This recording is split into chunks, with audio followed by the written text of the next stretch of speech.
Yeah, man. So you guys have some different opinions on this David case. There's no disagreeing that her body was chopped up in his car. This is just allegations at this time. 40 terabytes of just allegations. Those terabytes can be pictures of, Mickey Mouse. When you have a team, it's better than just doing it by yourself. Anybody thinks that they have all the answers is somebody who really is missing something. I disagree 100%. I disagree. How did David do it? Did he start with his left hand first? Did he start with his right hand? Did he choke her first? Did he beat her up first? What do we know? We don't know that. Chat, man. So this is Bruce Rivers. His team reached out to me. I actually really enjoy watching his videos. He would talk about the YNW Melly situation, and he would also react to like music videos and stuff, and like say like what can be used in court and what can't. Do you guys know who he is? But he's been talking a lot about the David Celeste case, and I got an email saying that his opinion differs greatly from Jayoma. They are both criminal attorneys, so I would love to have them duke it out and stuff. But before we ask him about that, I want to ask him about this Mason case and get his opinion on that. I can hear you, Mr. Bruce. I can see you. This is me. Nice to talk to you. Always a blick. They go hand in hand, right? Whoa. Hey, you're not the only person I know about self-defense now, okay? That's right. that was airsoft. How you doing today, Mr. Bruce? Can you introduce yourself to the audience? Sure. My name is Bruce Rivers, board certified criminal defense lawyer. I actually try cases. I don't just show up and say, hey, look at my good friend that is acquitted of criminal sexual conduct, even though he diddled a kid. I don't do that. I don't put those kinds of things on the air. But I do have my own channel called Criminal Lawyer Reacts, and we've got about 1.5 million subs, just about. And but I actually try cases. I'm board certified by the National Board of Trial Advocacy and by the Minnesota State Bar Association as a criminal law specialist and a criminal trial specialist. I've been doing this a long time, and I love what I do. So when you say you try cases, what does that mean? That means you go into court. You first of all, before you get to court, you investigate a case. You go into court. You give an opening statement. You select if you select a jury, give an opening statement, cross-examine witnesses, bring your evidence in, do your closing argument, and collect your verdict. And hopefully you win. We don't always win. There's two kind of lawyers that have never lost a criminal case: liars and pussies. Facts. If you don't lose, then you're not trying. So I had got a really interesting email from your team that you had saw my video of me interviewing Jayoma about the David case, and your team was letting me know that you had a very different opinion than him. We're not going to sit here and have a beef. I'm not having a beef with anybody. and when you don't try cases, you can look through the world through rose-colored glasses. But I can tell you this. David is fucked. David is one of the things that what was that lawyer's name? Jayoma. I've seen him do these videos like outside the courtroom or us. Hey, here's my buddy. He was accused of diddling a kid, and now he's not. I mean, who puts it on there? I don't want anybody knowing that I was doing that. Anyway, that's aside.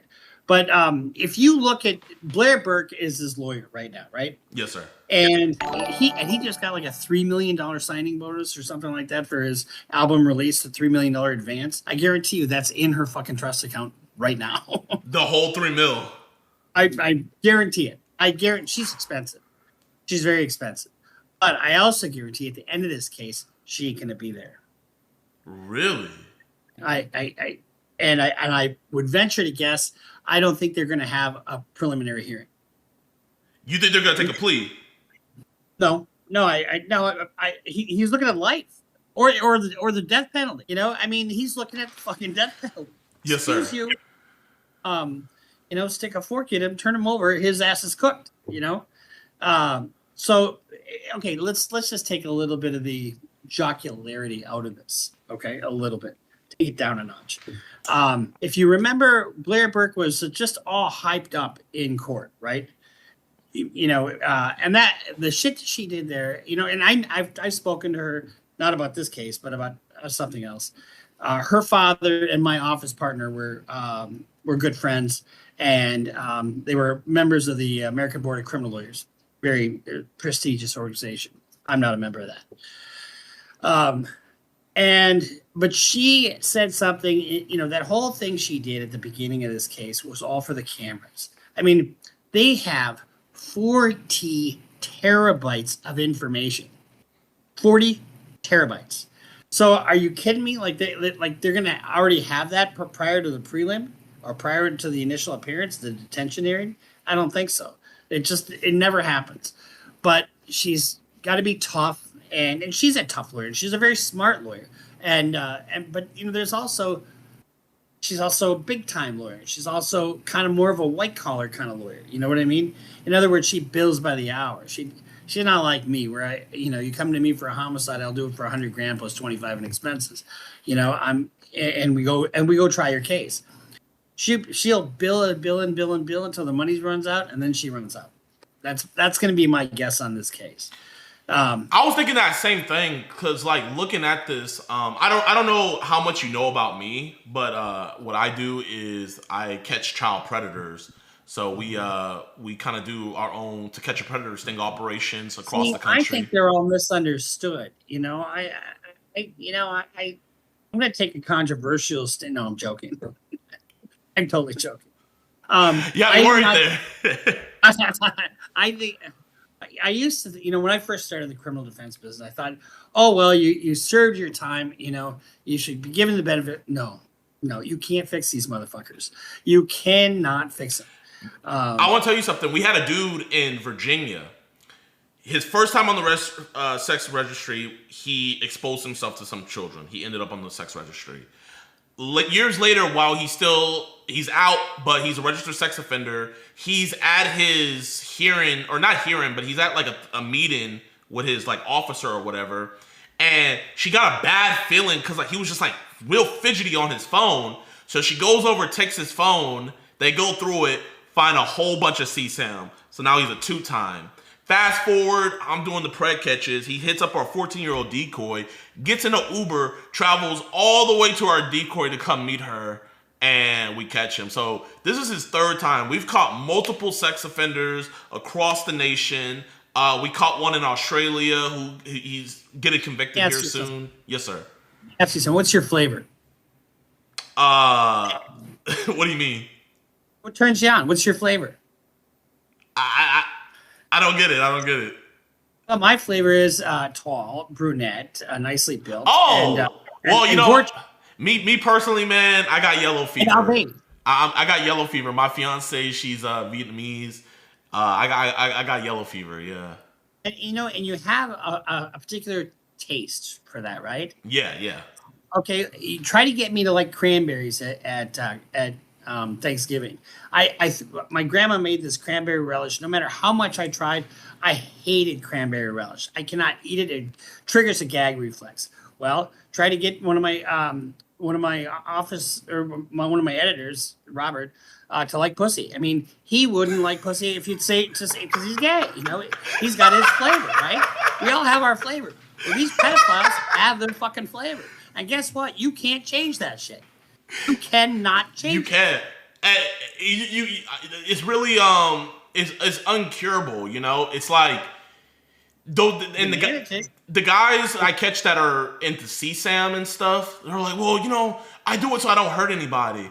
You know, if I had the ability to look through your eyes throughout your entire life, I know for a fact you've done something to a kid. And we catch people, and it might be their first time getting caught up in it, but there's never a first time. We caught a dude in Del Rio, Texas, 19 years old, Mr. Bruce, 19 years old. He was on Telegram thinking that he was going to meet up with a predator father. We call it the pred dad, where he thought he was going to meet up with a predator father to have sex with his 13-year-old daughter. So he comes there and he talks to my friend Alex, who's playing the pred dad. And so he thinks all of this is real. He's like, so man, like, what all have you done? How big is your collection? This man had over 5,000 videos. And he said that his favorite video was this little Asian girl being abused and tortured for 2 hours. And he was down to be recorded. He was just like, yeah, just make sure my face isn't in it. And he was like, and my friend was like, hey, have you ever done anything to like a real girl? He was like, I used to do stuff to my sister, but then she died. Self snitching, man. Oh yeah, we have this maneuver. We call it the vouch, and I want to tell you how you think it would hold up in court. We love doing this. So we get them confessing to everything about the child porn, and we let them know. We tell them, hey man, I know there's child porn on your phone. Do you want us to help you get that? Get rid of all that? Do you want to just get disassociated with it? They're like, yeah. We're like, okay, here, just give us your phone, put it in airplane mode, and we have a computer that can get rid of all of it. So we have them put their phones in airplane mode, and they set it aside, and then when the cops come, like, I bring them over, it's like, hey man, you know, look, bro, I got you, I'm gonna vouch for you. So we go over to the cops, and I'm like, yo, Derek, man, you're not gonna talk to 13-year-old girls anymore, right? No. The last time? No. And there is a lot of child porn on your phone that you want to get rid of, right? He's like, yeah. And I'll be like, can I show the officer the child porn on your phone that we're gonna get rid of right now? He's like, yeah, you can show them. And then we'll show the cops it, so it's on their thing. So with a vouch method like that, like, as a defense lawyer, how hard would it be for your job where you have this guy on body cam admitting to all this stuff? Fucked. I mean, the only thing you can do in a situation like that, if they're not held in custody, is shrink their head, get them into therapy, drag the case out as long as you possibly can, and hope for at the end of it, it's a departure. Now, if you wind up getting a federal case, you're going to get them probably at least a 15-year mandatory minimum, and you won't be able to. You can't argue your way out of that. We had a guy in Tyler, Texas. He just got sentenced to 40 years. And it was all with all the stuff that was on his phone. We just had a suspicion that he had CP. We go over to his house. We talk to him. He admits to it. We asked him if we could help him get rid of it on his phone. He admits everything to the cops. And he just got sentenced. It was in Tyler, Texas. Just got They're sentenced not to the brightest guys on the planet, but you know what they all have? They all have money for some reason. I don't know why. Well, it's because they hoard. You know, they hoard things. And they don't have a social life. Who wants to fucking hang out with a child predator? Nobody. I mean, and to bringing it back to David, like, where I feel like the reason why I've been gravitating to this case so much is that, you know, Celeste is a minor, you know? Apparently he met her at the age of 11. Their sexual relationship started at when she was 13. And, you know, you see all these different things, like with him bringing her out the country, her saying things in text messages like all we do is have sex. And, you know, now the prosecutors are saying that they found videos of the two of them engaging in these sexual acts. And so it's like when I ask other, you know, not saying any names, when I ask other lawyers, it's like, how can you what's the word? Like, the whole thing is, to get to the murder, you have to know the whole story. Because to get to the murder, you have to know, why would he murder her? Well, he's a famous artist sleeping with a minor. So that's a huge motive to wanting to silence her so she doesn't ruin his career and have the flavor. I mean, what about that song Romantic Homicide? Yeah, that's bad. I mean, that's fucking bad. That's like Melly, Murder on My Mind. That was the very first thing we reacted to. That's where I came up with Stop Self-Snitching. I mean, what the fuck are you doing putting your murder into your music? I mean, it just is uncanny how art is imitating life, or life is imitating art, however you want to put it. But the thing about it is, there's just too many coincidences. You know, there are too many bad facts for him. And I don't care. I think I said this on we did a reaction to David, so I know a little bit about it. But I don't care how pretty your lawyer is. I don't care how smart your lawyer is. I don't care how wealthy your lawyer is or how expensive your lawyer is. I don't care how smart your lawyer is. There's certain things the lawyer just can't do. Like, you're not going to be able to put that girl back together. You know, you're not going to be able to take that girl out of the car. You're not going to take out the fact that it's your car. You're not going to be able to take out the fact that you bought a fucking chainsaw just before this. You're not going to be able to take out the fact that you bought a body bag and she found it in a fucking body bag. I mean, you're not going to be able to change any of those facts. Yes, sir. You know? And, you know, if somebody opines that, you know, oh, well, you got set up. Well, you're not going to be able to take away all the text messages between the two of you. You're not going to be able to take away all the like you said, the child porn that is, you know, between of the two of you having intercourse. I mean, you can't get rid of all that. And so not only that, but also they have the Uber where he ordered the Uber. His account ordered the Uber from where she lived to him. It's not illegal to order an Uber for somebody. Give me a fucking break. I heard that. I watched a little bit of his interview with you, and and God love him. He's trying to fight the good fight, but grab your ankles, kiss your ass goodbye. I mean, it's as simple as that. Even if they don't get him on the homicide, they've got him on the child porn, and that's manufacturing child porn. And if he happened to send it to anybody, which if you're as narcissistic as some of these artists are, you're going to be proud of your accomplishment of sexually assaulting a child who can't consent legally, and its distribution of something you manufactured, life in prison. I mean, you can still get life, so. Blair Burke will not be defending a child pornography case. I guarantee it. So that was what I had asked the other lawyer. I was asking, what point is his defense team, like, what is going to be the hill that they're going to concede on? Because they can't fight, that's why Germany lost. They tried to fight too many fronts. You can't fight the Allies and the Russians at the same time. Good analogy. You have to pick one battle. So I would obviously assume he doesn't want to die, and they're putting the death penalty on here. So you have to fight the murder case. So if you're fighting the murder case, let's say you were his defense lawyer, would you just concede the fact, yes, he did have a sexual relationship with her, yes, he did record this? Would you just concede that fact? I don't know enough about the case, to be honest with you, to say what you would concede, what you wouldn't concede.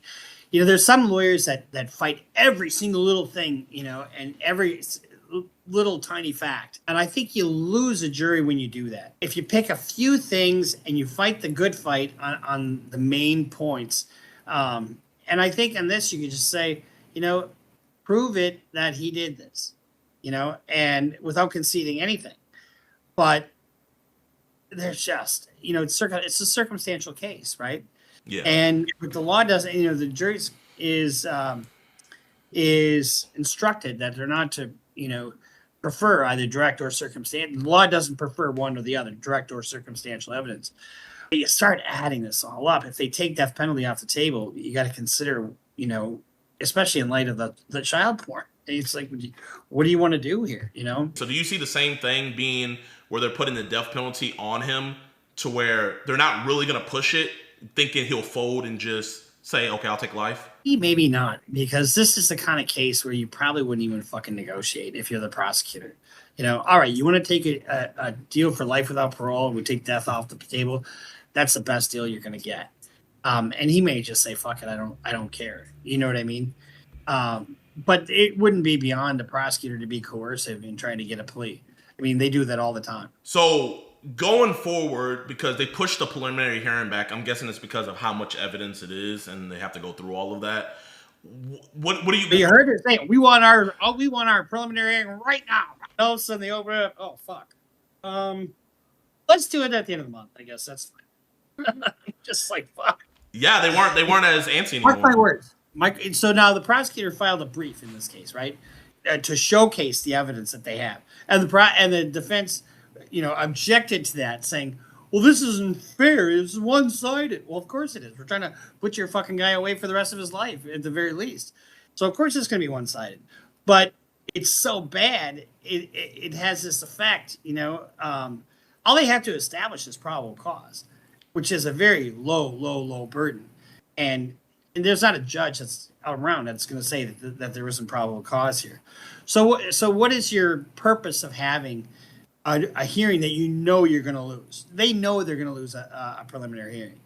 So you have one or two outcomes. Either you have the hearing to sort of test the evidence, to get a shot at the cops a little bit, to have them showcase their case, to see, exactly. Because they also have his phone. They have his phone where he was. I mean, one of the reasons it took them so long to charge us out is because they got DNA, they got tower records. They've got 40 terabytes of information. So if you want them to show their hand a little bit, they sort of did that with the brief. My guess is they're going to waive the preliminary hearing. I would be shocked if they didn't. So is the preliminary hearing not necessary when you're going into trial? All the preliminary hearing is for is we don't have them in Minnesota. You know, the judge reads a complaint and says, okay, that's probable cause. You know, we'll send it on for the next hearing. But the purpose of a preliminary hearing is solely for the judge to find probable cause to get this to a jury. That's it. Okay. And it's a very low burden. Oh, okay. Yes, sir. So it's kind of like not true. So it's kind of like when you do grand jury, but just with a judge, pretty much. Yeah, kind of. That's a good way to put it. Okay. I guess I have a personal question for you. So you're a criminal defense lawyer, right? You know, and this is a very high profile case. Let's say you practice out of Minnesota. So let's say hypothetically, this all happened in Minnesota, David, all of that. And you saw that and David came to you for you to represent. If you saw the details to this, would you personally take this case, you think? Let's see. My soul is not for sale, but you can rent it, but it's expensive. Now, would I take? Sure, I would take it. But it would be expensive, and I would probably have to put a team together on it, and it really is going to be basically a slow guilty plea, if you want me to be honest with you. But I mean, I don't know the facts, so I mean, I could be speaking out of school because there might be some other facts embedded in here that an investigator will lob onto that all of a sudden changes the trajectory of the case. But you know, I've had a priest, you know, shoot his ex-wife's lover, or not priest, but a preacher shoot his ex-wife's lover. I've had going back to David. Scale from 1 to 10, how fucked is David? 11. Maybe 37.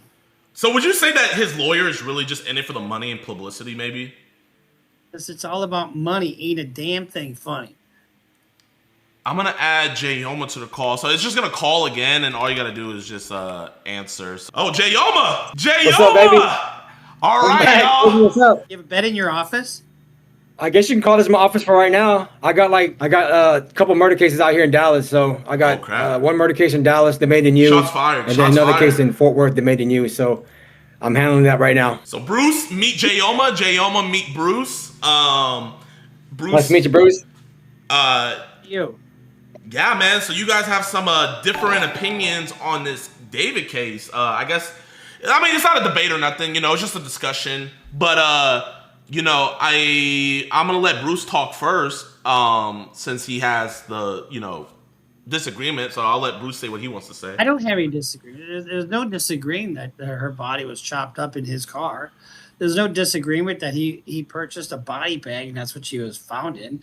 There's no disagreement that he purchased a pool and she was, you know, some of that plastic could be any plastic, but the same plastic was found in that pool.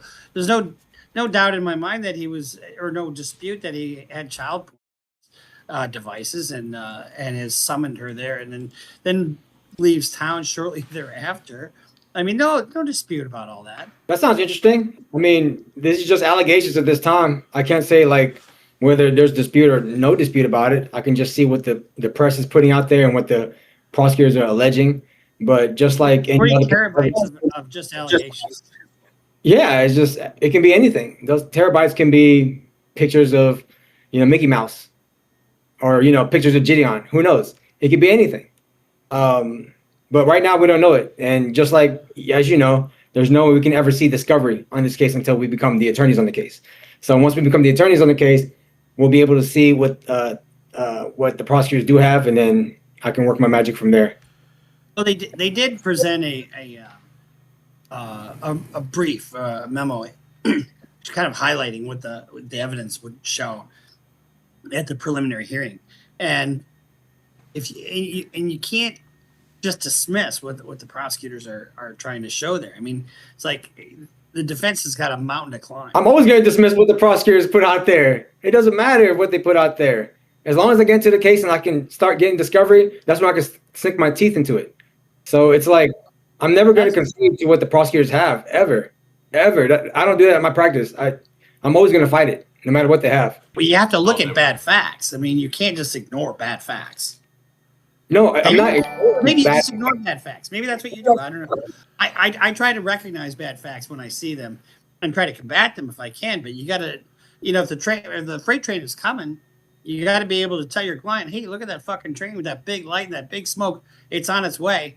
You can't just be happy go sunshine and tell you, everything's great. It's just allegations at this point. I mean, but I'm just saying from this perspective right now, I'm not hired on the case. Neither are you. Only the people who are representing him are able to see what the extent of that discovery is. It's literally just a statement, a free speech statement that somebody is making about what they have. I can say, well, we have nothing, or they don't have anything, just as much as they're saying they have a lot. So it's not until, we jump onto the case that we can see what we're actually working with. And then that's when I can go ahead and start doing my work in regards to those cases. Here. Hey, I want to bring up some other stuff that we talked about, like how the body was chopped up. Isn't that part of the allegations that yes. Her body was found chopped up in his car. I will tell you, in my practice, I've never seen like a black defendant have chopped up a body. Like that's nothing, especially American. Like I've never seen that. That's what I'm seeing for mostly like cartel stuff, and mostly LA has a lot of, it's a high cartel area, I would have to say. Right. And for me to see that type of dismemberment of the body parts, that doesn't look like something outside of cartel-like. And I don't know, the way I'm putting it together is, can David at his 5'5", 140 pounds, have the capacity to do all that physically? And also, can he do that mentally? Absolutely. In the chest, and they die. They're not moving when you chop them up with a chainsaw that you purchased. Yeah, but that's like to cut up the body part. That's uncommon. Very, very uncommon. I have a lot of murder cases. There's no body parts being chopped up into pieces. It's more like they just get left where they are. But for this to go to extend that far is very it's concerning to me as a criminal defense attorney. Have you listened to romantic homicide? How often does that happen where somebody gets chopped up into pieces? Not very often. I and particularly for this case in LA, it could be anybody that's out there. We don't know the dealings that this girl had with anybody that's in LA or in the LA area. We don't know that. I believe David's innocent then, right? I believe 100% David's innocent. And the prosecutors have to prove to me otherwise. They have to prove to me beyond a reasonable doubt that it was David and David only, that they conducted a full investigation, that they closed out every other lead, and they did it properly. If you cannot prove that, then the presumption that I have is that the body was found in a crime-ridden place, it was chopped up cartel style, and it was in LA. That right there is very, very telling. And then you're trying to convince me that this small 5'5" guy did this. It's really hard for me to believe that. It is. And then not only that, but did you see the car? The prosecutors are alleging that he drove that car. Me and JiDon look at that video. There was nobody in that car. That's a self-driving car. Did he show it to you? The circumstances under which she's found don't favor the defense. Look at you eating your snacks. I don't believe so. In my practice, I see those 20 minutes to be anything. Me and JiDon talked about those 20 minutes that has elapsed from the time that Celeste said that she arrived until the time that she was texted. Hold on 1 second, Jay. Okay, so here, I guess let's have a starting point with this. You know what I mean? Because we're kind of going all over the place. So let's start with their relationship. I would say we can all agree for a fact that they definitely did have a sexual relationship. Can we all agree on that? I don't concede to that, not one bit. Okay. I mean, like the prosecutors say, the evidence shows that she had a finger with his name tatted on it. They also showed that there was child porn of her on his phone with both of them in it doing sexual things. Not only that, in text messages, she said, all we do is have sex. I want something more. You're not conceding that because you don't even know if that's her text message, right? I don't know if that's her text message. And if it is, I don't know if that's... I assume it is. Let's just assume it is. Then... What's he doing hanging out? You disagree that he was even hanging out with? I bet you don't even think that was her. No, I say that she did have an internship. I bet you he didn't even have a Tesla. He doesn't even have hair. I mean, there is no David. Who's David? I mean, give me a break. I have no idea. Concede some of these facts that are real. And they did have a sexual relationship. What's he doing hanging out with a fucking 11-year-old girl? Wait, did you see him doing it? Like, did you see a video of them doing it? Mom and Dad already admitted that they had a relationship. No, did you see them like actually have sex? Well, the government says they have a video of it. Ladies and gentlemen, if the government says it, it does not mean it's true. I want y'all to remember that right now. Whatever the government says, it's not true. All right? Always remember that. Didn't Joe Pesci try that? And My Cousin Vinny, everything they said is just bullshit. I mean, you lose credibility when you're arguing about things that you know that they can prove. I'm saying I don't know it. I would say for sure that there was a sex video if I've seen it. None of us have seen it. You definitely never have seen it. So how can you say that it's for sure there? There's no way. It's in their brief. It's in their brief. And they're not going to put something in their brief that they can't present in court. They're not going to do it. Briefs are not always true. And you know that. If they put something in their brief that wasn't true, don't you think that Larry Burke would shove that up their ass so fucking fast and make their head spin? All I know from my experience that it's not always going to be true. And I always fight whatever they put out there. You know? I can see where you're coming from, but I go into what I see. If I don't see it... All right, so we started with the fact that they had a sexual relationship. Continue. Say that one more time? No, I was talking to our host. Oh. Okay, so... Okay, we can agree that they had a sexual relationship, but child porn was found on his device, right? Whether or not it's We don't know that. We don't even know that. We don't know that he had a device. I mean, he didn't even have legs. He didn't have opposable thumbs. I mean, I'm joking. Okay.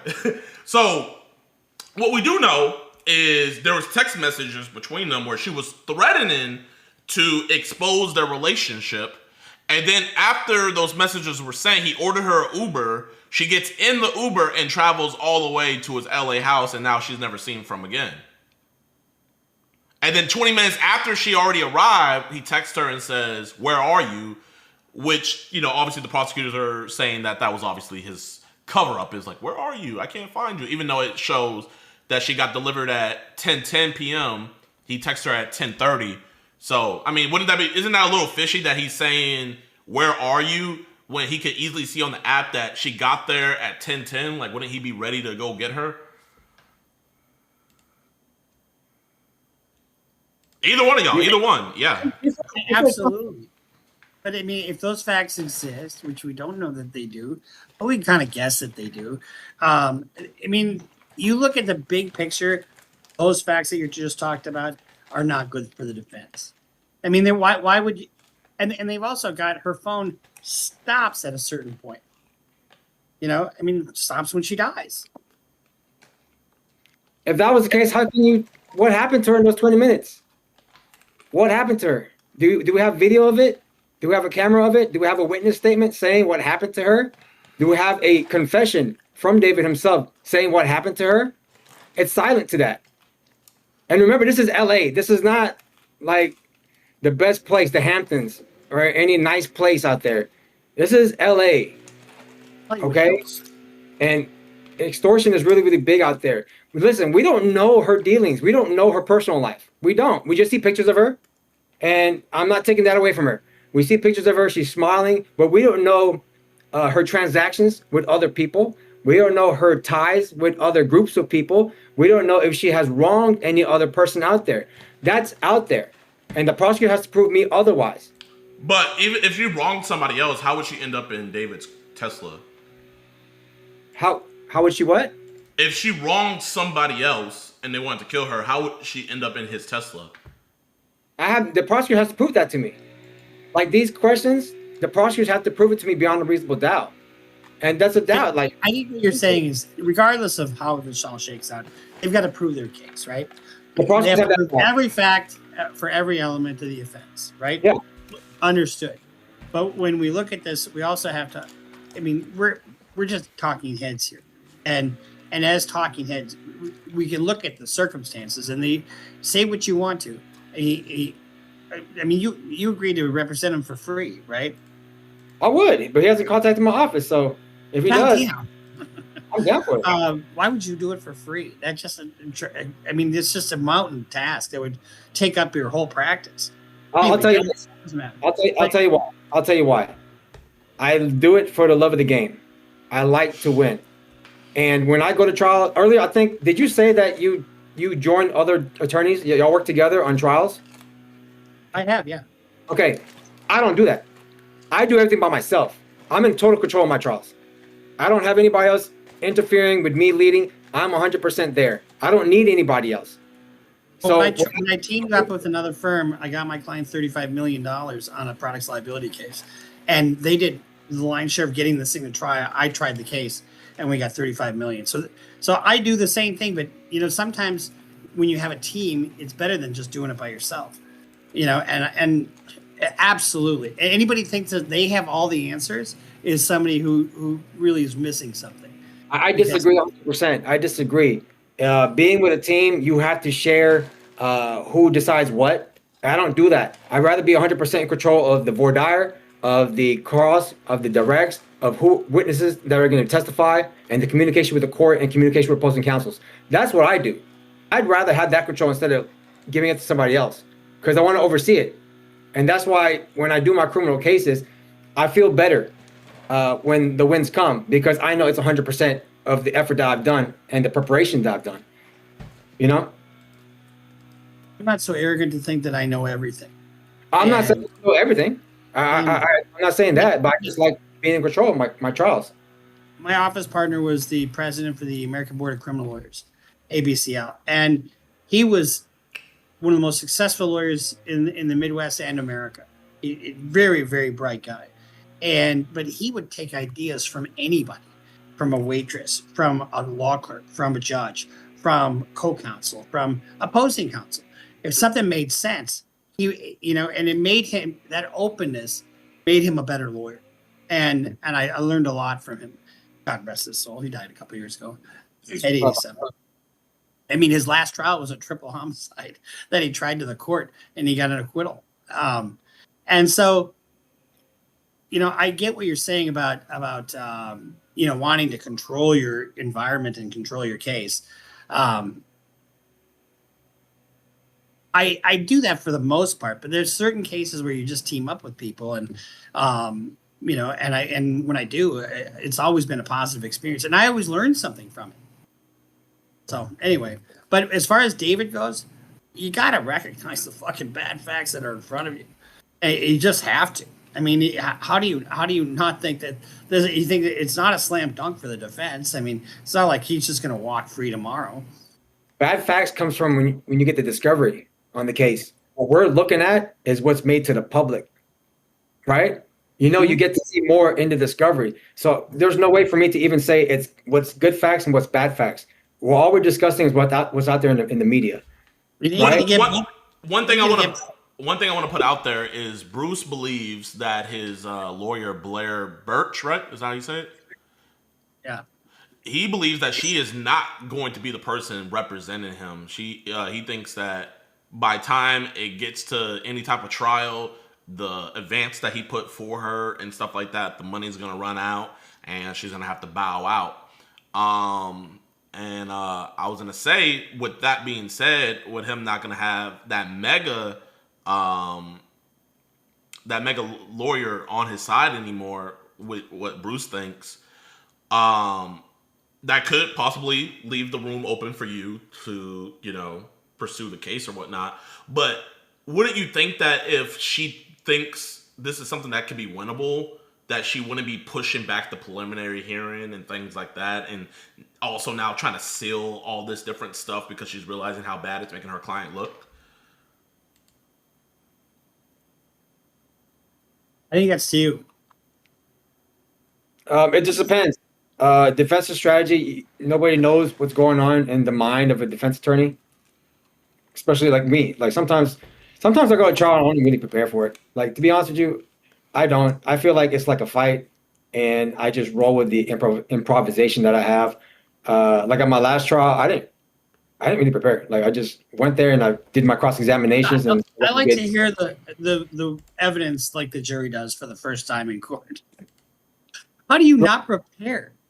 No, because going into jury trial, it's like a fight. You can literally prepare and say, if he throws a hook, I'm going to do an uppercut. It's not always going to be that way, and you have to see how you're going to do in your improvisation when it comes to new evidence that this witness is going to testify to. If they say something that you can capitalize on, and any evidence that the prosecutor is going to twist into their favor. So that's what I say. Like to not prepare, it's more like you have to be fluid when you go to trial, because if you're going to stay one way and you stay to that strategy has to change. I'm telling you right now, you can prepare all you want for trial, but that strategy that you have is not going to change. I mean, it's going to change. It's not going to stay the same. So the way I do my trials is I have a general idea of what it is, but to write down every question, to write down every topic, I don't do that, because I go based on what the flow is in the testimony. Wait, Bruce, to put some respect on Jayoma's name, he recently just had a client who was on video, shot a man 3 times, looked at the camera, went, and he got him 5 years probation. Got to quit him. It's on camera. I know, It's but not on in. You didn't get him acquitted, right? No, it's on camera. It's Was literally. the other guy firing back? No, the other guy was unarmed. Unarmed. Well, good for you. I mean, you got a good result for your client. Shouldn't Yeah. you get good results for your client? Yeah, that's what I'm saying. Like, you do the best you can with what comes out in trial. Is what I'm saying. Did you have an agreement with the prosecutor? No, actually, the prosecutor didn't want to make an agreement. They were looking for 20. They didn't want to. I asked them if they wanted to, but they said no. California? What was that? California? Texas. Texas. Are you based out of Texas? Yes, but How did I you think know, you were out of California? we can practice in different states. There's a Pro Hoc Vice, as you know what that is. Yeah. You can jump onto a case out of state, and yeah, Right. and Fantastic. yeah. I mean, So it was really, really good, because my client did he was in jail because they found him guilty and they made him stay there for the weekend. And immediately, I didn't prepare for punishment. I just went there and went with it. And I did a real good job. And now he's free. He has to serve no prison time at all.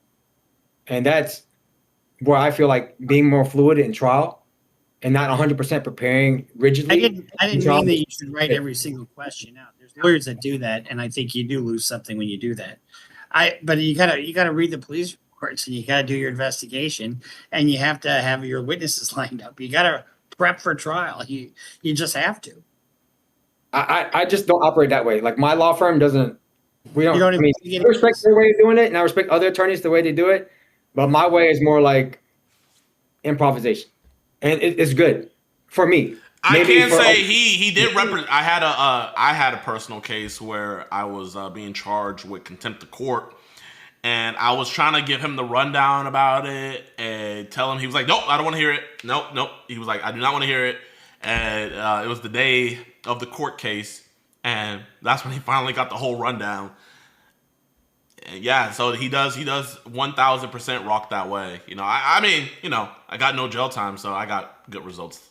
Yeah, I didn't know much about the David case until we did our last interview. So everything that I said during that last interview was like how my mind thinks. I didn't write down what I'm going to say based on what happened on this case. All I knew was the girl died. And JiDion, you filled me in on every piece of alleged evidence that's out there. And then whatever I said was more like how my mind thinks. And pretty much that's how Okay, it well, is. wait here. With this being such a mega case with David, would you at least let's say he got you right off the bat? Would you prepare for him at least, or would you just do it the same way you do?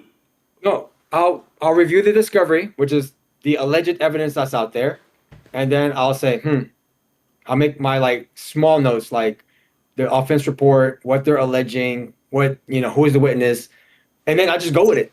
You go to trial, you don't know what the witness is going to say. Nobody knows what the witness is going to say. The prosecutors are going to say, we're going to call John Arbuckle to the stand. You don't know what he's going to say. You don't know what he does. Yes, you do. No, you don't. No, you don't. A witness can say anything on the stand. Well, I do. When I read the police reports and I read the transcripts of what they said, and if they say something different on the stand, you jam it up their ass. No, I'm talking about what they say on the stand is not 100%. You know for sure what they're going to say. Because details are different on what's in the offense report and what they say in trial. Details are different what they say on the stand and what they said on different interviews. Does that make sense? So it's not 100% like a robot, like you know what they're going to say. It's not. Everything is literally. You know the tenor what somebody's going to say. You know the story that they're supposed to tell. You know that. You know it going in. Because there's usually a transcript of a prior statement. And when you get that prior statement, if they say something different, well, then you pounce. They don't often have transcripts. And so you don't have like audio recordings? No, they don't have like in-court statements. They don't have in-court statements that I can use to impeach them. For the viewers, impeachment is like when you lie on the stand. Impeaching is like to show that you're lying. Right, and right. then that affects their credibility. Just for the viewers that's out there who's watching, who wants to know what impeachment means, it's actually something that's really, really important in trial to show like this witness right here is not credible. Okay? Almost every case, there's a recording of what a witness is going to say. And if I don't have a transcript, I'll have one made. And so I know exactly what they've said in the past. So if they get in court and they say something different, you know, then I've got that transcript. I can show them. I said, well, you said this then, right? And now you're saying something different. Were you lying then or are you lying now? I mean, it's just that's cross-examination 101. But anyway, there's different ways of doing things, and you do your way, and you do have to have some fluidity. I agree with that, and you know, I don't write out my questions. I usually have an outline of where I wanted to go, but I'm not married to it as the case goes on. Be sure to vote. If you overpromise and under-deliver, you're going to get fucked. I can see that, but I mean, I have my own ways, and like I learned through law school, I don't really like every lawyer is different, and you're going to beat yourself up if you're going to try to compare yourself to this lawyer that you look up to, right? So it's more like you paint your own picture, and you work with how the way you do your cases, your strengths and your weaknesses, you work with that because everybody's different. So back to the David. So the pool, there was a pool used that the prosecutors are saying that he placed her body in, and that's what he was using to A, chop her up, and B, keep like blood kind of like off the floor and stuff like that.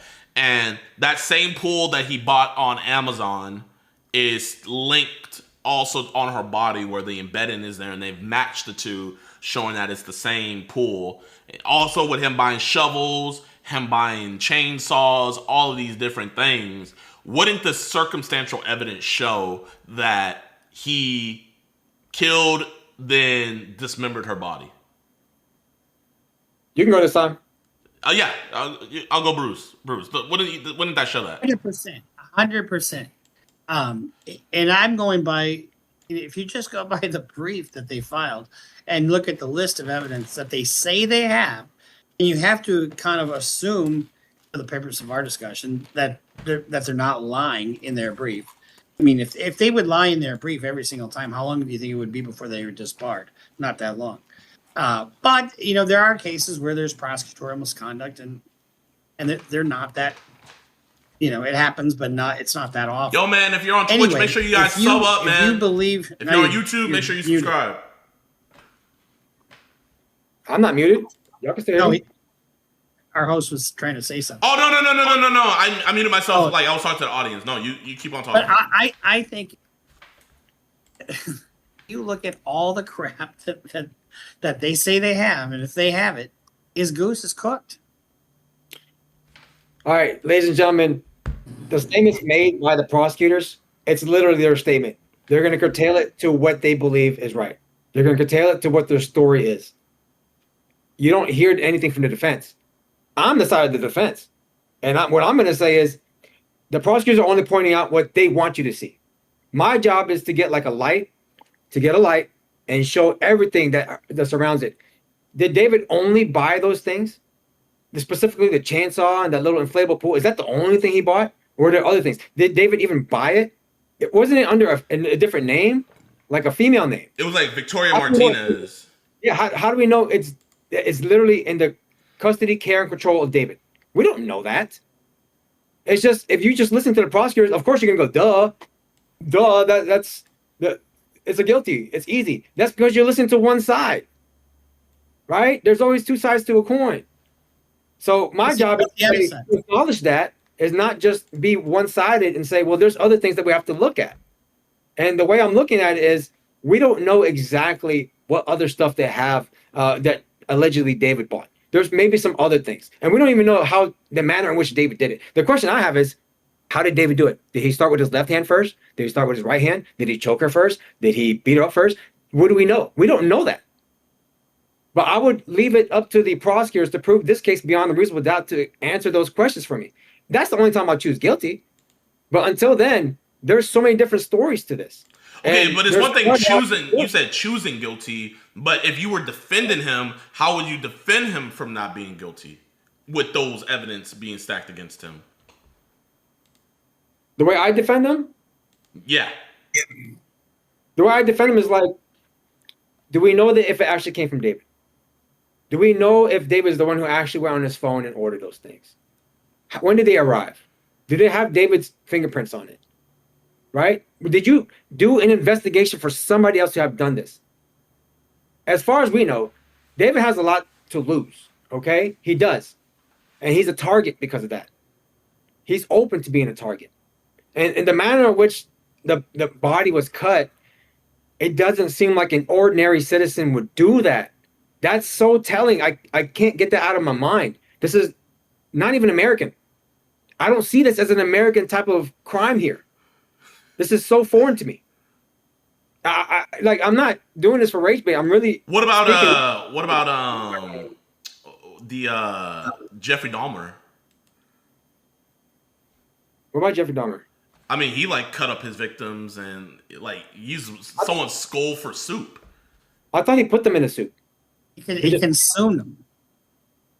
Like, I mean, or he cut them. Like he cut them up. He would chop them up, put their bodies in the freezer, and one person, he like melted their skin and muscles from their face, kept the skull, and he used the skull as a bowl and would eat out of it. Wait, isn't Jeffrey Dahmer white? Yeah, but you said that doesn't seem American, and I was just showing like American. Right, it doesn't seem African American. This type of chopping up of the body does not seem very African American like. So then we hang the jacket on his manager. On whose manager? On David's manager. I'm saying I don't know who it is specifically, but it just doesn't seem like it's only to David. But if you just look at the way the investigation was done and they just focused on David, then yeah, they're going to say it's David. You agree it's a homicide though, right? You'd agree with that. Yeah, there's no way she committed suicide. I know that. Not an accident. Yeah, no, definitely not. Okay, all right. I just want to make sure we at least agree on something. The way this looks like, it just, based on what we're all seeing in the media, the way this looks like is it was done calculatedly. It was done specifically to make everybody look at David. The cutting of the fingers was the most telling to me. When I uncovered that with JiDion at the last stream, it just made me think so much that if you really didn't like somebody, you would just kill him. But the cutting of the fingers is like to show, oh, this is the one that has David's name on it. Let's cut that, so then they can always look at that. That is. Yeah, it seems like the manager had the same motive. I don't know about the manager. All I know is that this doesn't seem like. Look, I have a lot of cases, like I do, and the African American clients that I have, I don't see anybody chopping up bodies. Okay, I usually see drive-bys and leave the body there. That's all I see. I'm being real. Beat them up, leave them there. There is no we're gonna. I mean, you might get robbed. You might get robbed at the same time, get beat up or get shot. But there's never like we're gonna cut him into pieces. It's more like, nah, dude, I ain't dealing with no blood, dude. I don't think. Nah, man. And ascribe it to a particular race. I just don't think you can do that. No, it's something. I'm not ascribing to a particular race. It's just something that it's uncommon, right? That's all I gotta say. It's just uncommon to me. Okay, so I didn't tell you this, but the private investigator that's been working the case, I did an interview with him, and the other minors that David was in contact with and also having sexual relationship with, he would voice his like for dismemberment. Like, he had a big thing for dismemberment anime and things like that. Like, one of those animes is Jujutsu Kaisen, where to get powers, you have to ingest the finger, right?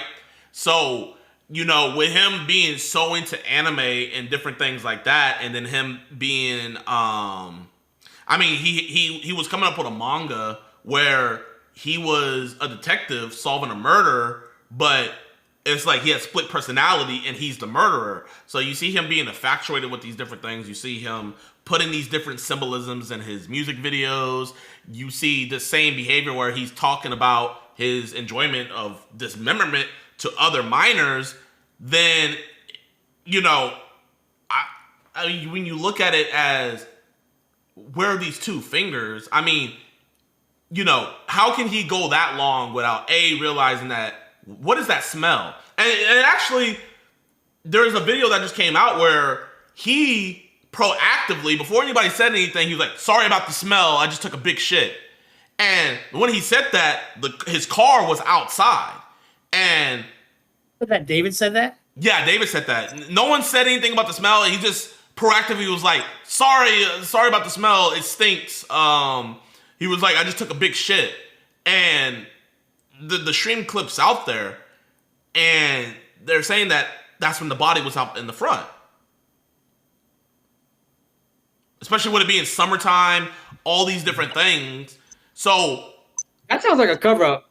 I'm sorry, JiDion. That sounds like a cover-up. Look, I have gay friends, and they would tell me when they had like gay butt sex in their car, it smells like shit.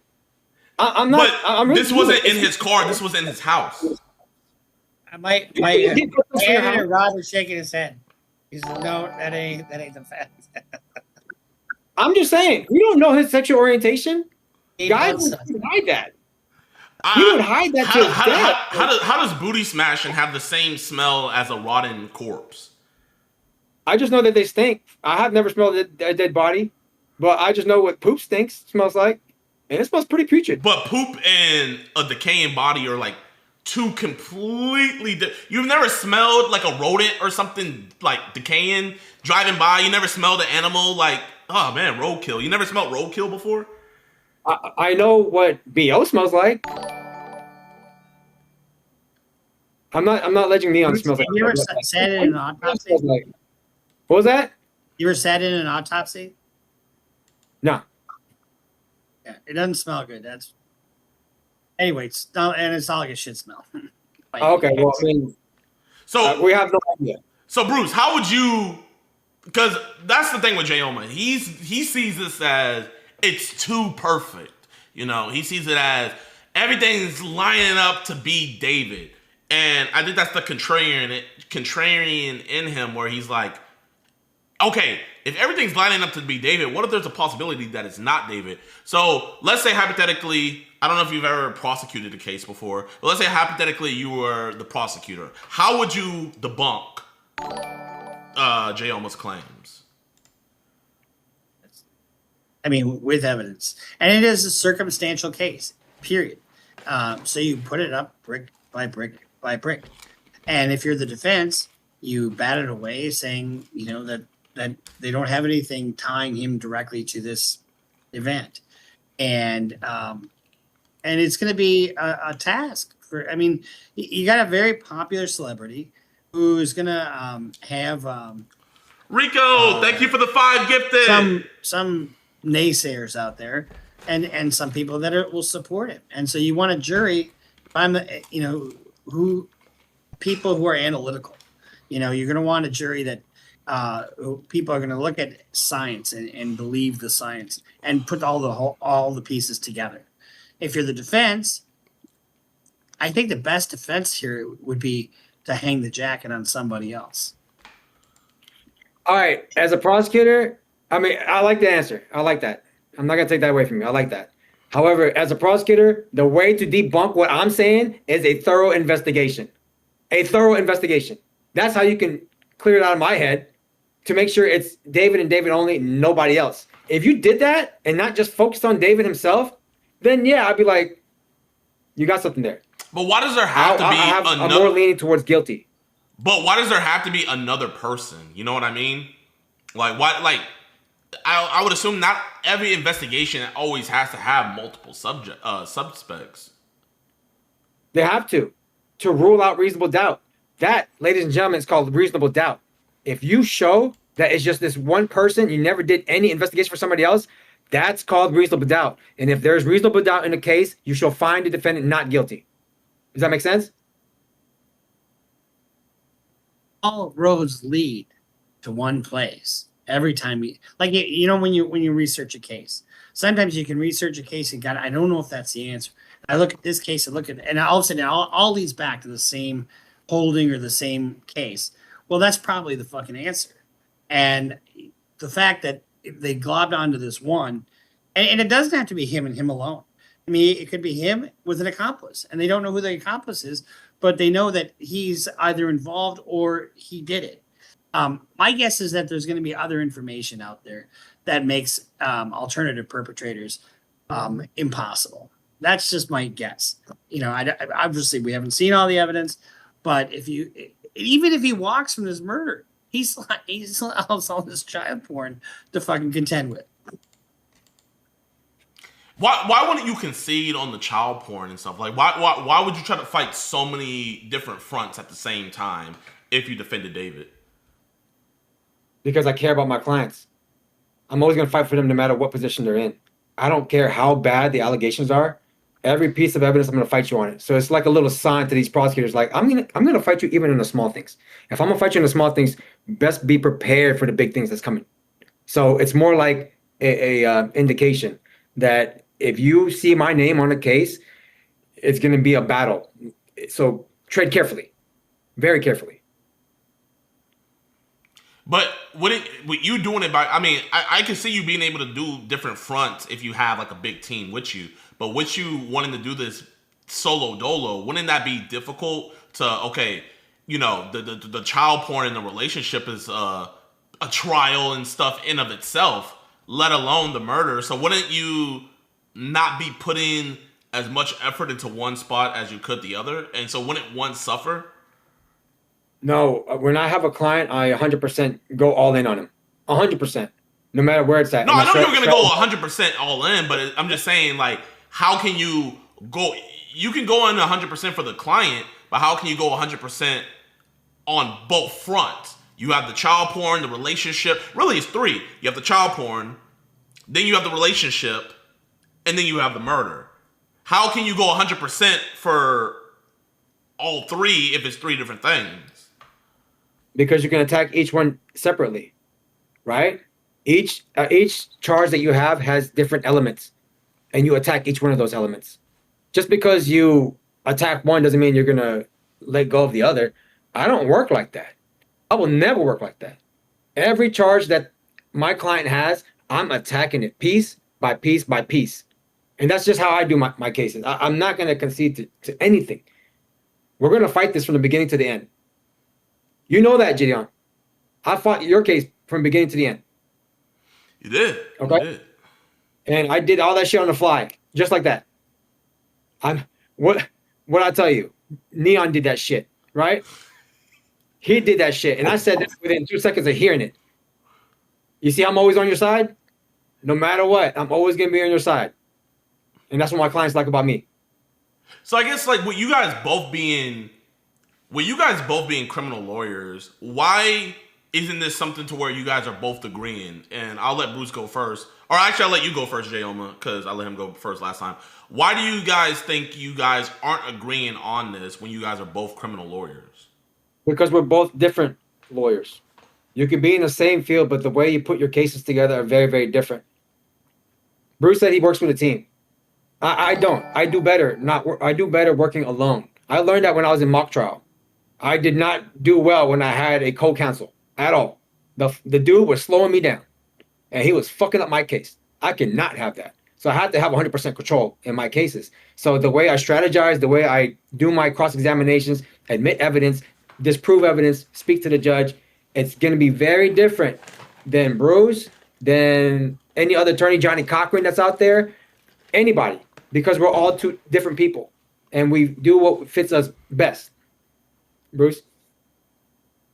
I'm not auditioning for a job. That's why we disagree.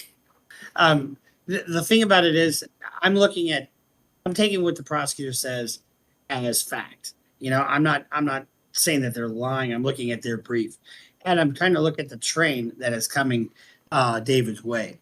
And as far as working with a team, I have a paralegal that usually sits with me at trial. I have an associate that sometimes sits with me in trial. But a quarterback can't run an offense by himself. But he can make the pass to make the touchdowns. And that's what I do is I quarterback everything. And we're really not disagreeing. I mean, I think, my colleague is just basically saying that they've got to prove it. And I 100% agree with that. And you got to put the government through their paces.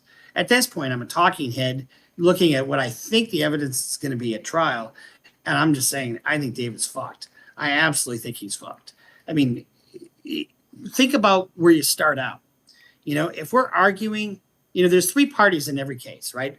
There's the rescuer, there's the perpetrator, and then there's the victim. And the rescuer is always the jury, right? And in this case, you try to make David out to be the victim, and it's the government that's the perpetrator, right? And so, and it's difficult to do this when you're dealing with the subject matter that we're dealing with. A dismembered teenager, that's where we start out. A dismembered teenager that was found in the trunk of his car in a body bag that was on his Amazon. I mean, and she was at his house apparently. So you're starting out in a hole. You're starting out, but homicide cases are actually easier than crim sex cases to fight because people like to go, oh, there's a murder. Well, what happened? Let's find. But you have a crim sex case. They look at your client and they say, "Oh, what did he do?" I mean, there's a real difference in handling a homicide as opposed to a crim sex case. So I don't think we're really disagreeing too much. But I do think we might have different approaches. I mean, I have experts. I've got my investigator that I use, and I investigate cases. And if the government has some evidence, I don't go by the fly. I get my own expert and combat them that way. So it's just a different style. I agree. So one's more analytical, one's more run and gun. I guess, but either way, whether it's or guerrilla, one's like the British where they stand in the army formation. The other is guerrilla warfare. We're gonna hide in trees. We're gonna put mines. We're gonna Well, I'm not a redcoat. All right. Well, I guess you know what? Here, let's. How can we end this to where like y'all can what? Can we just get along? Yeah, what can be said about both of y'all to where, it's like, hey, we're both on this stance, like, full-heartedly. What do you guys think you can both compromise on something that the other person said? I believe on the policy. Go ahead. I believe in his motto, adapt and overcome, which I think is what you're saying. When a case comes at you and trial, you need to be adaptive and you have to be able to think on the fly, and if something all of a sudden change, I had F. Lee Bailey here for an event. I brought him in to speak to our group. He spoke for an hour and 15 minutes, didn't use a single note. And I find when you don't use notes and you're just got eye contact and you're just having a conversation with the witness, the jury is riveted with that. And so from that standpoint, I think that's what you're kind of talking about with your style. Yeah, that's what I do. How about this? Let's agree to this. It's the prosecutor's burden to prove every criminal case beyond a reasonable doubt. And for us to immediately start pointing the fingers at the defendant, any defendant who's charged with a crime, it would be a great injustice. Because every defendant is supposed to be innocent until proven guilty, and we need to hold the courts to that. They need to prove every defendant guilty beyond a reasonable doubt for us to say he's guilty. But until then, we have to decide that he is innocent. Would you agree to that? Yeah, absolutely. And that's what I'm coming. That's the reason why I say the things I say, is because I'm ascribing to that notion that everybody's innocent until proven guilty, just based on this, what we see on the news. It's not evidence. It's just the news. Okay. It just looks like somebody else did this other than David. A 5'5", like lightweight guy did all this in that manner, African American. It doesn't make sense. It doesn't fit. And if it doesn't fit, you must have quit, right? That's how I think. But you can't say it doesn't fit just because he's black. Like, I'm sure if you look it up, a black dude cut somebody up before. I'll tell you this quick story. I had a client who he and his brother killed his girlfriend with a baseball bat, right? And then they put her in the back of a pickup truck and strapped her to a fucking motorcycle, and then got the car or the pickup going 50 miles an hour, and then threw her out, right? And to make it look like a motorcycle accident. I told this story to a black woman, and she goes, this is what she said to me. She goes, "White boys?" I said, "Yeah. How'd you know? Sounds too much like work." That's what she said to me. And this crazy shit is usually white boy shit. I mean, how many black guys are going around doing mass shootings? Fucking nobody. Just up the block from my house, that Annunciation shooting. It was like literally 3 blocks from my house, and it was a fucking white trans guy. It's like they're all crazy white people who are doing that shit. So I get what you're saying. However, fucking listen to Romantic Homicide. That's some depraved shit. I'll give it a chance. Wait, counting or not counting gang violence? Oh, gang violence is completely different. It's still a shooting. Yeah, but no, that isn't amongst themselves. Oh man, I like how you have a different take. And thank you, JiDon, for introducing me to Bruce. Like, I like to see how he thinks. Yeah, no, I mean, I think this was really cool. People heard your side, and I think it's cool that people heard another criminal attorney's side. And I'm hoping to get a freaking prosecutor. I want to get their opinion on this. But yeah, it was great talking to you guys. This was this was definitely a heated thing. I will say, who knows, man? You might have that chance to. But what is in it? Quite literally, genuinely. I mean, I get what's in it for you. If you did beat this case, like, everybody would come knocking at your door. But with the mountain of stuff, you're not going to be able to work for I don't know how long, right? And you're going to be on this just one case where it's a doom caused. He's guilty. You're going to be working on this one case for free. I don't see it as a doom call. I see it as more like a challenge. I told you, I love challenges. That's the only reason why I got into this profession. All right? The most unbeatable cases, I want that. Give me that. I'm chasing that high. And so that high can only be satisfied with not guilties or getting a win for my client. What is your guys' win-loss ratio? I don't know. It's high. That's all I know. I don't keep up with it. I just move on when I get to the next case. What about you, Bruce? What's your win-loss ratio? I don't know. I probably win about 70% of the cases I go to trial on. 70%? You don't have a percentage, Jay? It's going to be higher than 70, I guarantee it. I don't have a percentage. I just know that when it's an unbeatable case and it looks so bad, just like how Bruce is saying that this David's case is so unbeatable, it makes it that much more seductive to me. I want a case like this where it looks so bad and it looks so hard. So then it allows me to be more fluid when I get into the trials. And you have more fun like that. You get like a high when you uncover a case through each witness and you cross-examine them. You get rid of evidence. You bring in evidence. And you see how the prosecutors react when things don't go their way. That's a high that I get as a defense attorney. Bruce, do you get the same high when you see that? There's no greater feeling than an acquittal. I mean, especially one minute your client's looking at 25 to life, and the next minute they walk out that door a free person. Yeah. I'm sitting there doing waiting for a verdict on a murder too, and my client leans over and says to me, he had the biggest forearms of anybody I've ever seen. He says, "If it's guilty, I'm jumping over this bench and whooping that prosecutor's ass." And I'm like, what? The prosecutor was just a prick to it. Hope you like prison food, that kind of shit. And I'm just like, and what am I supposed to do? Am I supposed to tell somebody? I just figure, well, he gets a couple licks in, the prosecutor deserves it. Well, lucky for that prosecutor, he was acquitted. And I just remember my palms were sweaty, my heart is beating like a mother, and then that not guilty is just like, oh fuck.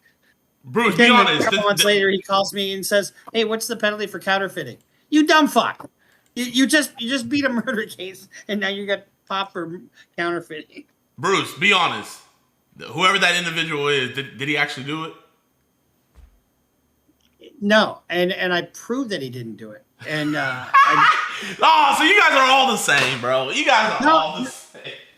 He was alleged to have handed a gun to somebody and said, "Air the place out."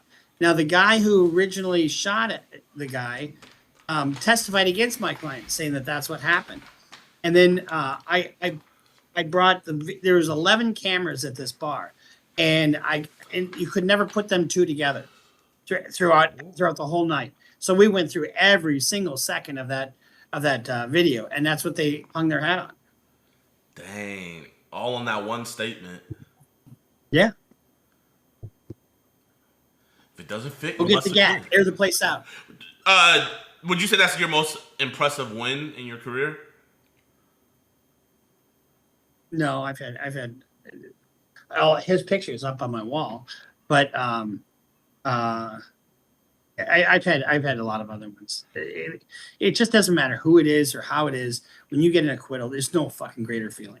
Jayoma, have you got an acquittal for a murder? Oh, no. Right now, the murder cases are still set. They're going to be set for trial. It's coming up. So whenever I post it, you guys can be free to watch it. So I have murder cases in Harris County, Houston, Texas, Dallas, and Fort Worth. So they're coming. And it looks really good. Really, really good.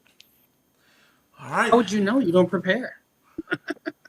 I'm teasing. So, I mean, it's on the news. Like, some of the murder cases are on the news. So, I mean, I wish you the best of luck. Thank you. It's fun. It's more fun than well, actually, they're all fun. Even child sex cases are fun as well. What the fuck is fun about a child sex case? They're all going to the government and looking at the exhibits over and over and over and over and over and over, and change your pants and then go back over and over. No, I'm joking. It's a good field to get into. Oh man! On those cases, if I ever get, I haven't really done one of those in a long time. But hold on, JiDion, let me ask you a question, JiDion. You ready? Up? Yeah. Would you convict a person who is 5'5", lightweight, and there's a video of him allegedly driving a car, but that car has nobody in it. Okay, prosecutor was saying that the dead body was in there, right? And we clearly saw that there was nobody in there, and that this guy, he's African American, okay? He chopped up a body and cut the fingers that had his name on it. Doesn't that? Could you know convict what? that? Me personally, I'm gonna be real. Okay. After listening to you and Bruce's argument, with that, if I didn't know about this man having a sexual relationship with this girl since she was 11 years old, taking her out the country, if I didn't know that this man had child pornography on his phone and actually had videos of the two together, if I didn't know that he bought 2 chainsaws, a shovel, and a floaty to dismember her body in, if I didn't know that her body was found in his car and all I had was the evidence of him being black and, just you know, that doesn't just fit the quota for a black guy. You know, black guys don't chop up. That's more cartel stuff. Shout out Jose. Me personally, I would, you know what? Excluding all that, I would vote not guilty. You take away all the evidence that he's not guilty. It's all interesting, but we'll see what happens in this trial. You know, it's something good to watch. I do want to mark my words. Mark my words. Blair Burke ain't going to be there at the end of the day. I mean, we could also say the same thing about his fucking manager, right? I mean, who stands to lose? How much money does the manager have to give back if all of a sudden this comes out and David's tour is ended? Wait, so you're saying that it makes more sense that he was framed? I'm saying that that's plan B. Does it make more sense that he was framed? Makes just as much sense. Just as much sense? So when one hears two stories, one consistent with innocence, one consistent with guilt, the presumption of innocence has not been overborne, so you have to go with the story that favors innocence. I see that. All right, gentlemen, it's been a slice. Thank you, Bruce. Appreciate you. Jayoma, thank you. Make sure you guys go subscribe to Bruce Rivers on YouTube. Make sure you guys go follow Jayoma on Instagram. I appreciate both of them. I do want to hit you guys up. Maybe not together in the future, but as more things come out in the future about this case, I would love to just hear both of your guys' takes. And Bruce, I really want you to react to one of my videos, man. I want to see a video, and bro, if you react to one of my videos, I'll react to you reacting to my video, bro. Like, all right, I will. See it. And Jay, let's team up. I think it'd be a fucking blast to try a case with you. Oh, if we're gonna team up, I'm leading. I have to lead. I have to. It's just that's how I operate. That's just how I do shit, things. Don't get these two in a room. No, it was nice meeting you, Bruce. That's Very nice meeting you. All right, y'all be safe. Peace. Mama, we made it! I'm in a voice critical video! This guy is purchasing videos of children being and then making a meme out of it. And apparently at the direction of his manager. $5 for cheese pizza, which they all keep calling it on TikTok. And you don't just stumble across these telegrams. You have to go out looking for these things. He made a video about it! Yo! Charlie made a video about it. I texted him last night about the situation. Bro, let's watch it. Yo, what's good, YouTube, man? Welcome to a brand new video. And today, Charlie is talking about the Looks Maxer situation. You guys know, man. It's always the situation. So anyway, you guys know Hollow, the guy that we caught the other day, he has officially been arrested and everything. Charlie's making a video about it. The video's titled, Looks Maxer Arrested for Disgusting Crime. I hit him up. I sent this over to him. I did not know he was gonna make a video about this, so it's really cool with his platform. Y'all, man, I'm fanboying a little bit. I'm a big Charlie fan, bro. Every time I see bro, I geek out. You know, a couple months ago, we did a catch over by him, and he let us come over to his crib, see his old like setup and everything, man. Cool dude. I got nothing but good things to say about Charlie. Let's watch this video, man. I'm geeking, y'all. I'm geeking, y'all, man. He's one of my favorite YouTubers. He's my guilty pleasure. You remember a while ago when Overwatch blew up, so every company on the planet tried to bite that bosom and make their own slop-ass hero shooter and flooded the market with garbage? Yeah. That exact same phenomenon's happening right now with human beings on TikTok. Every single day, there is a new broccoli hair prankster or 3D printed Looks Maxer that just spawns in, gets a following, and then snowballs from there. And today I just learned about a new one named Hulo, who is a Looks Maxer that is now facing 15 counts of possession of child pornography. Facts. All of which he has publicly admitted to. They have pretty much irrefutable evidence based on what's available, and that's only what's publicly available. Yeah, man, and we haven't even dropped the full video. And sadly, I called up to the police department to make sure, because I wanted to get the body cam footage of when he admitted all of this when the cops got his phone. But sadly, they do not have body cameras there, man. I don't know what it is with Florida not having body cameras, bro. That's scary to me, man, bro. You know what I mean? Like, Why we're in the big 2026 and you still don't got body cams? Makes no sense to me at all. But yeah, man, like he's fucked. He's done for. Not even everything they submitted to police. And despite all of that, there are still oodles of people defending him. Even though he has publicly confirmed that the evidence is accurate about his purchasing and possession of child sex abuse material. Yes. There are still these revolting mosquitoes, these flies that are attaching themselves to Hulu or Hulu. It's probably not Hulu. The streaming service probably was it's Hulu. That was his name. Hulu, whatever it is. They're still attaching themselves to his butthole to suck his farts and fight tooth and nail for his honor, even though he has admitted to these unforgivable crimes.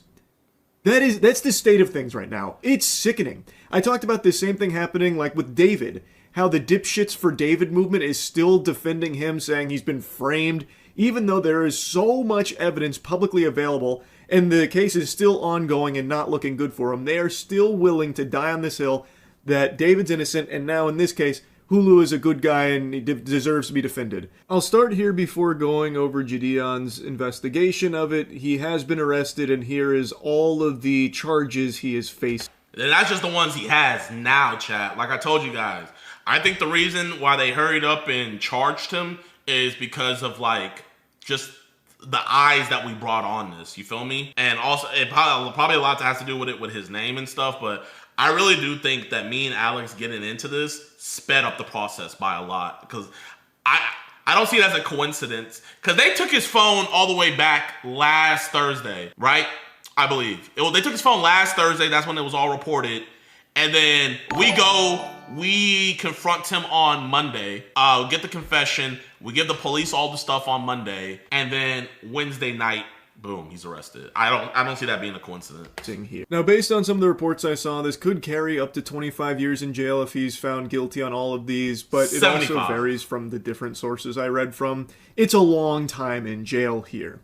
And the fact that they have these charges against him, the possession of this material, means that they probably have evidence of it. Outside of just JiDion's video where he admits to it, I imagine they have something far more solid, because they wouldn't...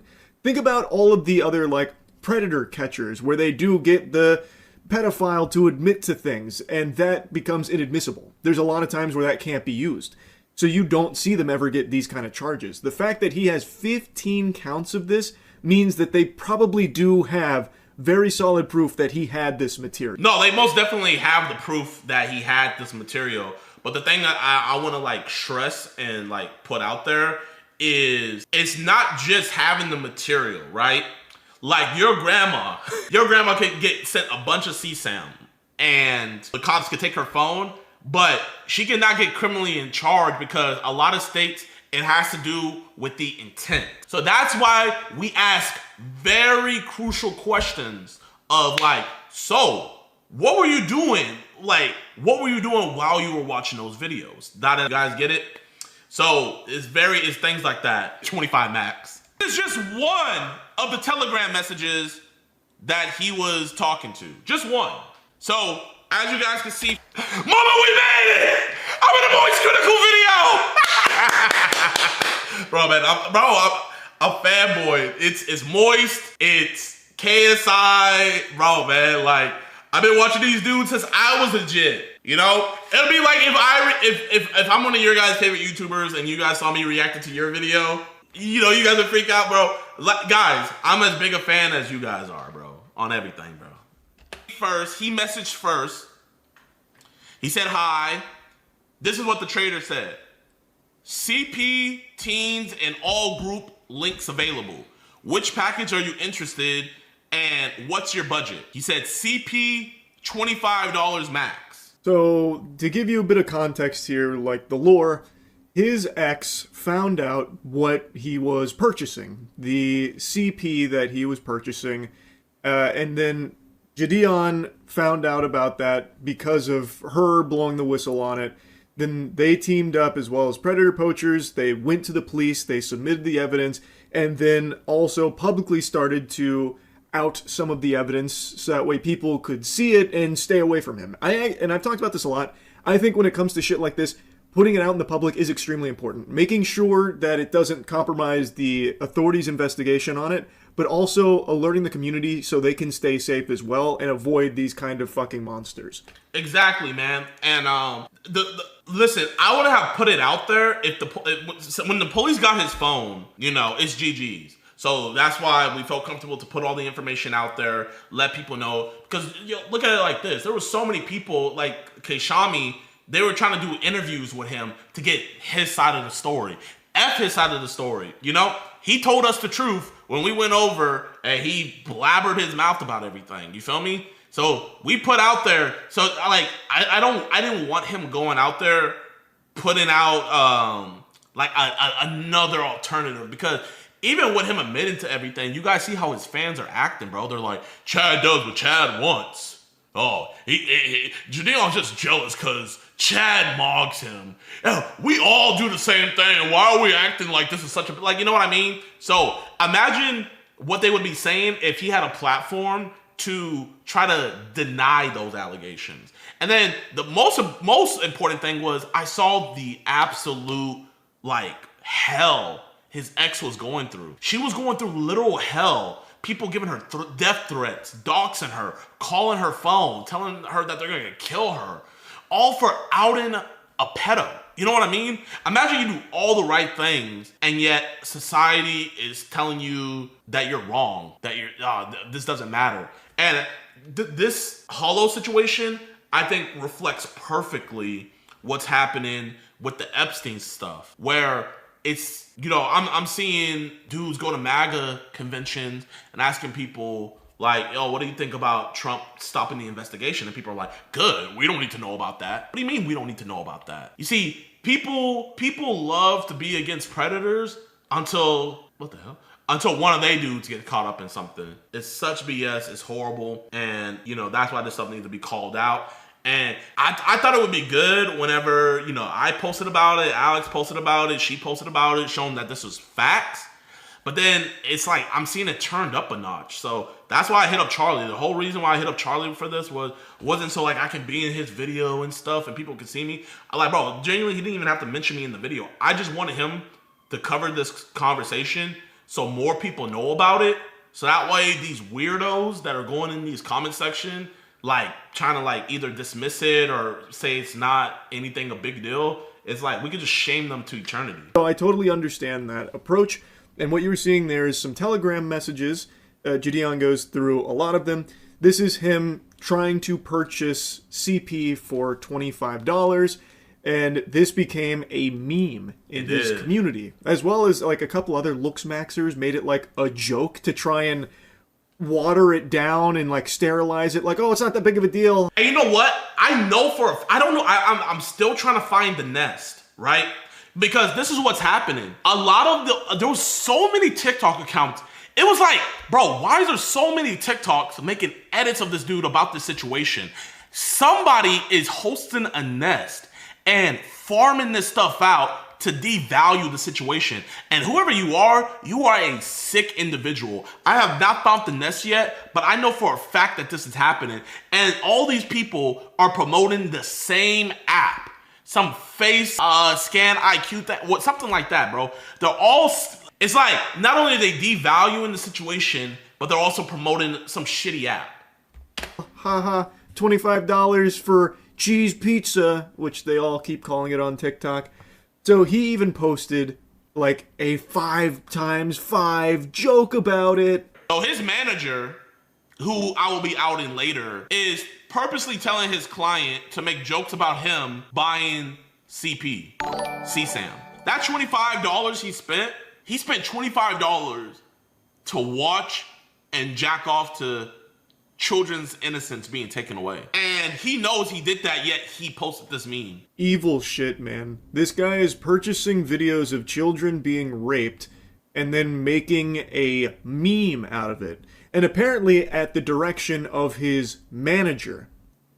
It's actual demon shit. He said hi, they said hi, CP content available, and he says how much. More Telegram messages get posted that show him cruising these telegrams attempting to purchase CP.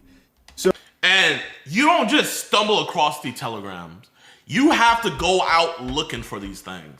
And look, all glory to God, we got him to admit that where he was finding a lot of this stuff is X. X is freaking disgusting right now, where this stuff is like a hotbed for this. And this freak, he was freaking curating his own recommended to have threads where they just have links to this stuff. And he admitted to us that he was using those things to, he was using those links to buy and, you know, find these things and stuff like that. It's horrible, bro. So Hulo, I'm just going to call him Mason. His real name's Mason. I don't know how the fuck to say his stupid handle online.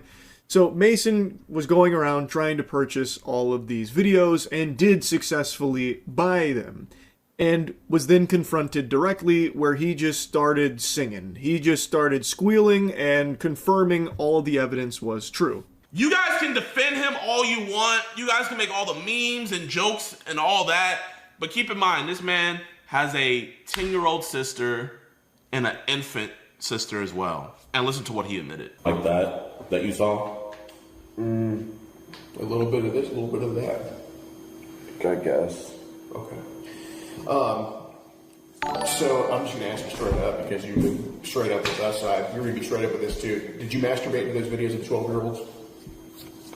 Or was your hand rubbing your penis at the time that was being It watched? was just, I guess my hand was on my dick like the whole time. I'm just going through everything. Okay. So was your hand going up and down on your penis? Yes. Okay.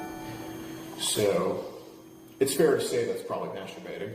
Yeah. Okay. I appreciate you being honest about that, dude. On camera, openly admits to masturbating to videos of 12-year-olds being sexually abused, and the Hulo is innocent gang doesn't care. He is then asked again if the allegations are true, and he confirms they are. That he downloaded those videos, he claims he deleted them.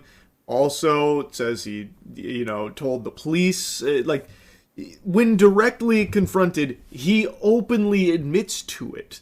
And it's all on camera.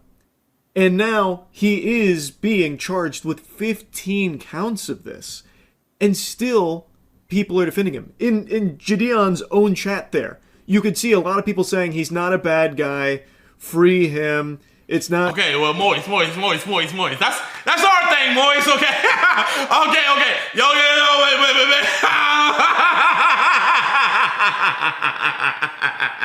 Oh, I'm getting you guys in trouble. Oh, man, okay. Yo, my bad, man. My bad, Moist. Let me, here. If you ever see he's not a bad guy, just trust and believe we think he's a bad guy, okay? Oh, man, you guys are in trouble. That big a deal, that kind of thing. You can literally see it in JiDion's own chat. And then on TikTok, his community is standing beside him 100%. Yeah, TikTok is like bad. as if it's, some kind of mistake that he made that he'll learn from. That's not a mistake. That is pure evil. He is buying videos of children being raped for his sexual pleasure. He apparently tried to say that he was in a dark place when he was doing it, but now he's a changed person, so people are like, oh, he deserves a second chance. No, we can't let his life be ruined over this. He was just in a bad spot. Do you know how many people are in a bad spot that don't turn to paying money to watch videos of children being raped so they can jack off to it? That's not an excuse. That's not a justification. It is pure demonic evil shit. And people are just giving him a pass. And, fighting tooth and nail for him. They got their fucking shield up, going to bat for him like white knights to defend Hulo. Even though he openly admits to it, he is being charged. They're pursuing 15 counts of possession of the child sex abuse material. And still, people don't care. They think that this isn't that big of a deal. And that, well, he was in a dark place, so we can't be mad at him for it. They're not even saying that he's innocent, that he didn't purchase these and watch these. They're not even saying that. They are saying they don't care that he did. It's just unhinged, man. It is actually scary. Because it's not a small amount of people. It's not. It is not a small number of people. But it doesn't feel real. That's what I'm saying. This feels like there's a nest for this. I would get it if, I'm telling you, chat, man, if he was some big TikToker, maybe. But there's something fishy about this where it doesn't feel real, bro. Like, I go on these people's accounts, and somebody is curating this, and someone's curating this, and whoever's doing that, you're doing it for demonic reasons. I know you can always point to like these fringe outlier freaks that'll defend anyone and anything, but here you can find a ton of them. Like, go to any post that's talking about this, or go to any video, or go to some of the communities. There's even some people like in the Looksmaxing community that are going to bat for him. You can find so many people defending him. It's just, I just cannot wrap my head around how we even got to this point. I don't get it. I don't get it. There is just nothing that is just universally condemned anymore. There isn't. Even just objective evil like this no longer gets a complete condemnation from human beings. But let it have been freaking that streamer who leaked his links. Let it be EDP. You know, then everybody would come to the common consensus. But humanity is just devolving. It's scary. It is completely unhinged. Anyway, I just wanted to yap about this. I think it is a great thing that he is being charged with all of this. He's a fucking disgusting monster. Anyway, that's really about it. See ya. Because at that time, no crime had been committed in the city limits of Valdosta. So it is not a crime to have a man come to try to meet what he thinks is a 14-year-old girl. Your boy has gotten exposed by a police chief. This woman right here has made a whole video trying to quote unquote set the record straight. Let's see what she said. Chief Leslie Manahan addressed recent misinformation surrounding a civilian-led To Catch a Predator style sting, setting the record straight, clarifying the facts of the case. The Valdosta Police Department remains committed to lawful investigation, transparency, and ensuring the public receives accurate information from verified sources. So this is what she's talking about here, y'all. We posted this a couple months ago. They literally refused to arrest this man right here, man. So I'm gonna show you guys real quick. Watch this. Right now, we're not making an arrest on him. But why can't we just investigate right now? We're not doing that. Okay, but are you guys gonna take his phone for PC? We're done.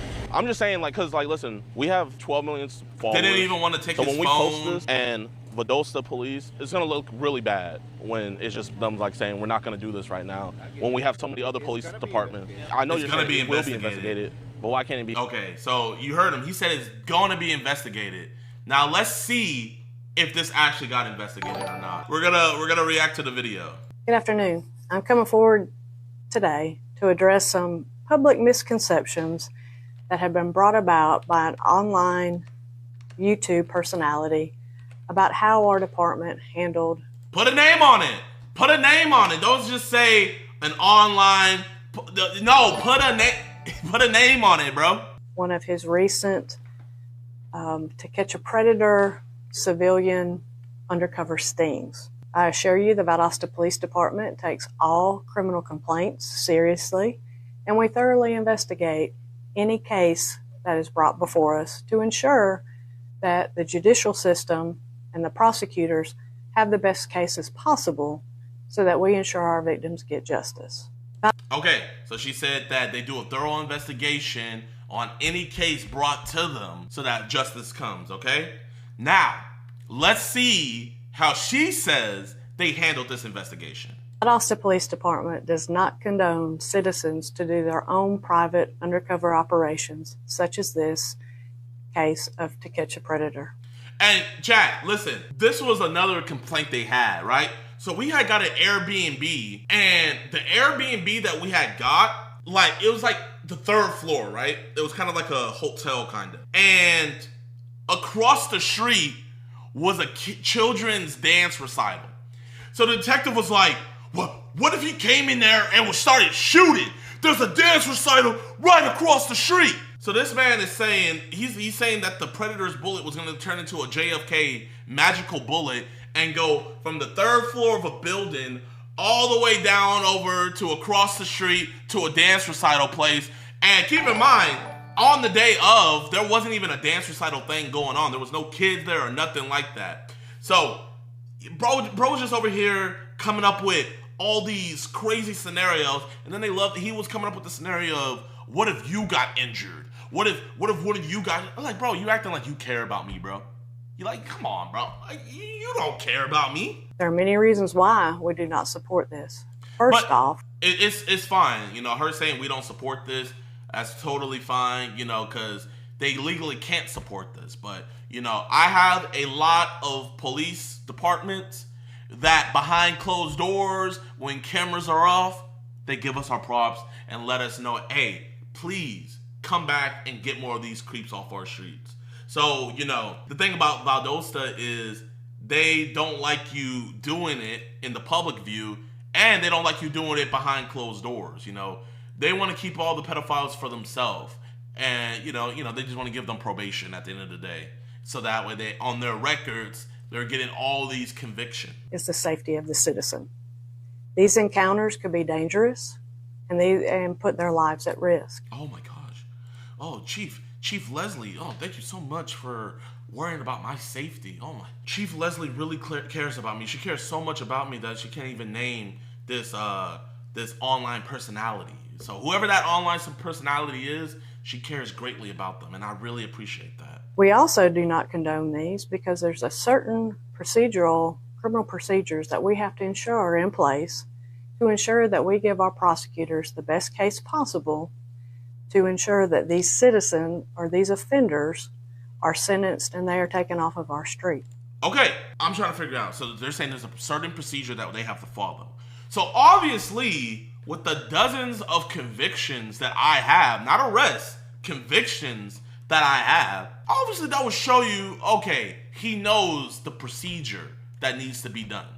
Obviously he knows. And the crazy thing else that's about it is the fan that hit me up about this dude, she had already gotten a dude in this town. But now, all of a sudden, the first time the dude gets arrested and they lied and said that they dropped all the charges on that dude when they never did. But now we're doing it a second time and all of a sudden it's a problem. So it wasn't a problem the first time, but now that this YouTube personality comes in and is putting a bigger spotlight on y'all, now all of a sudden you can arrest these dudes. So they're even bigger hypocrites where they pressed charges on a guy before, but now they're not pressing charges on our guy, which is just absolutely disgusting. There's a lot of different aspects of criminal procedure that have to be understood, and that's usually only done through law enforcement. Usually only done through law enforcement. Usually. But sadly, we do a better job than you guys now, man. And you know what? And it's not for a lack of trying, you know? Obviously, I understand you guys get spread thin. I understand resources. I understand, you know, you guys have to patrol and do all this other stuff. So, hey, you know, I know you guys are trying your best, but, you know, these internet personalities are the professional now, you know? Obviously, you guys know my opinion on Alex Rosen. Like, he is the gold standard when it comes to this stuff. He's even better than Chris Hansen, bro. You know what? He actually probably has more arrests and convictions than Chris Hansen, if you go bout to bout for it. But I know for a fact he's gotten way more worse monsters off the street than Chris Hansen. But anyway, so usually done by law enforcement. Keep that in mind. The credibility of the people involved is something, too, that we have to take into consideration. The credibility of the people involved is something you have to take into consideration. So, you know, I would understand if I was like Dap or somebody and, you know, I'm over here just slapping preds, letting them go and everything. But chat, man, you know, I don't want to toot my own horn. You know, I don't want to toot my own horn, chat. I don't want to be facetious. I don't want, you know, I want to give a fair shake. Chat, please, you guys let me know. Do you guys think my credibility is solid? Do y'all think my credibility is solid? W or L's, man. I want to hear your guys' opinion. You think I have some good credibility? Yes. 100%, absolutely. Man, awesome. So chat, so they said the credibility of the person is also at hand, right? So forget me, the girl who had already gotten an arrest before in the same town and they used her evidence to get this dude arrested and whatnot, and he's still in jail. Wouldn't her credibility be even more solidified if she also gathered the evidence on the second guy that came through? So keep in mind, it's not me who did the chat logs. All I did was facilitate everything. She did all the chat logs and everything, and they already arrested a guy before using her chat logs. So why is her credibility just put into question now? The only different outlier I see here is that I'm involved. That's all I see. Any case that is brought before us to ensure that we ensure our victims get. There are many reasons why we also do not condone these, because there's a certain procedural that these citizens or these offenders are sentenced and they are taken. There's a lot of different aspects of criminal procedure that have to be understood. Okay. And that's usually only done through law enforcement. Okay. The credibility of the people involved is something too that we have to take into consideration. Okay. In this incident, we had one of our citizens, 24-year-old female, who took it upon herself to do her own undercover to catch a predator operation. Okay, she's calling out the decoy. The decoy that already has an arrest in that same town that this police station authorized, deemed okay to arrest that dude. But now we gotta call her credibility into question. It seems kind of backwards. Wouldn't you do that the first time around? So why shouldn't you do that the first time around? So why are we doing this the second time around? Makes no sense at all. This female was told not to do these operations, but to reach out to those who are specially trained, such as with the GBI, as well as our prosecutor's office, because they have the ability to do thorough investigations, which are more credible and do have that evidentiary factor. Okay, so she is telling everybody on this Facebook page a bald-faced lie. They did tell her to let them know before, right? Okay, they did. But she's not letting the people know that they arrested somebody before. They're not letting them know. Hold up. So this is the dude's name right here. His name is Austin John, either Austin Carter or John Carter. Sometimes I get confused when it's like that. Last name Carter, either his first name is John or Austin. Look at this. He was arrested for computer or electrical P/child exploitation, right? So we did the catch in October. The one I did with her was in October, right? She did this one in September. So it wasn't even a month apart from the two, right? He's being held without bond. Look at this. Valdosta PD. Valdosta PD is who arrested him. Valdosta Police Department. So it's the same police department as well. That's his booking number, all of that. I don't know if he's been convicted or not. Like I said, it's not my case, right? Look at this. Valdosta Police Department. So not even a month before, they had no problem with her credibility to arrest this dude. Now all of a sudden, they have a problem. Let's continue. When this was not achieved by her, a YouTuber now got involved and did their own another undercover to catch a predator operation. And she did not admit that they arrested the previous dude. Keep in mind, this is how much of a snake she is. Bro, she's probably gonna run for governor or something, bro. She's very snake-like, bro. She got a 13-year-old boy's haircut. So you gotta realize she thinks she's one of the boys. She's a snake. Look at how she's moving. During this time, we are unknown of the communication that went back and forth between a gentleman who did not even live in our jurisdiction. It doesn't matter if he doesn't live in your jurisdiction. He came to your jurisdiction to commit a crime. What does it matter if he lives in your jurisdiction or not? He came to your jurisdiction to commit. And he did have some, because he let her know, I'm outside, come down, come get me. So boom, you have communication being sent in your jurisdiction. Stop the cuffs on him. But no, they want to protect him. They love protecting Preds. Chief, You love protecting pred. You have a 13-year-old boy's haircut. At least if you're gonna steal a 13-year-old boy's haircut, you should at least protect the 13-year-old boys and girls. He was brought here. He was lured here. He was brought? He was brought? He was lured? Oh my gosh. This is terminology you use for somebody that is innocent. Is she trying to say that Mr. Calvin is innocent?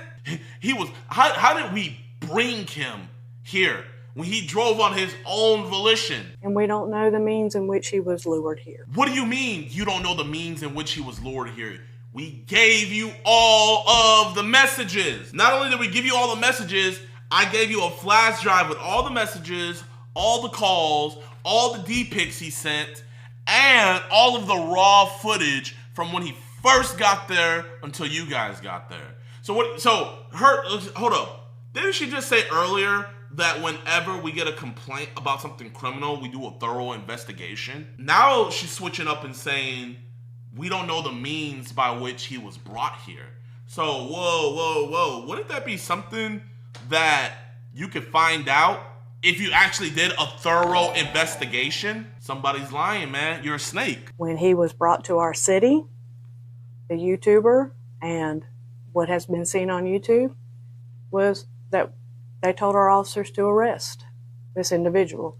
Nope, that's not what I said. I said, are we not going to do an investigation? Let's run it back, chat. Let's run it back. Is there any investigation taking over this case? It would be our investigation. Is there any investigation, any detectives that can come?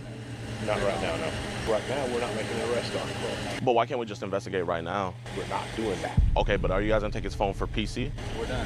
I'm just saying, cause we're done. There is, like I said before, the proper criminal procedures to assure that a justified arrest is made and a legal arrest is made. Okay, let us know. We did not have that. So at that time, at my direction, our officers did not arrest this person. And that's totally fine. But you guys didn't do anything thorough. You had enough, because the guy admitted what he was there for. So that's listen, there's way more stuff that you have to have for an arrest. I understand that. But there's a lot less that you have to take evidence. There's a lot less probable cause you have to be able to take a phone. And even if you didn't want to just seize the phone to get a search warrant later, you could have at minimum asked him to sign over a consent form. But you didn't either. You did nothing. So your directions suck, Mr. 13-year-old boy. Because at that time, no crime had been committed in the city limits of Valdosta. So it is not, according to this 13-year-old boy, it is not a crime to have a man come to try to meet what he thinks is a 14-year-old girl. If it's in Valdosta. Valpreda. If it's in Valpreda, it's good. Important part of these type of investigations or these type of operations or stings is that we have to have know the credibility of those who are involved in the situation. Okay, and I understood that. So that's why I let multiple times be known that, hey, you guys arrested one of her previous dudes. Not even a month ago, you arrested one of her previous dudes. Hold up. Let me see. We did this catch on October 15th. She got the arrest on scene for her other guy on September 24th. That is not even a month between. So Mr. 13-year-old boy, do you just have short-term memory loss that you forgot? And if at any time anyone is acting as an agent for the state, we have to worry about what's called entrapment. She's lying again. She's lying, and I don't know what the education system's like in Valdosta, but listen, you're only an agent of the state if the state has you do something. So for instance, let's say the feds put a wire on you, right? The feds putting the wire on you, instructing you to do something, you are an agent for the state. If the feds come to you to snitch on people, you are an agent for the state. They didn't tell us to do this or have any previous knowledge of it. So we are not agents of the state. So we cannot legally commit entrapment. Bro, you got all these law books back here, but you don't read them. Where certain things may be said that will lead someone to say something or bring them in, which would get the entire case thrown out. It's not usable. As for the evidence in these cases, anytime that we collect evidence that we use for an investigation or that is turned over to our prosecutors for prosecution and then the courts, we have to ensure that they were obtained in a legal manner, as well as they are true to the best of their knowledge, that they have not been tampered with, altered, or in any means been changed. And we have to swear under oath. Okay, so wouldn't it be a lot easier to see if something had been tampered with if, I don't know, you took his phone? Or I don't know, you maybe asked for our phone? Or I don't know, maybe even asked for the camera or the original footage? Well, wait, I did give you all the original messages and I gave you all the original footage. But what's happened? What's happened with that? Nada, zilch, nothing. Just doing all this effort she's putting into this video, and this was the most dog-ish video I've ever seen. Like, this is actually horrible. But all of this effort that she put into this could have been put into actually doing an investigation. But clearly, they didn't do it. Chat, do y'all think there was any investigation done on Calvin after the fact? Be honest. Do y'all think they did anything to see whether or not this dude did the stuff that we said he did? I think it's clear as day. That's how we obtained that evidence. If not, we are not able to use that evidence for any type of investigation or courtroom activity. I assure you, the Valdosta Police Department is committed to serving our community, and we serve it with integrity and professionalism. Nope, lies. But we also do it to ensure I've caught her in like 5 lies this whole video. So where's the integrity, Mr. 13-year-old boy? Leslie Manahan. You're over here trying to act like a man. Well, be a man and have some actual real integrity, have some real balls, and do an actual investigation. process. Oh my gosh. And then there's a bunch of D-writers in the chat, so I commented this on Fat minute ago. You see, it would be so easy to, I meant to say debunk everything you said that I'm not gonna even do it on here. I'm gonna make a full video about it, but I want to address a couple things that you said that were agents of the state. But how are we agents of the state when all we're doing as civilians is reporting a crime to you guys? It is a crime in the state of Georgia for someone to meet who they think is a minor for sexual purposes. And that is exactly what Calvin Newkirk admitted to you guys. On scene, you also claim that you didn't receive all the messages, when that is further from the truth, because everything was given on scene to you guys. Just say it loud and clear. You don't want to arrest him because you guys aren't going to get any credit. It is that simple. So what he doesn't live in your jurisdiction. Obviously, he has the urges to travel to wherever a minor is. And you think it's a W for your department that he doesn't live there. What an absolute joke. Imagine if it was a real child in your jurisdiction. I guess that's what you guys are waiting for. And then we got this Chad right here. This is the Georgia Penal Code. He put OCGA 16-12-100.2 prohibits using electronic means such as the internet, email, or messaging to seduce, solicit, lure, or entice a child under 16 or someone believed to be a child to commit illegal sexual acts, including child molestation or enticement. Nowhere in there does it say anything about it having to be law enforcement or anything like that. Entice someone or someone believed to be a child. And he believed that he was meeting somebody under the age of 16. Boom, bada boom, bro. We got smarter people in her comments her own comment section. All the laws were broken, and the only part this video has right is it is dangerous. Yet these personalities, as you call them, go out to ensure our kids are safer than they were yesterday. Chief Manahan is an excellent chief of police with a remarkable record of service. Oh my gosh, bro. Bootlicker. Bootlicker! Bootlicker! Boo! Boo! Bootlicker! Boo! Boo! Okay. Anyway, I wanted to get that out the way, man. A horrible attempt by the Valdosta Police Department to right what they think was wrong and put the truth out there. Obviously, they don't know anything that they're talking about. You know, a child shouldn't be a police chief over a police station. Mr. Manahan, when are you actually gonna be a man? You know, you have a 13-year-old boy's haircut. That does not make you a man with integrity. I know real women who are more man than you. Anybody that doesn't want to protect a child is not a man. So why don't you go on and hand your badge over and step aside for somebody else? All right.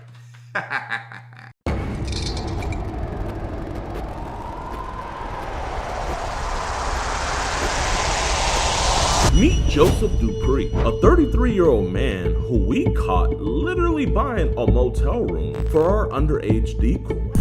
Usually when you get a motel, you're trying to get away and go on vacation. But in today's case, Joseph wanted to get away from his wife and son that is the same age as our decor. On today's explosive episode of EDP Watch, we went over Joseph's 200-page chat log spanning over 5 months. Play with your Did you still want some It's out of line, bro. And go undercover into hostile territory.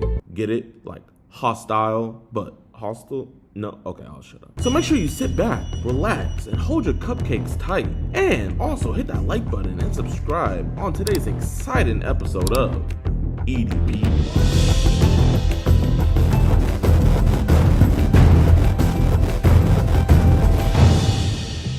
Whoa, wait, that's him walking out. Yeah, that's him. What car is he gonna get into? He's leaving. Maybe he's going to the Walmart. No, he's driving off. You got his plate? Yeah, I got his plate. Oh, he's parking more in the back. So he just bought the motel. All we gotta do is just wait for him to invite our decoy over. And then once he invites her over, we're gonna just go talk to him. But yeah, that was definitely him. Let's go. You go on and get up to the front.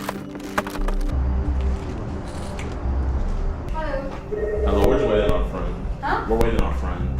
Oh! Don't, bro, chill. Please don't. After I promise I got you. What happened?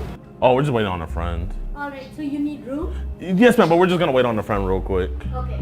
You saw a black guy coming? Yeah. Yeah. Really for that? Just don't break anything, please. No. Are you guys gonna like? No, bro, we don't do it like that, man. We're not Italian. We're getting him arrested. That's all I'm saying. Just keep it cool. You're going to the back? Okay, let me know when he's at the front. He's walking this way. Oh, he's coming to the front? He just opened it. I don't know if he's getting. He got something out of his car? What is he getting? Okay, and is he walking back up to the front? Yeah. Okay. No, yeah, we see the security camera. He's coming to the front. Let's just sit back down. He's going back to the car? Here, we're gonna just go through the back. You said 2 people. He said 2 people? Yeah, but I see 1 person only. Yeah, he wanted a little girl to come. Oh. Shh, wait, hold up. Yeah, he's coming inside. Make sure that he doesn't complain that I give you information. No. You've abided legally by what you're supposed to. Hey, Joseph, man. We know why you're here, man. We just want to talk. That's literally it. We just want to talk with you, man. Can we have a conversation? Yeah. Okay. I just don't want to do it in there. People overhear us. Let's go to the front. You good, man? Yeah. Okay. Bro, man, I try to look out for brothers, you know what I mean? Like, what enticed you about her, man? Wasn't really just her, you know? Yeah. Just like an addiction almost. An addiction? I've learned so much about you, Joseph, man. You're a good dude, man. Respected by the community. How many kids you got? 1. Was it your son, right? Yeah. Oh, man, he looks like a splitting image of you. That's why I just want to talk to you about this. You feel me, big dog? So if you be cool with me, man, I'm going to be cool with you. I promise, man. Yes, sir. What was it, man? Was she coming on to you, or like, what was going on? Yeah, it was on a little app. You know, you run across something and it's like, okay, well, you make a post and then they reply, like, okay, well, so-and-so is interested or whatever like that. Oh, you were talking about like eating her out. You was talking about having that hard and ready, man. It's like, she told you her age multiple times. She said I'm 15. Yeah, you know, some people play, they're, you know, yeah. Like into the whole, I don't know the word for it. Like, You think it's like role play? Like role play. That's a lot of that shit goes on the app. Y'all been talking for like what, like 3-4 months now, man? It's like something like that, probably so. How long are you gonna keep a charade saying, you know, I'm 15, you know? Yeah, it wasn't the smartest, obviously. I want to know about you, man. Like, what's going on with you and your baby mama? We ain't been together in a long time, man. It's me, my wife. We've been together for 10 years. Oh, so you're married? Yeah. What's going on with you and your wife, man? Like, is she not satisfying you, dog? Probably an addiction. That's the only thing I can think of. You know? Are you a sex addict? Probably so, yeah. It's been a up year. I want you to get a better 2025, man. I want this to be like a wake-up call, you know what I mean? Because, bro, I'm not trying to see another brother locked up, man. This system's already against us. You ain't lying. Bro, you got a good paying job. Like, the job's still good, right? Was. What happened with the job, man? I don't know. I guess we're about to see. Like, be honest with me, man. Was this shit you were talking, like, were you really about it, man? You bought a motel. It's like, what was gonna go down if she came through, man? Yeah, I guess I would have seen if she was really or not, I guess. What do you think would have happened? I don't really think she was, well, obviously she wasn't real, but you never know, you know? Yeah. So I could have got killed. Yeah, man. Bro, your son could have grew up without a dad, man. But how old's your son, man? He's 15. Yeah. She's 15, dog. Yeah. What if it was someone talking to your son like that, man? How would you feel, man? Irate. I know you bro, you a big dude, man. You would mess them up, huh? Yeah. So it's like, man, like, why would you do that to someone else's daughter? You feel me, man? Yeah, it just doesn't make sense. I do appreciate the work that you out here doing, though, man. Man, it doesn't make sense, man. It's like, bro, you got everything, bro. Do you see your son a lot? Like, do you have good custody over him? We don't have a good relationship right now. I fought for custody because mom wasn't doing what she was supposed to do. Yeah. He hates me right now, pretty much, like, because I took him away. That's the majority that's eating me up right now. You know, a lot of black men, they don't want to be in their son's lives, man. Yeah. So I respect the hell out of you for that, man. And I want you to stay in your son's life. Yeah, me too. What I see personally is when people talk to like little kids like this, man, this social media age is one of those things where it's just like, there's a trigger for everything. Just best to not have it. Bro, what was the trigger for you, man? Like, what was like, you know what? I'm gonna go through with this. I have no idea, man. I need to get back to just praying. You believe in Jesus Christ? Yes. You know what Jesus said? I think it was in the book of Matthew. He who offends one of my little ones, it'll be better for him to have a millstone wrapped around his neck and sink to the bottom of the ocean than for the Lord to have his hands on them. You remember that verse? I think it's Matthew 10. I don't know it. Oh, you got a whole wife, man. What happened, man? I don't really have a clear-cut answer, man. I don't want to be vulgar, man, but like, this. Oh, yeah. That's your penis, man. Bro, imagine if another man sent his junk to your son. What's happening, dog? Yeah, it's not good. You were waiting for her aunt to leave and everything, man. Like, impulse, you know? But I get it. We all have impulses. We all have thoughts that we shouldn't have, man. I'm not gonna sit up here and be on some moral high ground and bullshit, man, because I know I have my ups, he has his ups. Where you know there's redemption is when you feel bad about it. There was no pushback at all. You were game for everything, dog. And like, it's like day of, it's like, yo, man, see my penis. The other day, I just kind of prayed to God, man. I just felt like I was gonna break down. I felt like I was actually gonna kind of die. I felt like I just couldn't catch my breath. I don't know if it was a panic attack or what. Was that today? A week ago, maybe. I was begging him just take the hurt away, you know. You good, brother? Nah. Are you and the wife separated? Y'all not on good terms? Y'all having a good relationship? Y'all have a good relationship? How would she feel, man? Another heartbreak. 10 years. Yeah. Not only like would you have cheated on her, but a 10-year-old man, bro, she couldn't even go out in public. Were you trying to look for a relationship with her, or was it just a one-time thing? Probably just one time. Just one time? Yeah, no relationship. Where does your family think you are at tonight? Work. I know you probably like feel like, damn, I f***ed up. And tell me if I'm wrong, man. I'm getting energy of like, damn, I got caught, not, damn, I actually f***ed up. You know, after something like this happens, I mean, if this ain't a wake-up call, I don't know what the fuck is. It feels like a dream almost. It's like you're here, but it's like you're not really here type stuff. Past trauma and all this other shit like that. Were you ever touched as a kid or anything like that? Nah, I'm like physical trauma. Got my ass beat with a bat. Man, bro, like, bro, look at this, man. Oh, yeah. That's 1, 2. Asking her, do you like the pics, man? That's listening news to a minor, dog. Did you find her attractive? Yeah, somewhat, yeah. Are you attracted to girls of adolescent ages? Nah, not necessarily, no. Then what was it about her? Initially, I really didn't think that was her real, her real age. How many other times have you stepped out on your wife, man? Nah, I don't do that really normally, to be honest with you. This is the first time you've ever cheated on your wife? Yeah. And you're gonna let it be with a 15-year-old. Like, I'll be honest, man, she a good woman, isn't she? Yeah. She don't deserve this, dog. Nah, she don't. You got me about to cry, man. I'm dead. Chad, man, you speak to him, man. I gotta catch myself. Were you expecting this child to stay overnight? No. How did you plan on getting her home then after this? Probably walk, like she said she was gonna walk over here. Do you think your wife deserves to know what happened here tonight? I just think that she's already dealt with enough. She don't be looking at the finances? Yeah. So what was she gonna say when she saw? Oh, well, no, like it's a separate credit card or whatever it is. So what are you gonna tell the missus? I think it's best to just work on myself and just give her the life that she actually deserves, man. What's she been going through, man? My dad just died. She's not good right now. Your son's not good. The wife's not good, man. Who's the head of the family? I'm supposed to be. How's home gonna get better when we're at, what is it, a Super 8, waiting for a 13-year-old to sneak out her parents' house, man? How's home supposed to get better? Right. No, that's me asking, man. It won't. You gotta put the work in, man. At this point, man, like, bro, you might as well go get the pack of cigarettes. Go out and get some milk. I see what you're saying. It's been an internal battle. I haven't been praying. I haven't been asking for his guidance. That internal battle now is seeping over to freaking to the external, man. Like, bro, you said right here, we could play in my car. Play with what? That's what she said. Play with what? And play with your Did you still want some dick? Just out of line, bro. Think about it like this, man. Would you ever even dream of touching one of your son's classmates? Not in that perspective, no. You did. Right. Your son 13, she's 13. I think it's just, porn and all that. It just rewires your brain and all. But what kind of porn? It don't really matter, to be honest with you. I'm not gonna lie, I'm thirsty as hell. Can I get some? Man, if you want it. Ew, that shit ass. What? I don't care how old you are, ain't nobody liking that. I like the grapefruit. Shit, I don't want your stuff out. We don't need your junk out here, man. I want to give you this, man. By all means, if you want to burn it. Tell y'all something though. What's up, man? Deep down inside, I've been praying for God. I don't know how he was gonna do it, but I know he was gonna do it. So you think that this was it? No, I mean the push that I need to change myself.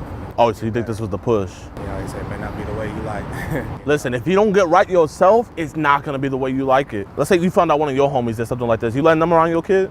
Hell no. I respect the hell out of that, man. So what's gonna change from here? I need to get in the word. I gotta get back into what saved me the other day, putting God first, and when you do that shit, everything else follows. Everything. I think it says it in Philippians. Christ is the head, then the man, then the woman, then the child, man. Yeah. If you follow that order, there's not gonna be wifey not good, son's not good. You gotta make it part of your daily routine. Yeah. It's so easy to get lost in the stress and lost in the everyday hustle and bustle. What does the job do? Like, what do you do on the job? Electrical maintenance. Okay. So you work with your hands, man. I respect the hell out of that, bro. You're a real man actually making a difference in this world, giving back. So are y'all, man. Bro, you a chill dude, man. I genuinely wish, like, it could have been on some stuff where it's like, we could have met on, you don't have to step in the pub. Bro, it's something through my shoes. Yeah. Here, we can step over here. I mean, you were honest with me, man. You say if she was real, you would have smashed. Like, did you at least bring protection or something, man? No. What if you gave her something?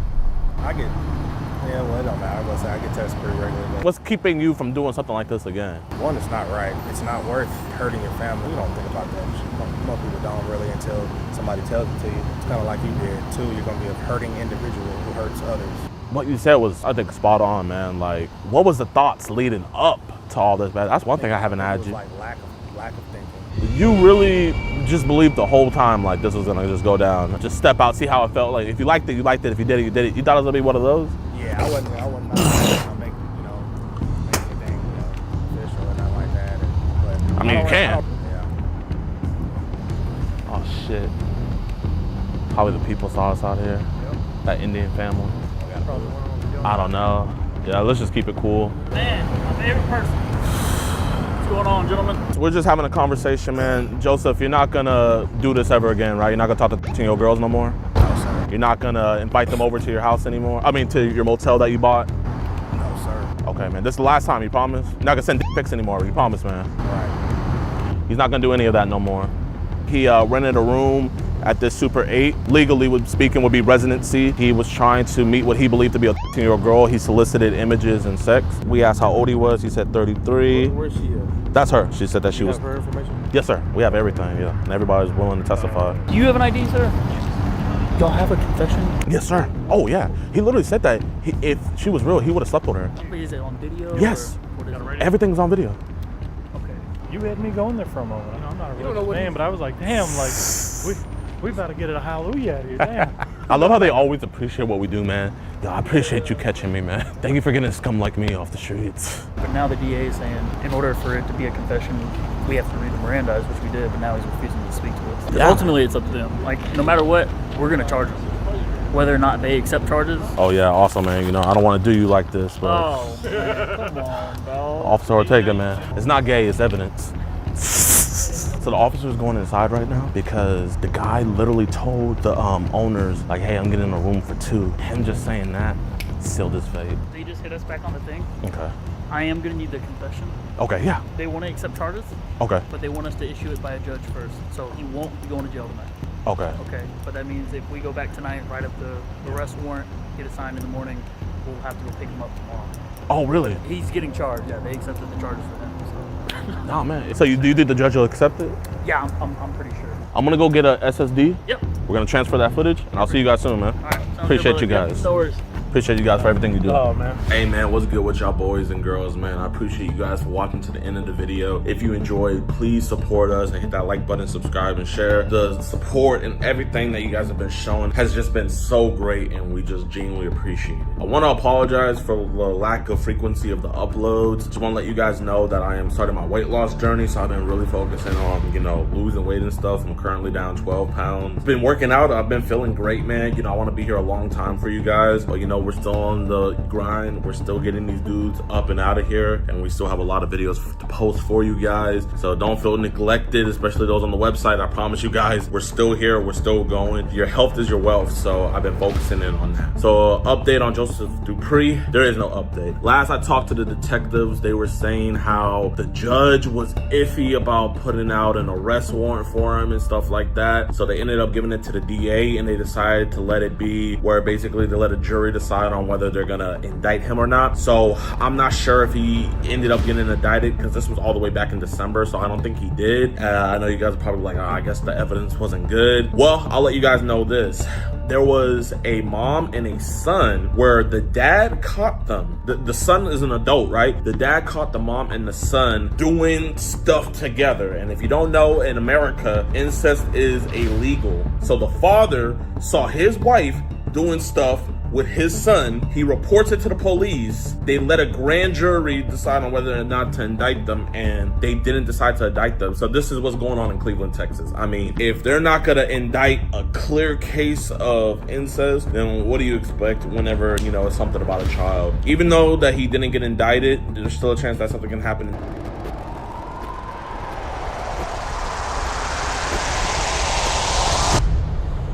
What's on your mind right now, Gary? Honestly, if I had a gun, I'd shoot myself. Is there other offenders that live here, or? Yeah, the whole house is. The whole house is, okay, okay. And like I told this gentleman, I'm 64. If I go back in, I'm in for 30 years. I won't see the light of day again. I mean, did you get bullied in prison for being a sex offender? Yeah, I got a few times. In Dakota, I slipped up. I made a mistake. I had spoke to a year-old girl. And he told her that she could come over where it's nice and warm, where he could suck her.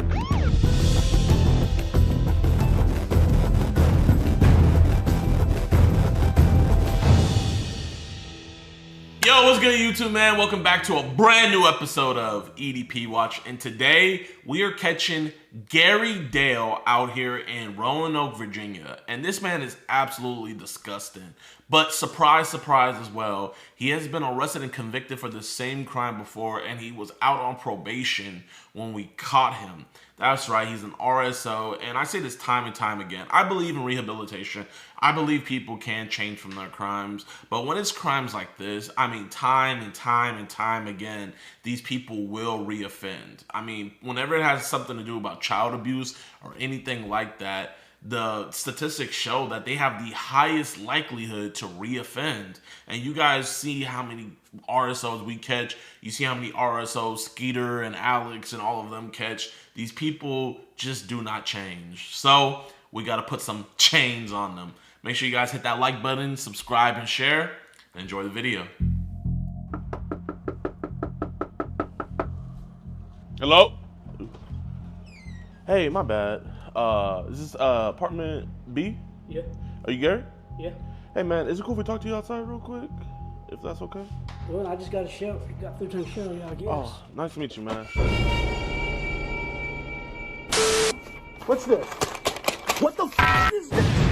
We know you hate child predators and love what we do, but sadly, the same can't be said for others. Join today on EDPWatch.com, and for only $4.45, you can help support us locking these monsters away. You'll get access to uncensored chat logs, cool disgusting audio calls, and never before seen and early access to new videos. you'll be entered into monthly giveaways, get 50% off all merchandise, and get a chance to do an IRL catch with yours truly, DeMarcus Hanson. All on EDPWatch.com. Not a cop or anything. Do you know No. his friend? No. Okay. I don't even know. I know he used to live here. No, I'm talking about the young girl, man. Listen, I'm not a cop or anything. I don't want to get cops involved. I'm on parole. I'm just here to have a conversation with you about this. But if you're not gonna be honest with me, man, then I'm not gonna have this conversation with you. No, I mean, You don't I hate. had spoke to somebody, but Okay. You were supposed to meet later today, right? it was a 19-year-old girl. Yeah. Okay. Did she tell you that she was 19? Yeah. She told you she was 19. Yeah. Okay. So if I show you a message of her saying something different, I mean, it's probably something on there, but I've deleted so much stuff. I'm not even. I said the heck with it. I'm not. I'm Okay, that's staying here fair. at the house. I'm not getting involved in nothing. okay. So you weren't actually gonna go meet up with her? No. Okay. So told us that there was talks. We got in touch with her mom. We saw her phone. So I have all the messages between y'all. So be honest with me. How old did she tell you she really was? She told me she was 19. That's what she has on the app. Okay, but when you guys started texting, how old did she say she was? I think she said she was 50, I think. Maybe. Yeah, man. Listen, like I said, man, I don't want to get cops involved with it. I'm not wanting to get in no trouble because I'm on probation and I'm just trying to get off my probation so I can go back home. And then listen, man, you know, I have your parole officer's number, and I was like, maybe I should call him because he's not a cop. But I'm like, hey, I know that can get you screwed up and everything because you are right? Yeah. Okay. And how old was the victim? It wasn't an actual victim. It was an undercover cop. Okay, so it was a cop? Yeah. Okay. But how old did the cop pretend to be? They said they were 25 at first and then 19. Okay. Listen, bygones be gone. So you never actually did anything to her? No. Okay. Hey, you know what? I respect that, man. I mean, you did your dues and everything. And, you know, obviously, I'm not trying to get in trouble again, but when I got Haley's mom hitting me up, you know, we're real close. Her father isn't too much in her life, so I'm real close with her mom. Her mom asked me for backup. She doesn't want to get cops involved. So I said, hey, I'm going to be a man. I'm going to come talk to him. So if you're going to be honest with me, Mr. Gary, I'll be honest with you. And I'm not getting involved in none of it. I'm not going nowhere. I mean, listen, obviously we could talk right here because this is your business, but you just want to talk on the sidewalks. That way none of your... Does anybody... It's the boarding house. Okay. Is there other sex offenders that live here, or? Yeah, the whole house is. The whole house is, okay. Well, so, come on, like, what was the talks? Like, was she being the one, or was it more on your end? Because I didn't read everything.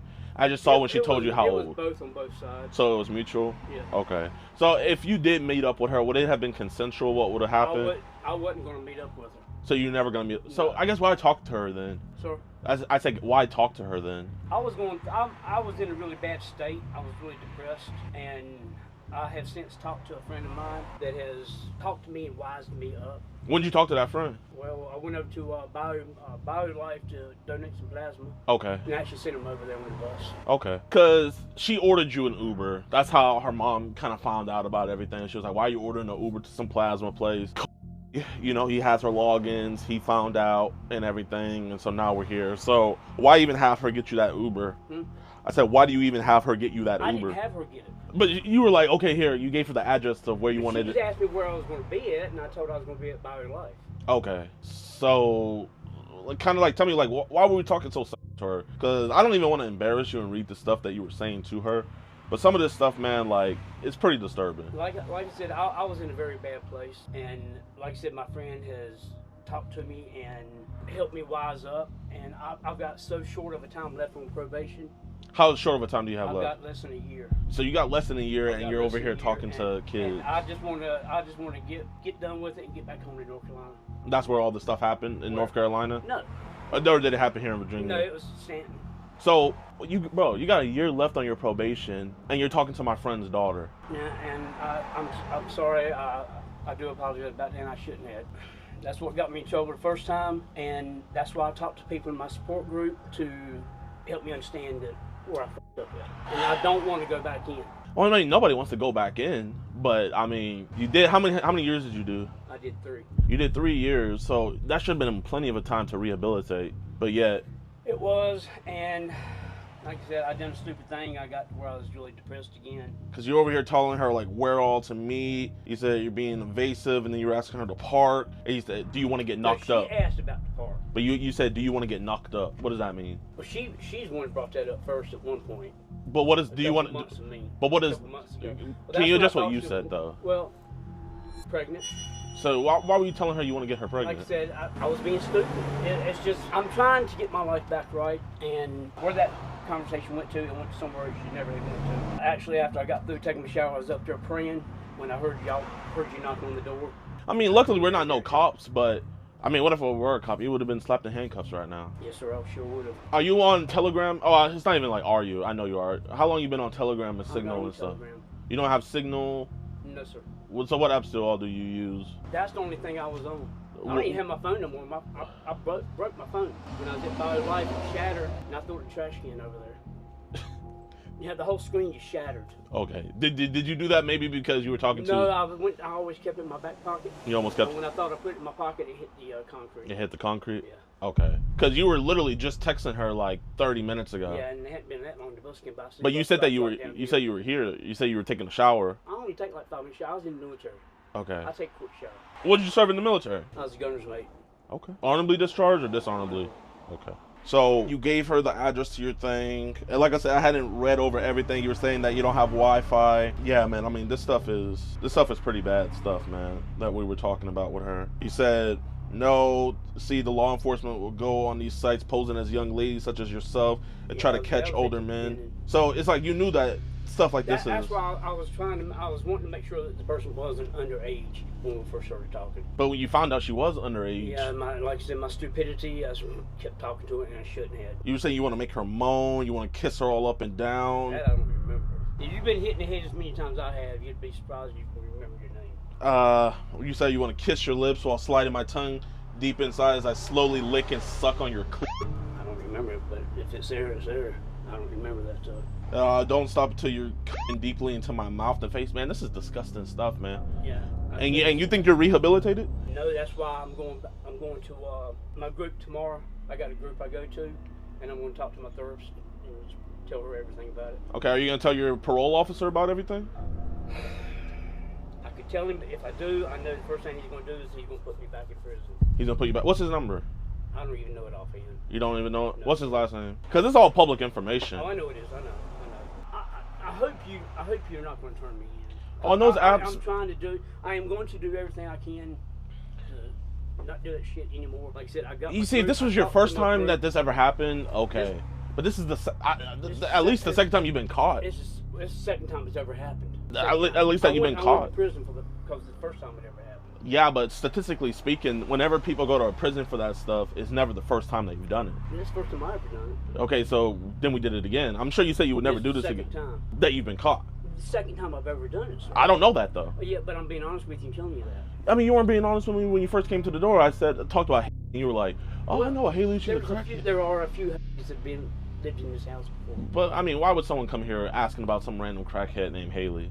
Hey, I believe it. I've had somebody come up here and ask for the girl before.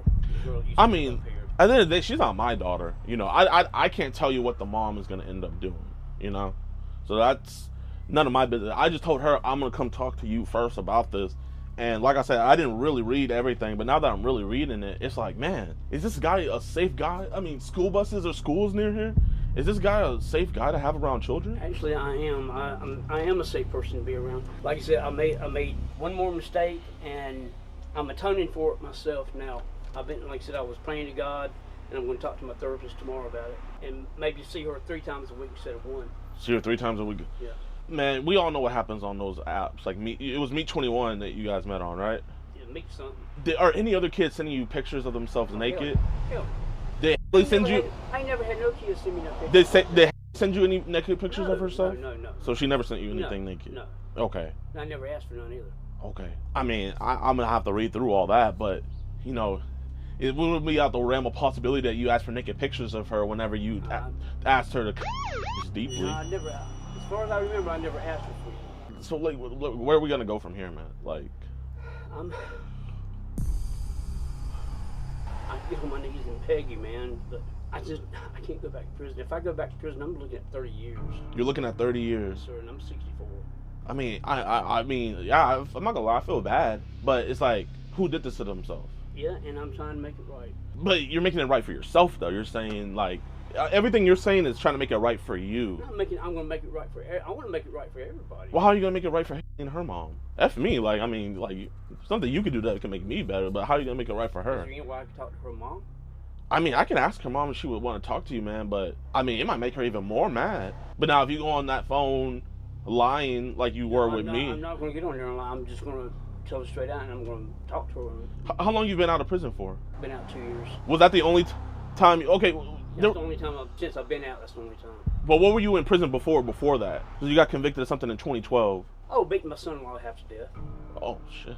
Well, he was beating on my daughter. So I got misdemeanor. Well, no, that charge in 2012 was. No, that wasn't a. That was me and my older stepdaughter had an affair. She was 25 and I was 50. That wasn't a. Then why did you go down as a? I don't know. I didn't know they had it down there as that. So is it true? Like they really said that you would get 30. You're facing 30 years if you do something like this again. Well, they said if I get violated and go back to prison, I'm doing my full 30 years. You don't get 30 years for talking to. They did a plea deal for me. Did you have? And be honest, you had. No, hell no. I never had. So, then why did they do a plea deal? They did a plea deal because when I talked to my lawyer about it. Okay. Instead of me doing because of my age, instead of me doing the 30 years, being probably about 80 or 90 when I got out, she went ahead and did a plea deal with the DA. I'm just over here like, if you went to prison for all this, I mean, did you get bullied in prison for being a sex offender? Yeah, I got raped a few times. So you got raped multiple times in prison, and you get out and you do the same thing? No, I haven't done it. I haven't done it to anybody. She said, "Why do you think I was a cop? Because I'm 13." And that's when she brought up that age. So she says she's 13. So why didn't we learn our lesson from the first time? Like I said, I was really depressed, and I just wanted somebody to talk to, and I picked the wrong person to talk to. Yeah, you did. You picked like the worst person in the world to talk to, a child. I'm gonna be honest. I don't think your phone's broken. My phone's broke. It's shattered. It's in the trash can over at Valley View. How was it on the trash can if you told her that you were home? I was on my way home. I was waiting at the bus stop up there at Valley View. Well, not Valley View, but right across from Bio Life. I'm being honest, sir. I really am. Here, it's cold. Can we go inside and talk? Sure. I said it's cold. Is it okay we go inside and talk? Yeah. How much rent costs here? I said how much rent costs here? $600. Don't close it off. How you doing, man? So you're lying about people not being here. How many people are here? Yeah. Are you the only one here? I understand. Are you the only one here? The one thing you don't want to do is. I ran a room here. I know, but are you the only one here? Or? I can't tell you that. It's cool. We go to your room. Like a mile up? No. Hopefully you're being good. Yeah. So here. Do you have any weapons, any guns, anything? No. If I call your number, where's your knife? That knife right there. Is it? Let me go ahead and give it to me. Okay. Go ahead and give it to me. What you want it for? No, I just. No. So if I call your phone number right now, your phone's not gonna ring. I'm gonna give you one chance to just be fully honest with me. No, I don't have. Okay. I just wanted to see if you were being fully honest with me. And the mom does want to talk to you. Okay. Would you talk to her? Yeah. Dang, what the heck? What you got a hammer for? I just do this construction work. Okay. Yeah. What you think I'm gonna use the hammer on you? I mean, we just want to be People are safe. crazy, man. I'm not. I'm not like that. I mean, I don't want you to think you're backed up in a corner or whatever, and because we're not here to ruin your life. We're just because I'm not gonna lie. The girl's messed up now.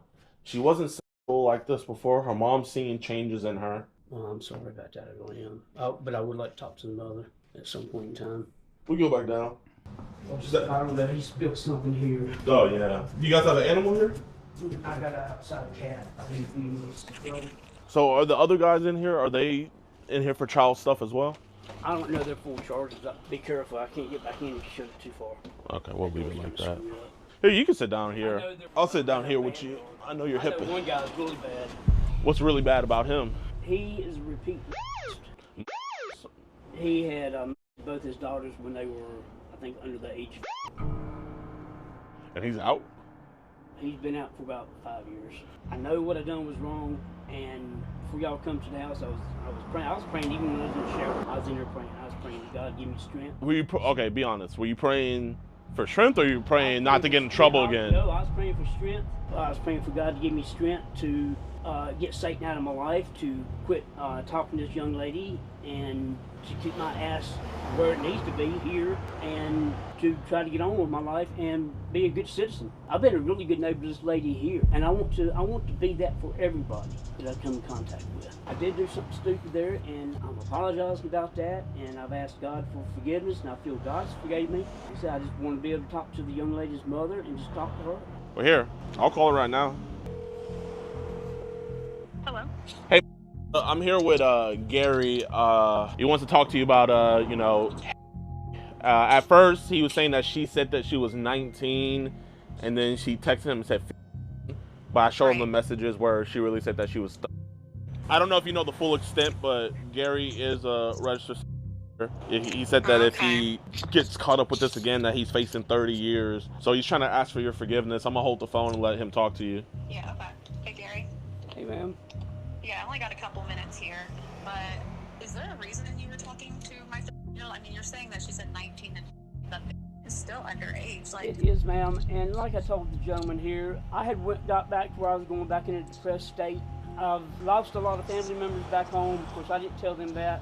I've even lost my fiance. I was just really looking for somebody to talk to, and yes, like I told him, I was talking to the wrong person. I mean, there's several grown adults out there. What business do you have talking to a 13-year-old? Yes, ma'am, and like I told him, I'm going to go talk to my therapist tomorrow and see if I can get more appointments with her during the week, explain to her what all is happening, what's going on. I am a Christian, and I have backslid, but I'm trying to get my life right. I want to get back. All I can do is ask your forgiveness, and I can promise you nothing like that will ever happen again. I just want to try to get on with my life, and I've been out for a short while, and like I told this gentleman, I'm 64. If I go back in, I'm in for 30 years. I won't see the light of day again. Right, so I mean, the fact that you're making this choice is like, why? Like, do you not have like a probation officer or something? I do, and I'm going to talk to all of them. I think the best point of action is to call your PO right now, because I handed this over to the man there with you, and he was taking care of it. I really think you need to get some help. I'm gonna talk to him. I'm gonna see what happens. All right, thank you. What's on your mind right now, Gary? Honestly, if I had a gun, I'd shoot myself. Well, nobody wants that, Gary. Are you feeling right now, man? No, but I would if I had one. So you are sounding right now. Oh, man. So it's normal. Yeah. This is Gary.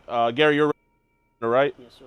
Are you ever gonna invite a 13-year-old girl over to your house again? No, sir. Are you ever gonna tell a 13-year-old girl you're gonna suck on her? No, sir. Okay. And you knew the whole time he was 13, right? Not at first, no, sir. But you didn't know later on after you said before you sent the messages, right? Not before, no. Okay, you're lying, but No, I told you at first. She told me she was 19. Okay, but when she told you she was 13, and after that, when you said, "Can I suck on your?" You knew about that, right? Are you ever gonna say that to a 13-year-old girl again? Hell no. Can you promise that officer this will never happen again? It'll never happen. And you're on probation, right? Yes, sir. So if you have any contact with kids, that breaks your probation? Yes, sir. Okay. Yes. Yeah. So I got a brief summary about what's going on. Yeah. Right. So can you explain a little more? So he's a registered offender. If he breaks his probation, he's done for. Hello? Is this Dakota? Yeah. Hey, Mr. Dakota. This is JiDon Adams. Do you know Mr. Gary? Yes, I do. Okay, I'm with Mr. Gary right now. Mr. Gary, can you tell Mr. Wright what's happening? Yeah, Dakota, I slipped up. I made a mistake. I had spoke to a 13-year-old girl. Thought she was 19 at first, and she ended up being 13. And things went bad. Didn't meet her, didn't touch her, but said some things I shouldn't have. And he also gave his address to her, and he told her that she can come over where it's nice and warm, where he could suck her. And he said he wanted to knock her up. You did say those things, right? He's shaking his head. I'm with the officer right now. The officer said just to stay right there, so just stay right there for right now. And he did know the whole time that she was. He told her that age is nothing but a number, and he also told her that law enforcement disguise themselves as cops. So like he knew that he could get in trouble for it. Okay. Yo, man, I hope you guys enjoyed this video. If you did, be sure to hit that like button, subscribe, and share. Now, Gary Dale was arrested, And he actually has been convicted. And guess how long he was convicted to? That is right. 3 years. Absolutely disgusting. I mean, these people are just not taking this shit seriously. Somebody's going to end up dying over one of these guys that we catch, and these judges are not giving them the hardest possible sentence out there. We're going to be going over his stuff right now. So when they first arrested him, as you guys can see right here, there's his mugshot. He was first arrested on just probation violation, which is a felony, especially with what he was charged with beforehand. And as you guys can see right here, this is the offense date and everything when like he was formally charged and all of that. And then we can just go over here. If you guys want to look this up, all you have to do is just copy this up here and you guys can find everything. But yeah, so as you guys can see, he had a public defender, so it's not like he went out here and got Saul Goodman or Jayoma or anybody. It was set for trial in March. And here it was, April 9th, 2026, revoked sentence probation. Absolutely disgusting. The sentence time, he was given 3 years.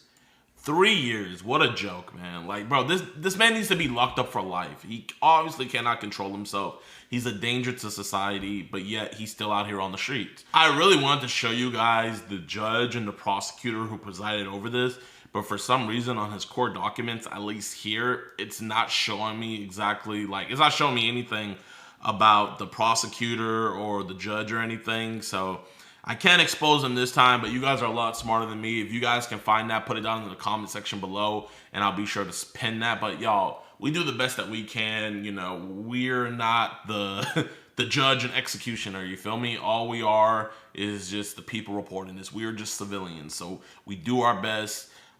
He was given 3 years, but that is nowhere near enough. So please make your voice heard. Please, if you guys can, try to find out who this judge was, because this is just disgusting. But without any further ado, man, I appreciate you guys. I love you guys. You guys have a blessed rest of y'all day. Peace. The EDP Watch conviction update.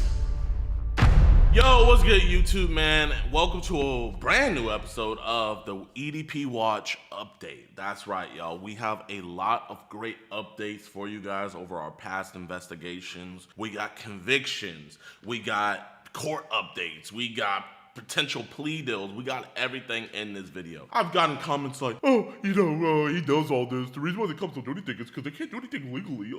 Actually, he's not a law enforcement officer, so that's why they can't do anything. These people can't be prosecuted. Shut up, eat me, okay? Some of these people in this video, they got convicted for our work, the work that my team did.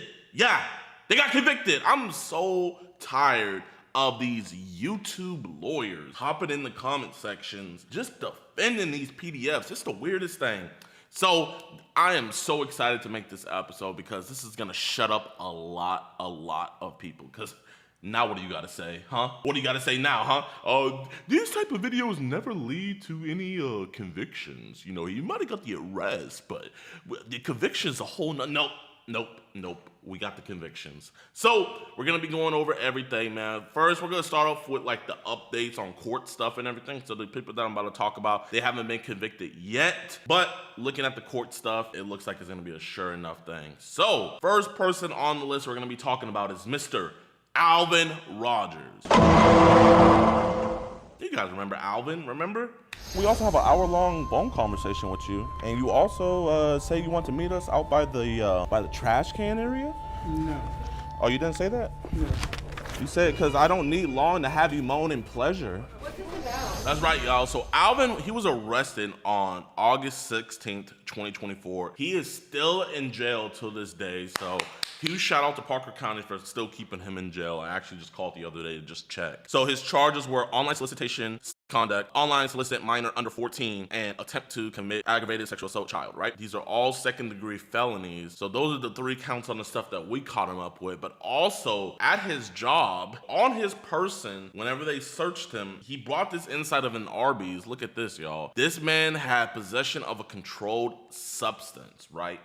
You know, looking back at his teeth, I'm guessing it's that Heisenberg blue stuff. You know what I mean? And he got arrested for that before. So not only is he charged with our stuff, but he's also being charged with this possession of a controlled substance. And the court proceedings are looking really good. If you guys want, you guys can follow that link and stuff so you guys can see the same stuff that I'm seeing. All you need to do is type in like Parker County court records and just type in Rogers, Alvin, and then boom, he'll pop up. And on August 18th, 2025, so that's literally gonna be next week, he is gonna be having a jury trial. So now let me tell you guys about this. This is literally the best thing for us, but the worst thing for Mr. Alvin. When you have a jury trial, that means all bets are off. There's no more, okay, we could come up with a plea deal. There's no more, okay, maybe we could like plead guilty to this and get lower time. Nope, nope, nope. This man, if found convicted, I'm not gonna say if, when, because the evidence is solid, video evidence is solid. When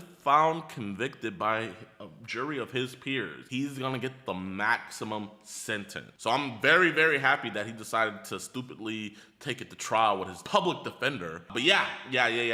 All I can say is Mr. Alvin Rogers is screwed. So give Alvin Rogers a hand of applause, y'all.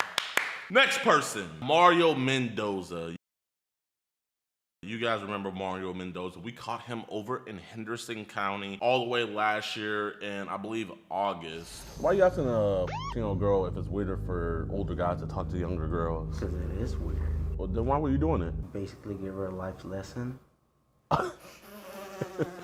The thing that's weird about him is I cannot find any court records about him online, but I did call in to the courthouse and stuff like that. I have his case number. I'll put his case number up right here so you guys can look it up. It's Henderson County, Texas. And apparently it's still going through. He actually has a hearing. I don't know if it's a jury thing or whatever, but he has a hearing literally this month. So I'm gonna be keeping you guys updated. I haven't got subpoenaed for it. Don't know yet, but yeah, Mario Mendoza. So it looks like he's gonna be getting prosecuted here soon. Next up on the list, Mr. Kumar. A lot of you guys might not recognize this dude, but if you guys are subscribed over to Skeeter Gene, you guys have definitely seen this. You guys remember Brian, the dude that wanted to watch Shrek with the girl and stuff like that, right? Grand Rapids PD, they absolutely sucked. They didn't do anything about it. But Kumar, he is a hotel manager, and he invited what he thought was a little boy over to his hotel, and he was gonna, open up one of the rooms so him and the little boy could do some diddling, right? But obviously we came there instead, and I thought nothing was gonna end up happening with it. I mean, all they did was just take his phone and stuff. That was over a year ago. Way over a year ago, actually. That all happened all the way back in May 2024. But your boy actually just recently got subpoenaed for that case. So I have to go next month to go testify for Kumar and stuff. So I'm not gonna lie, huge shout out to that county. I can't remember it off the top of my head, but they're actually prosecuting him. If you guys want to see that video, that's the video right there. You guys can go check it out. I really don't have any updates for it, but I mean, they got me subpoenaed to go testify and stuff, so obviously it's going good. But yeah, Mr. Kumar going down. Now, I'm not going to go over every single investigation and just let you guys know that, it's going through the court proceedings and stuff. Pretty much, if you've seen them get arrested in the video, or if we gave you guys an update that they were later arrested, it's going through the court proceedings and it's doing very good, right? So from here on out, we're going to just be talking about the convictions. That's right, y'all. We got a lot. So first thing first, we're going to talk about James McIrvin. If you guys don't remember James McIrvin, he is from the video Wannabe Gangster Shows Up to Impregnate Minor. Dude was a horrible dude, absolutely disgusting and vile. This happened over in Tarrant County, Euless, Texas. And I'm not gonna lie, this is the fastest conviction I have ever seen. Like, it's actually crazy. We did the operation in March, and he got convicted in May. So that is literally 2 months. 2 months it took them to get this dude up out of here. And Tarrant County is really big too, so they were not playing with his ass. So let's go over his jail stuff. So if you guys want to see his jail stuff and stuff, all you got to do is just go on Google and then just type in Texas Department of Corrections. It's right here. Then you're going to go to online inmate search, and then his last name is McIrvin, because I don't want anybody to be like, oh, JiDion's freaking photoshopping all this. Nope. This was all real. So his name is James McIrvin, male. We're gonna hit search, boom. There he is right there. And let's go over his stuff. So as you guys can see, I'm not phase drugging this. This is real. Whenever you type in Texas Department of Criminal Justice, that means they are in prison. It's not jail, it's prison. And this is what he was charged with. The offense was online solicitation, obviously, and he was sentenced on May 20th, 2025. And the date of the offense was March 3rd, 2025. So literally just 2 months it took. Like, I love it. I literally love it. So he was sentenced to 4 years, right? 4 years, and he does not have any inmate visitation or anything, nothing like that, and he's eligible for parole in August, but we got to see if he does or not. But his projected release date is going to be 2027. Now, the cool thing about him being convicted and stuff is that I was able to get his court records. I'm also in the process of getting all of his freaking, the body cam footage, all that stuff, right? But I got his court records, and he wrote something to the DA's office that I thought was absolutely hilarious. I'll post it on my community tab. Make sure you guys stay updated on the community tab and stuff, because I'll be putting updates and stuff. But let's see what he wrote to the DA. So this right here is a copy of a letter that he wrote to the DA's office while he was in jail, right? I'm gonna put it up here for you guys to read along with me, but this is what James wrote to the district attorney. Dear District Attorney of 485th District Court, I am writing you today to ask for a light sentence. My bad, his handwriting is just horrible. To ask for a light sentence or probation for my charge. I take accountability for my actions on my part. I still haven't heard anything from my attorney. I am truly sorry for my actions. I would like to prove to you that I mean what I say, and I would do anything for a second chance. I'll do anything, but I just need a light sentence or just probation for me being a diddler. At life. I am willing to plead guilty for a chance to go back into the world and show my worth to everybody, especially my daughter. Thank you for your time. Now, the funniest thing about him talking about his daughter is I contacted some of his friends to let them know hey, yo, your boy's a diddler, blah, blah, blah. Because I was trying to get in contact with the friends to find his baby mama. Because, I think his baby mama should know, her baby daddy's a diddler. The friend lets me know that bro just be lying and he doesn't have a daughter. So not only did he lie to me, but he also lied to the district attorney's office talking about his imaginary daughter, man. Dude's just bonkers. So yeah, y'all, he was sentenced to 4 years. Huge round of applause. Very happy about that. But yeah, that's James McIrvin. Next up, we got the legend. I think probably one of the funniest and craziest episodes of EDP Watch. We got over here Mr. Brian Brown. You guys remember Brian, but you probably remember his brother more so, because his brother is literally the smartest man in the world. I can just stand here and just tell the way he's talking. I can read body languages. Yeah, no, Jack, you're that's right. You're the Einstein here. If you guys have not seen that episode, it's absolutely crazy. Literally, it's my favorite catch of all time. We did this with Predator Poachers. Go watch the episode right now. Literally, leave this video, go watch the episode, and then come back. But Brian Brown, he agreed to plead guilty for the grooming charge. Now, the thing about Brian is, if you guys remember the episode, he is already an RSO, so he's a registered offender already. So, with him being a registered offender, him having a victim already, and him double dipping, doing this again, bro is unimaginably cooked. When I tell you guys, unimaginably, literally, I do not see the courts having any favor for him. I don't see this plea being that lenient and, helping him out. Bro is cooked. And the crazy thing about it is, every time I go to look up, what did he get sentenced to and stuff, the weird thing about his court stuff is, it says he pled guilty, right? And then right here on the court documents, it says that his sentencing hearing was on August 1st, 2025, but I have no update on, what he got sentenced to. Like, I'm really curious. I called the other day to see if he was still in jail, and he's still in jail. Actually, while I'm here with you guys right now, I'm gonna check the Iowa Department of Corrections, and let's see if he's in prison now. So yeah, no, it doesn't look like he's in prison yet. These are all his old charges and stuff. So I do not know when that's gonna be public. I don't know. I thought usually whenever you got sentenced, like it's pretty much right away. But yeah, pretty much he pled guilty. So he's already pled guilty. So he is literally going to prison. We just don't know how long he's going to prison yet. But yeah, that's an update on Mr. Brian Brown. Next up on the list, we got Peerless Smith. That's right, y'all. Back in January, we caught him. I think you guys saw the video a couple months ago, but he was actually a huge fan of the channel.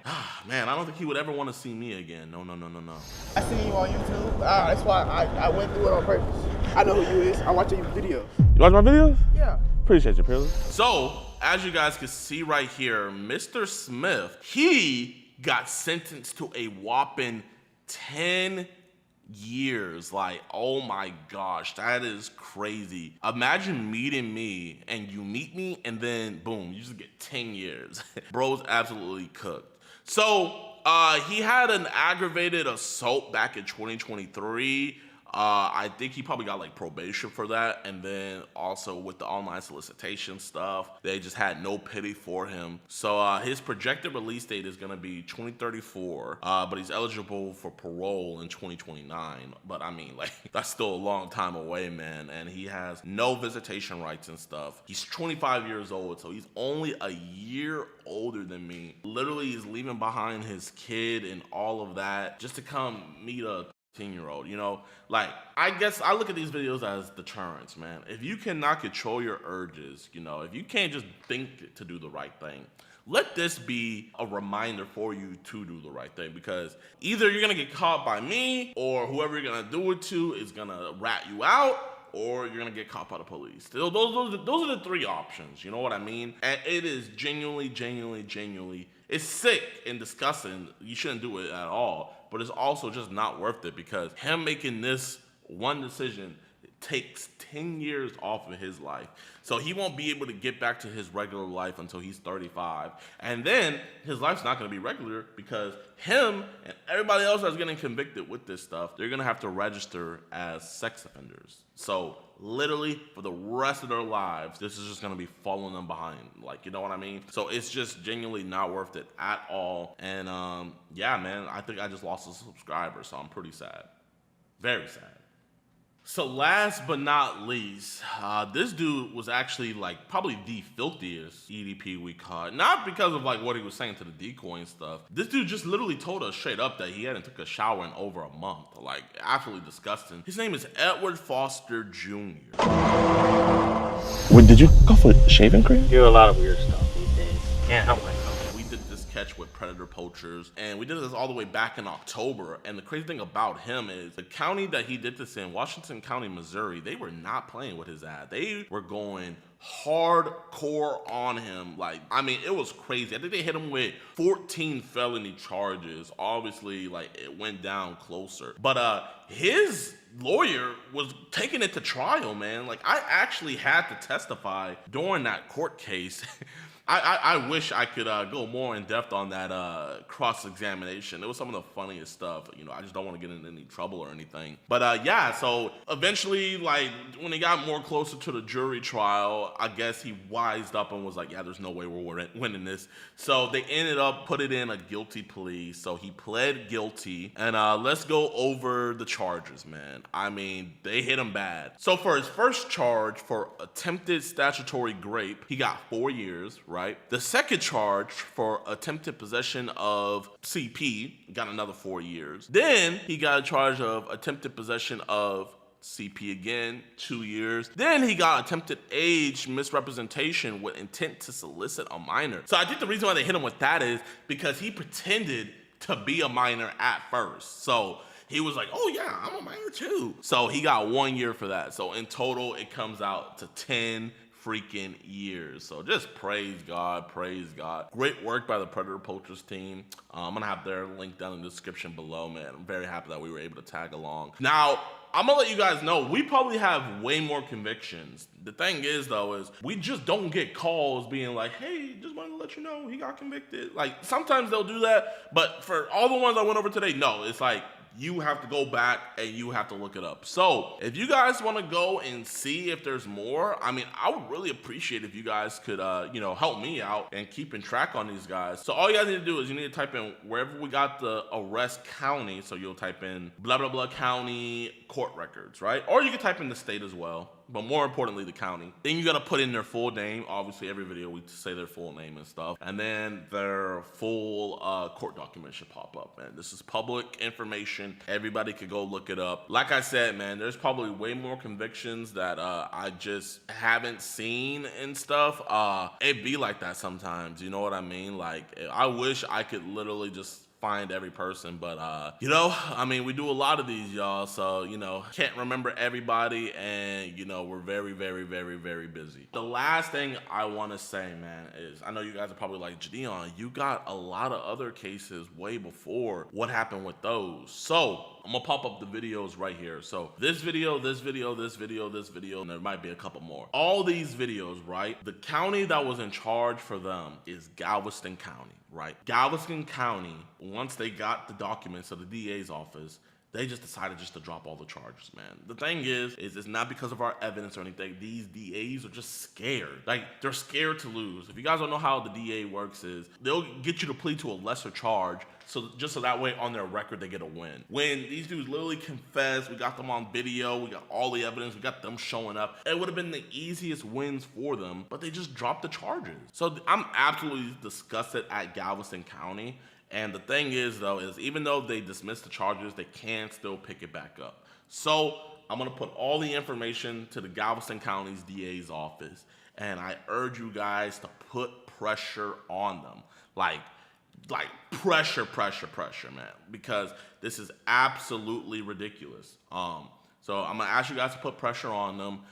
These are the names of the guys that they let go. Yeah, call this DA, blow them up. If they feel enough pressure, we've done it before where we pressure DAs into doing their job. It's sad that you have to pressure organizations that you pay, you know, like, I mean, I don't know who the head DA guy is, but I'm gonna pop him up right here, you know. The people of Galveston County, they want you to do your job. If you wanna get reelected, do your job and stop letting child predators out back on the streets, man. This is absolutely disgusting. You know what I mean? How you gonna say you're hard on crime, but you're letting these dudes go? Do your freaking job. So yeah, call this number, blow it up, and demand that they do their job. And I'll let you guys know if we get any updates for that, because if they would have did their job and stuff, these dudes would have been convicted and we would have had way more for y'all, but they just dropped the charges, even though we gave them all the evidence, we gave them everything. It was literally it was enough for the police to arrest them, but the DA's office, without even looking at the evidence, were like, oh, it wasn't done by ICAC? Oh, no. We have convictions in the state of Texas. So you can't be on some, our stuff can be prosecutable. It can. And it will, because we're going to force you guys to do your job. But I really don't got anything else to say, man. If you guys enjoyed this video, be sure to hit that like button, subscribe, and share. Also, if you guys want to support what we do, please go subscribe to us over at EDPWatch.com with over 22,000 members. We actually just did a giveaway where we're giving away a Nintendo Switch 2. So we be doing that. And obviously we got 50 uncut videos, extended cuts, all that jazz. We got chat logs, we got audio calls, we got all that, man. We got the Discord. We got so much stuff for you guys over on the website. It's definitely worth the $4.45. So make sure you guys go subscribe over to that. I really don't got anything else to say. Appreciate you guys. Well, me and her would have a lot of arguments about things, especially over like me being trans. So she'd be like, okay, you're not a real boy and blah, blah, blah, and all. I'm just thinking about Pinocchio. You're not a real boy, Pinocchio.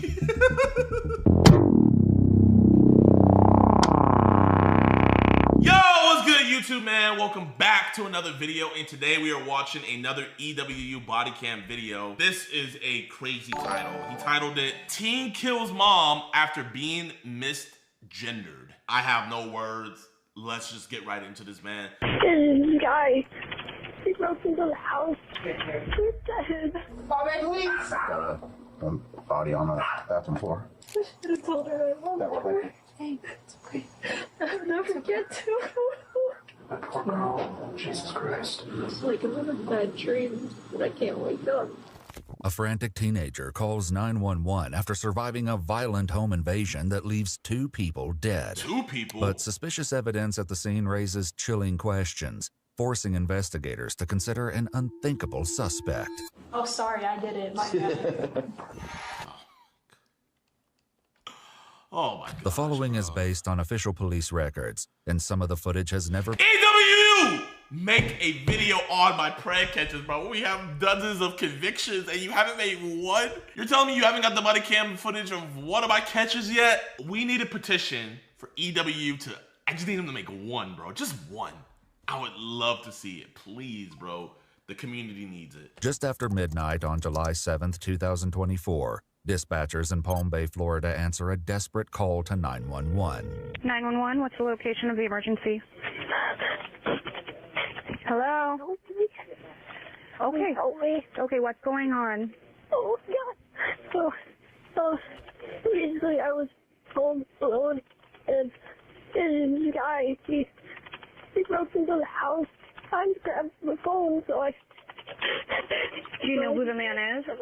No, I don't know who it was. Is he still in there? I don't think so. I waited. I hid in my room for like a really long time. I don't even know how long it's been. The caller, later identified as 16-year-old Julia Grace Egler, explains that the intruder broke in through the sliding glass door in the back of the house. I don't think the door was locked, but I don't think he knew that there was a hammer by the back window. Was it your hammer, or did they bring it with them? It was just the house hammer. It was just by the back, I think.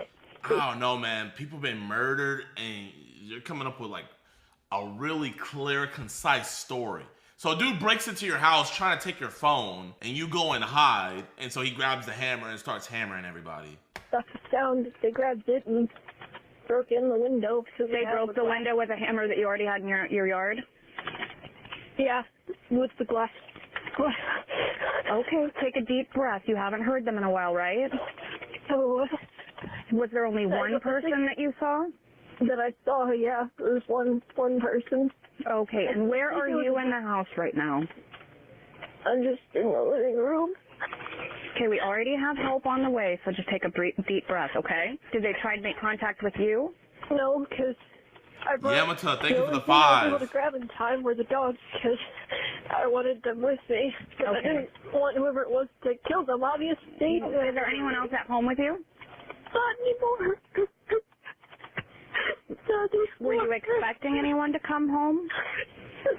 My mom and her boyfriend were out getting, they were buying a bed frame for her bed, so they were out buying stuff, and it's just me home alone. Oh man, I know this is really scary. But your mom and her boyfriend should be on their way home? No, they... Okay, take a deep breath. We have officers that are going to be coming into the area really soon. And I'm going to stay on the phone with you just in case, okay? With officers on their way, the dispatcher takes steps to ensure the home is safe for them to enter. But a simple question changes everything in an instant. Do you still have your dogs with you? They're just still in my room. I didn't let them out because I didn't want them getting blood all over their paws. Right. Well, did you say blood all over their paws? Yeah, because... Is there blood inside your house? Yes. Whose blood is it? Is it your blood or is it the person who broke in blood? Are you injured? Oh, I'm fine. You're fine? No, so I'm fine. It's the person who broke in. It's their blood? Where is it at? No, I don't know if it's their blood or not, but I don't think it's theirs. It's my mom. From what I heard when I was hiding in my room, I couldn't warn her. It's all my fault. If I had been able to grab the phone, then... No, nothing is your fault. If someone broke into your house, nothing is your fault. Now, I just want to confirm, do you know if anyone is hurt at your house? Officers with the Palm Bay Police Department arrive and greet Julia at the door, seemingly unaware of the grim scene waiting on the other side. She already sounds sus. How you doing? What's going on? Why is there blood on the floor? Cause they're Huh? What? No, bro. Oh my gosh, bro, man. Bro, what's it called when an actor sucks? A raspy? Give her a raspy, bro. Bro, she has a 14-year-old TikTok boy's haircut. What is that called, bro? What is that haircut called? I call it the sombrero, the bucket hat fade. Why do girls, when they turn lesbian, they gotta get a little boy's haircut? And it always looks like, it's not even like a cool haircut. It looks like they went the supercut. You okay? Are you okay? Are you bleeding? no. Who's bleeding? I'm Come outside. Come outside. Come outside. The Mason, exactly. What's going on? That is the Why is that Mason door cut. Someone came. 252, can we have medical respond? We have blood on the floor. Who's bleeding? Where's your mom? Stay here. Stay here. Hey. I got. Bro, I don't even see no tears. Somebody stay out here with her. Let's have a seat. You ready? I got doors to the right. Got a body. You okay? I don't know. I mean, physically, I guess, but The Jacob Centurious. Shut up, Julia! You killed your mother. he's okay. You are a whore. Body on the bathroom floor. Julia's mother, 38-year-old Kelly McCullum, and Kelly's boyfriend, 22-year-old Matthew Zenort, are found inside, both appearing to have suffered multiple gunshot wounds. Ooh. A large chef's knife with presumed blood on the blade sits on the bathroom counter. Wait, so didn't she say at first they grabbed a hammer? But now the evidence is showing that 2 gunshot wounds. Consistent with the multiple stab wounds on Matthew's body. Both victims are beyond any hope of saving. Sorry, I'm so sorry. If I had just grabbed the phone. Huh? I just grabbed the phone. If you just grab the phone in time? Are you hurt anyway? Someone in the chat said, lesbian here, that haircut sucks. Oh. Wait, like, bro, like, I know I'm dwelling on it, but, bro, like, chat, just lesbian cut.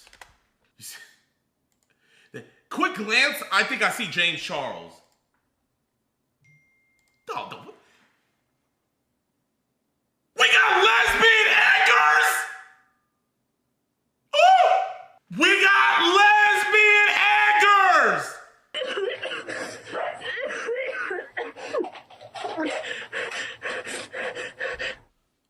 Leggers. Is there any arguments or anything tonight?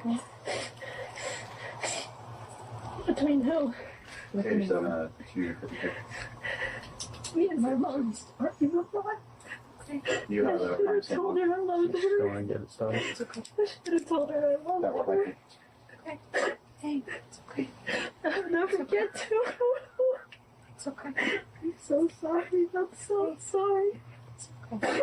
Please forgive me. Officers ask Julia if there are other family members who can be contacted, but the teen's only immediate relatives are a father and brother living out of state.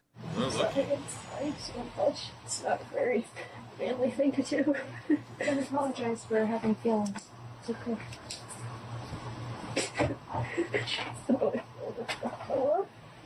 If you need to throw up, okay? Yeah, don't. Nobody's gonna judge you for that, right? For that. There's- Absolutely not. There's absolutely Hey, so- no judgment here. Just love, okay? Jesus Christ. Yeah, she's sobbing. I should have said I love you more. She knows my mom's dead already. She said that they got into a fight tonight. Nicole's talking to her, so I'll just calm her down a bit. Let's hope. Julia is moved farther down the driveway, kept out of earshot as officers discuss the details with a sergeant who has just arrived on scene.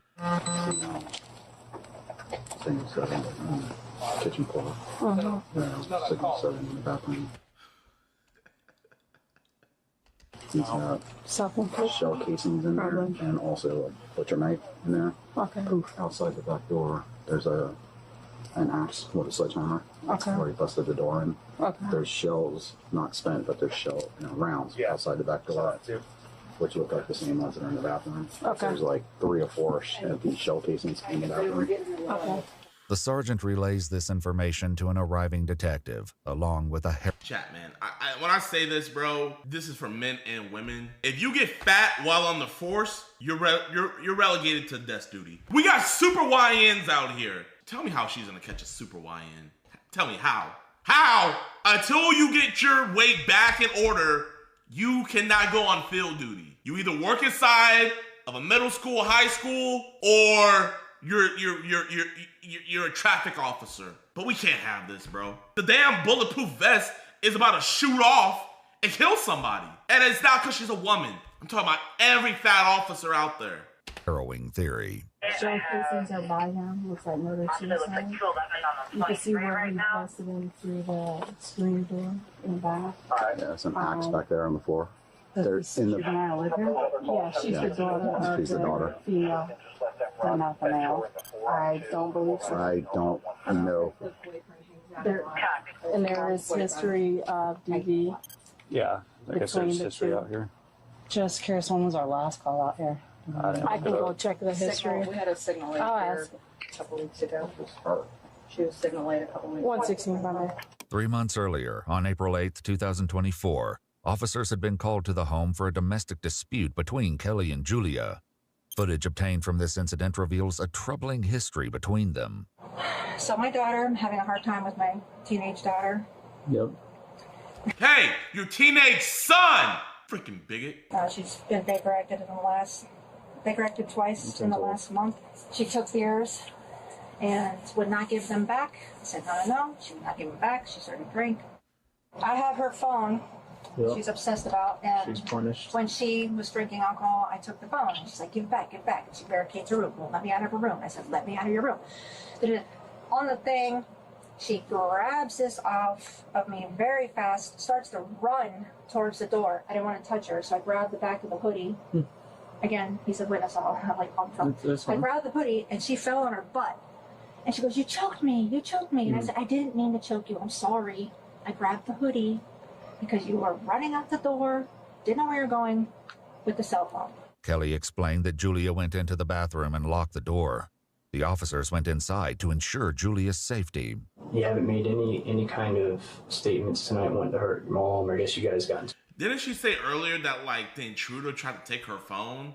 So she's telling, it's like there's always, like, a half-truth. So probably what ended up happening was her mom took her phone, she spazzed out, and she freaking said, I freaking hate you, Mom! I'm gonna kill you! And she actually did it. She killed her mom and her mom's boyfriend. Oh my God, that's one hell of a way to go out. Your own kid killing you, bro. Oh my gosh, I'll be pissed. To an altercation. And were you drinking beer? I don't think so. No. You don't think so? No. It's kind of yes or no. No, it's a no. I'm just an ugly crier, so that's probably why my face looks red or whatever. Well, no, she said that you, like, I guess, possibly grabbed a beer out of the fridge. I think I just grabbed it to just be like pre-14-year-old haircut. Look at me, kind of thing. Yeah. I've done that. After ensuring Julia was okay and unharmed, the officer expressed his concerns, bringing up another past incident. We just don't want it to escalate to the point where we start making irrational statements or actions towards ourselves or someone else, right? Because obviously that's when we get called. I mean, what happened last time that we came? You had to go to the hospital, huh? Yeah. According to police records, during the previous call, Julia was sent for a psychiatric evaluation after taking too much Tylenol. If you're going through anything, I'd rather you talk than bottle it up. Because the moment you bottle it up, you're just going to keep piling stuff on, and it's just going to blow up, right? That's usually what happens. I don't want that to happen. But now, 3 months later, a full-blown tragedy has just taken place, and detectives must work to figure out exactly what happened. Julia explains to a detective that it was still light outside when an intruder came to the back door. After seeing him, Julia claims to have grabbed the 2 dogs and fled to the bedroom. I was in my room and I was so was loud? It was so quiet. Silence. It was so loud. What was so loud? It was quiet. It was just using keywords, bro. Loud? Talk. Like yelling? No, I think I heard gunshots. Won't look. Okay. When I heard those, I knew.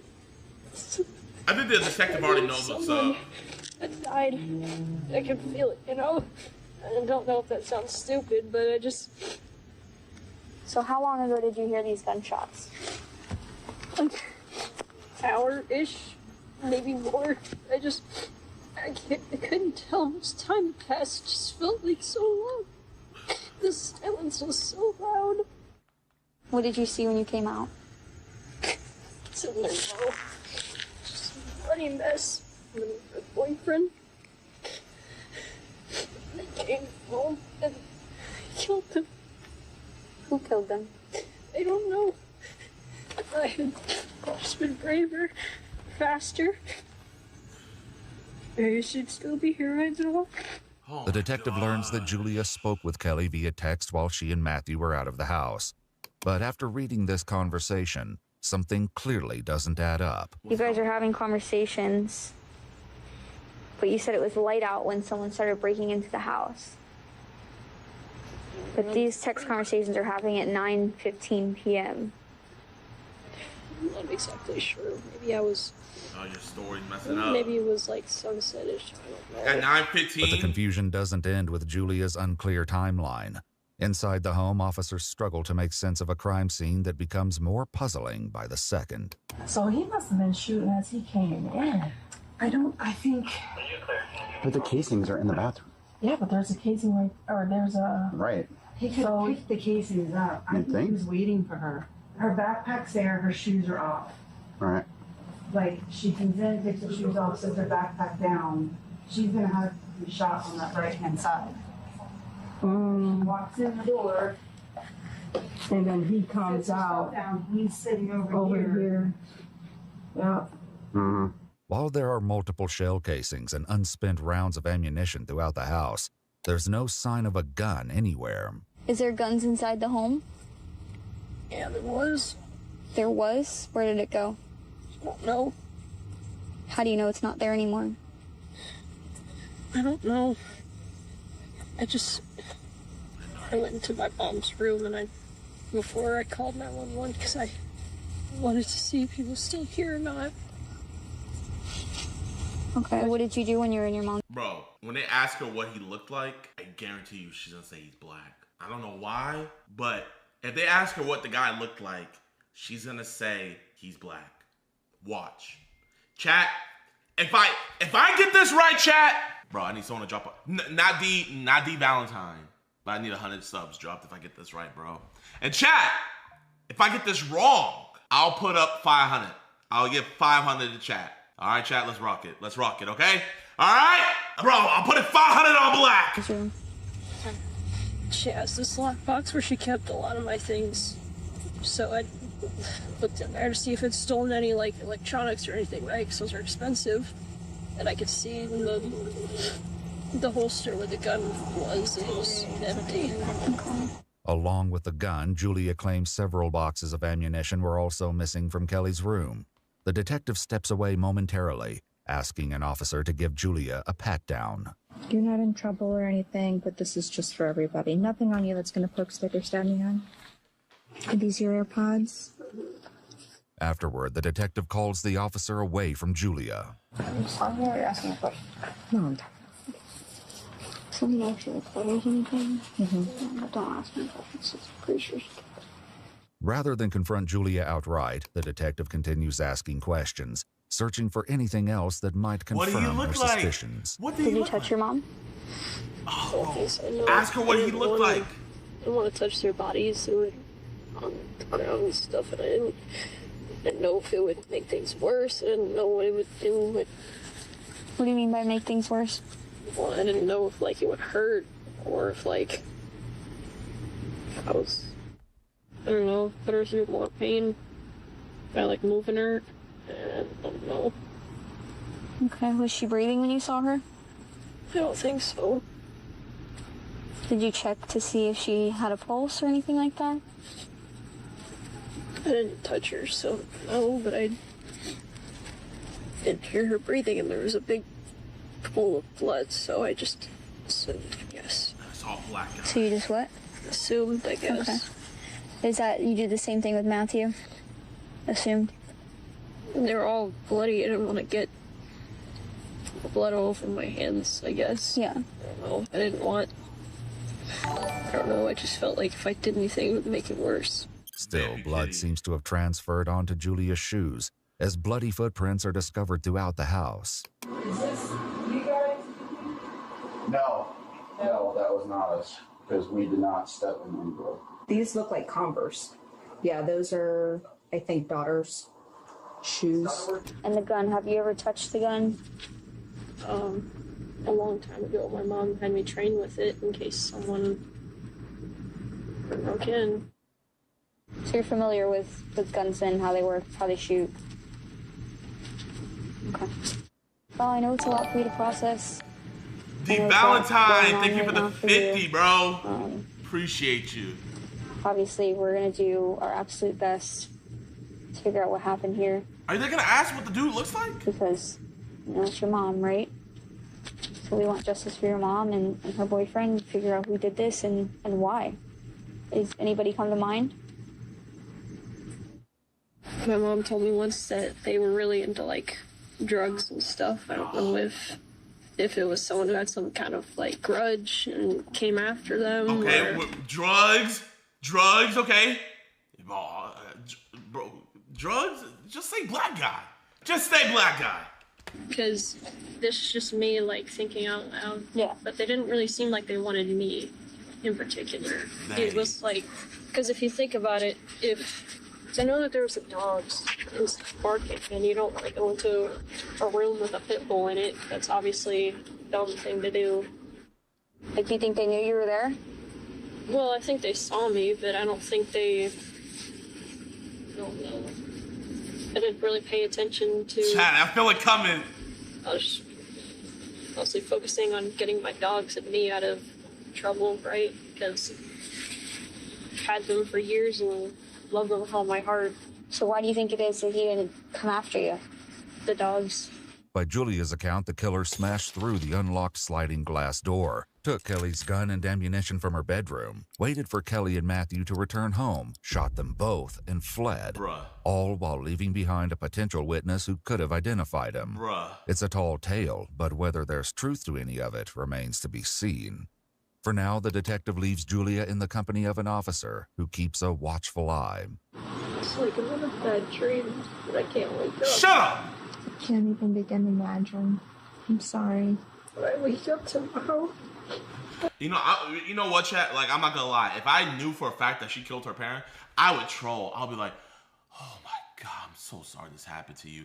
Whoever this sick bastard is that killed your parents, I promise you, I will find they/them. And I will put they/them underneath the prison cell. They will be extinguished from this earth. Do you hear me? I will find out who did this, and I will bring justice. Don't worry, we will. Oh, bro, I would be trolling like crazy. You'd be like, it was a black guy. My mom's to say, good morning, honey. Did you sleep? I'm going to jail. Why would you go to jail? I can't put me anywhere else. That's not what happens. Talking about While jail. a search warrant is secured for the residence, Julia is taken to the police station and left in the care of 2 officers. Wow, what a night. It's been busy. Sorry to kind of like add more to your plate. Why do you apologize? Wait. What anime is that? Is that My Hero Academia, chat? I never seen My Hero Academia. I'm gonna have to watch it. I don't know.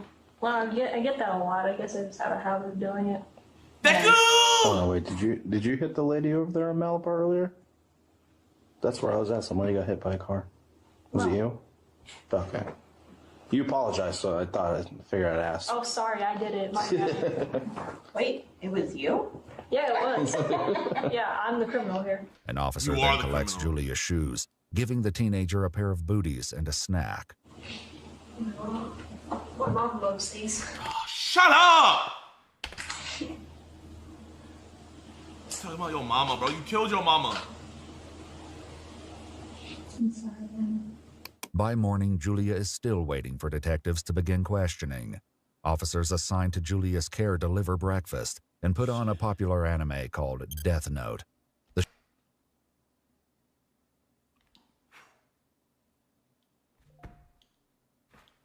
We getting Death Note? That's ironic. Show centers on a teenager with a supernatural notebook that allows its user to kill anyone whose name is written in it, as long as they know the person's face. They trolling at this point.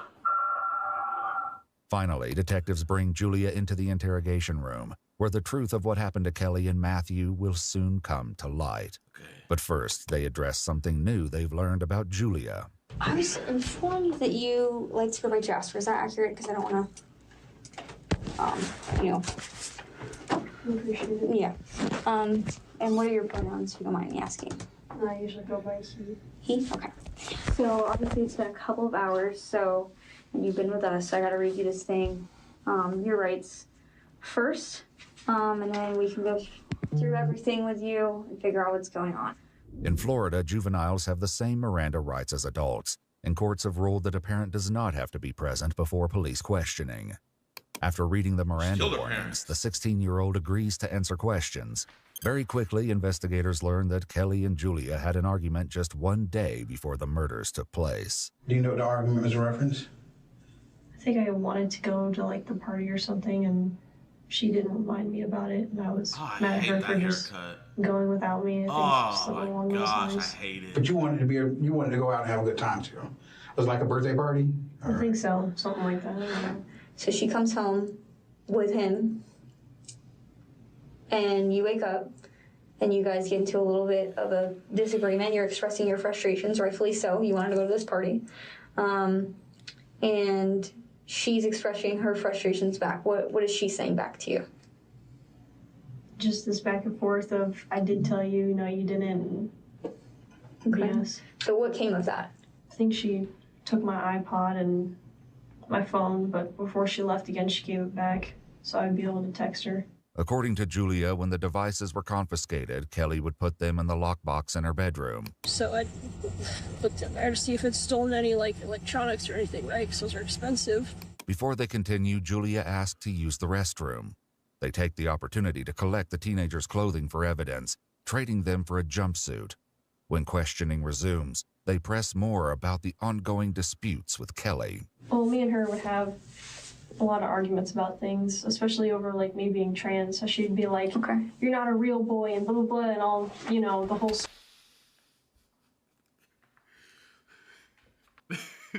I'm just thinking about Pinocchio.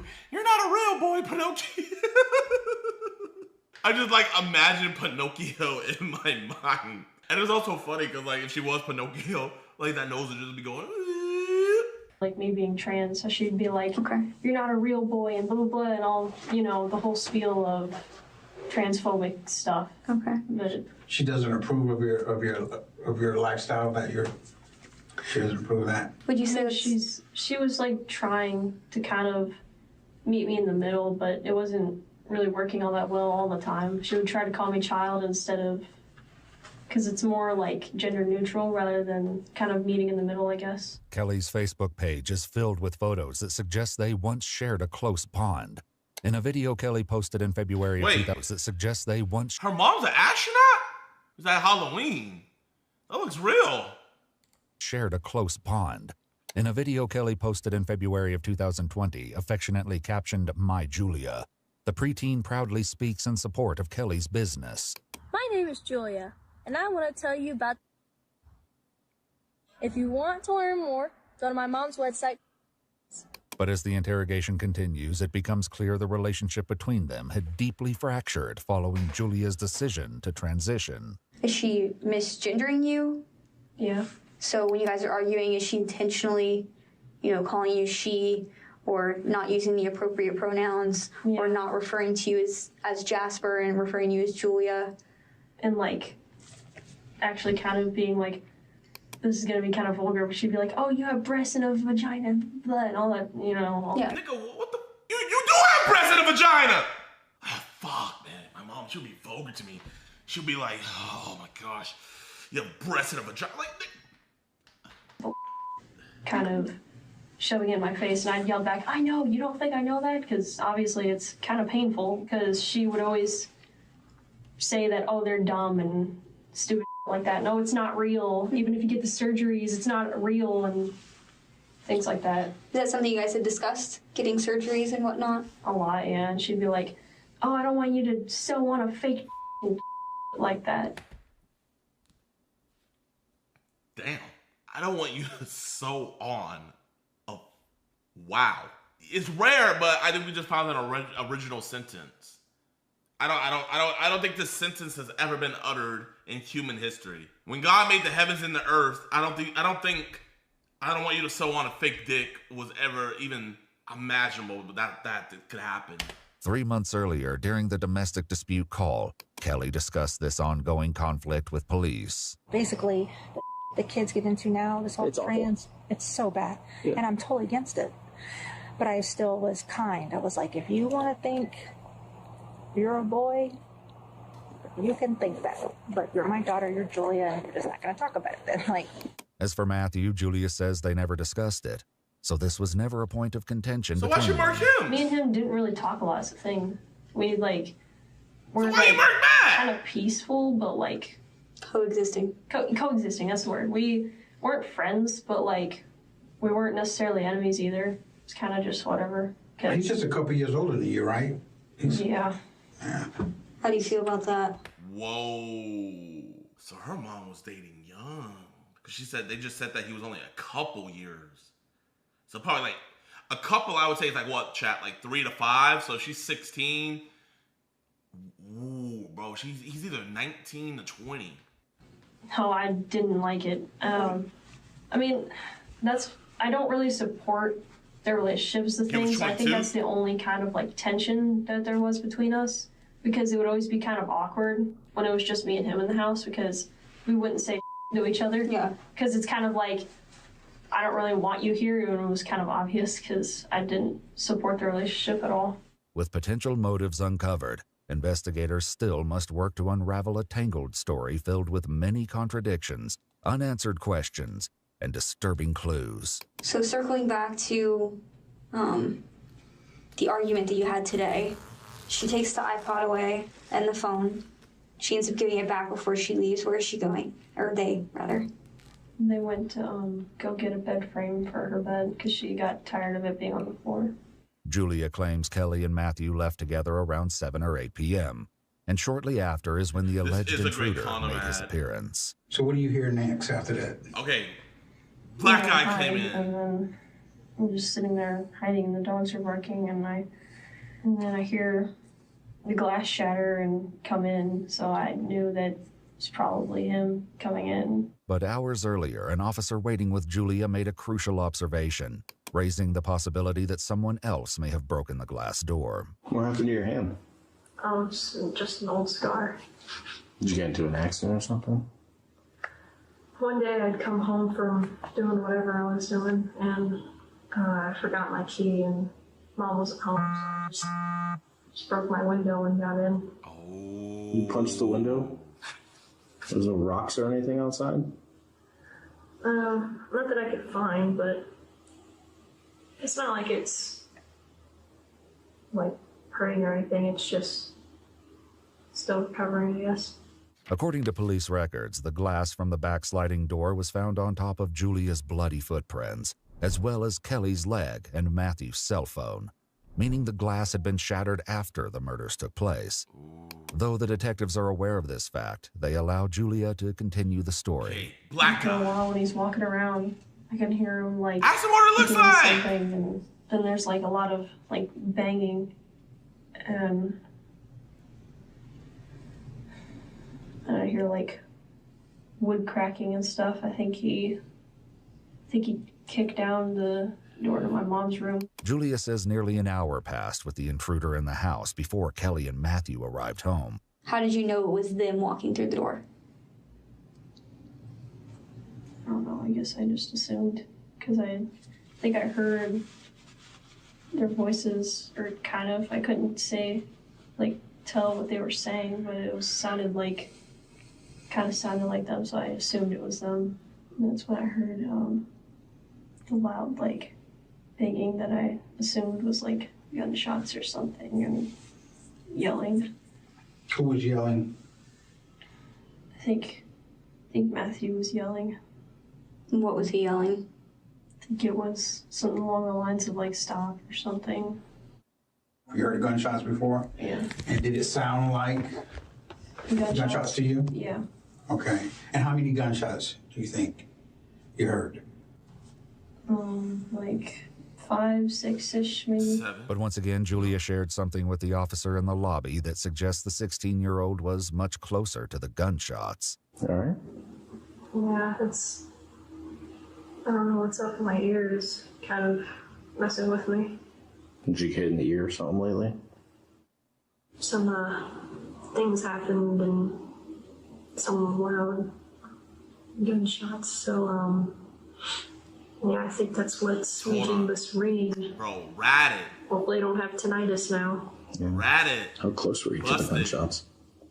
I was in a different room, but it was still loud enough. Must have been a pretty big gun then. Not really. It was just... Oof. Not really? What do you mean, not really? The one that was in my mom's room. That'd be 100% sure, but I think. What kind of gun did your mom have? I don't remember, but it was like a handgun. Caught up. And on the standard of handguns, it was pretty small. Like, smaller than that one. Okay. Kelly's .38 special revolver was found in the backyard, just underneath Julia's bedroom window. Julia again explains that more than an hour passed before it felt safe enough to emerge from the bedroom. When I actually came out, the first thing I saw was blood on the ground. Outside your bedroom door? Okay. Then what did you see next?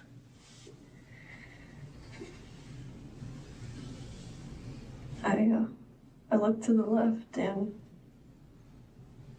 that's when I saw Matthew on the ground. Did it look like he was breathing when you looked into the bathroom, Matt? I think I feel bad for. I mean, I feel bad for the mother as well. But like, damn, bro, Matt just trying to, you know, be the dad that stepped up. You feel me? Matt just trying to be the dad that stepped up, wasn't causing no problems, and then just gets murdered, bro. Is like gurgling. Okay. Despite signs that Matthew may have still been alive, Julia didn't call for an ambulance. And I remember at some point I went in my mom's room and saw that the door had been like, kind of looked like it had been like busted in. Well, yeah, I was checking to see if anything had been stolen, and I saw the lockbox where I assumed my mom kept most of my devices when she took them, and you know, again, devices are expensive. Such as? Like my iPod or my phone that my dad had shut off, things like that. Okay, so you saw those in there, so they hadn't been stolen. Mm-mm. Are these your AirPods? And that gun that your mom has, the one that was missing, have you ever touched that gun before? That's what I used to get trained for my gun certificate. With Julia's account conflicting with evidence found at the scene, investigators confront the teenager directly. To be quite honest with you, we don't believe that this is how this happened, okay? All right. We've looked over this crime scene, and there's things in this crime scene that's not adding up with what you're saying, okay? Because I don't believe the story about someone coming into the house. We looked at your surveillance camera, okay? We don't see nobody coming through that back door. We see your parents coming home through the front door. We see bloody footprints inside the dining room area in front of the little sliding glass door underneath the glass. That blood should be on top of the glass. I'm asking you straight up, okay? Are you the reason why? Did you hurt your parents today, your mom and Matthew? And if you did, was there a reason why you had to do it?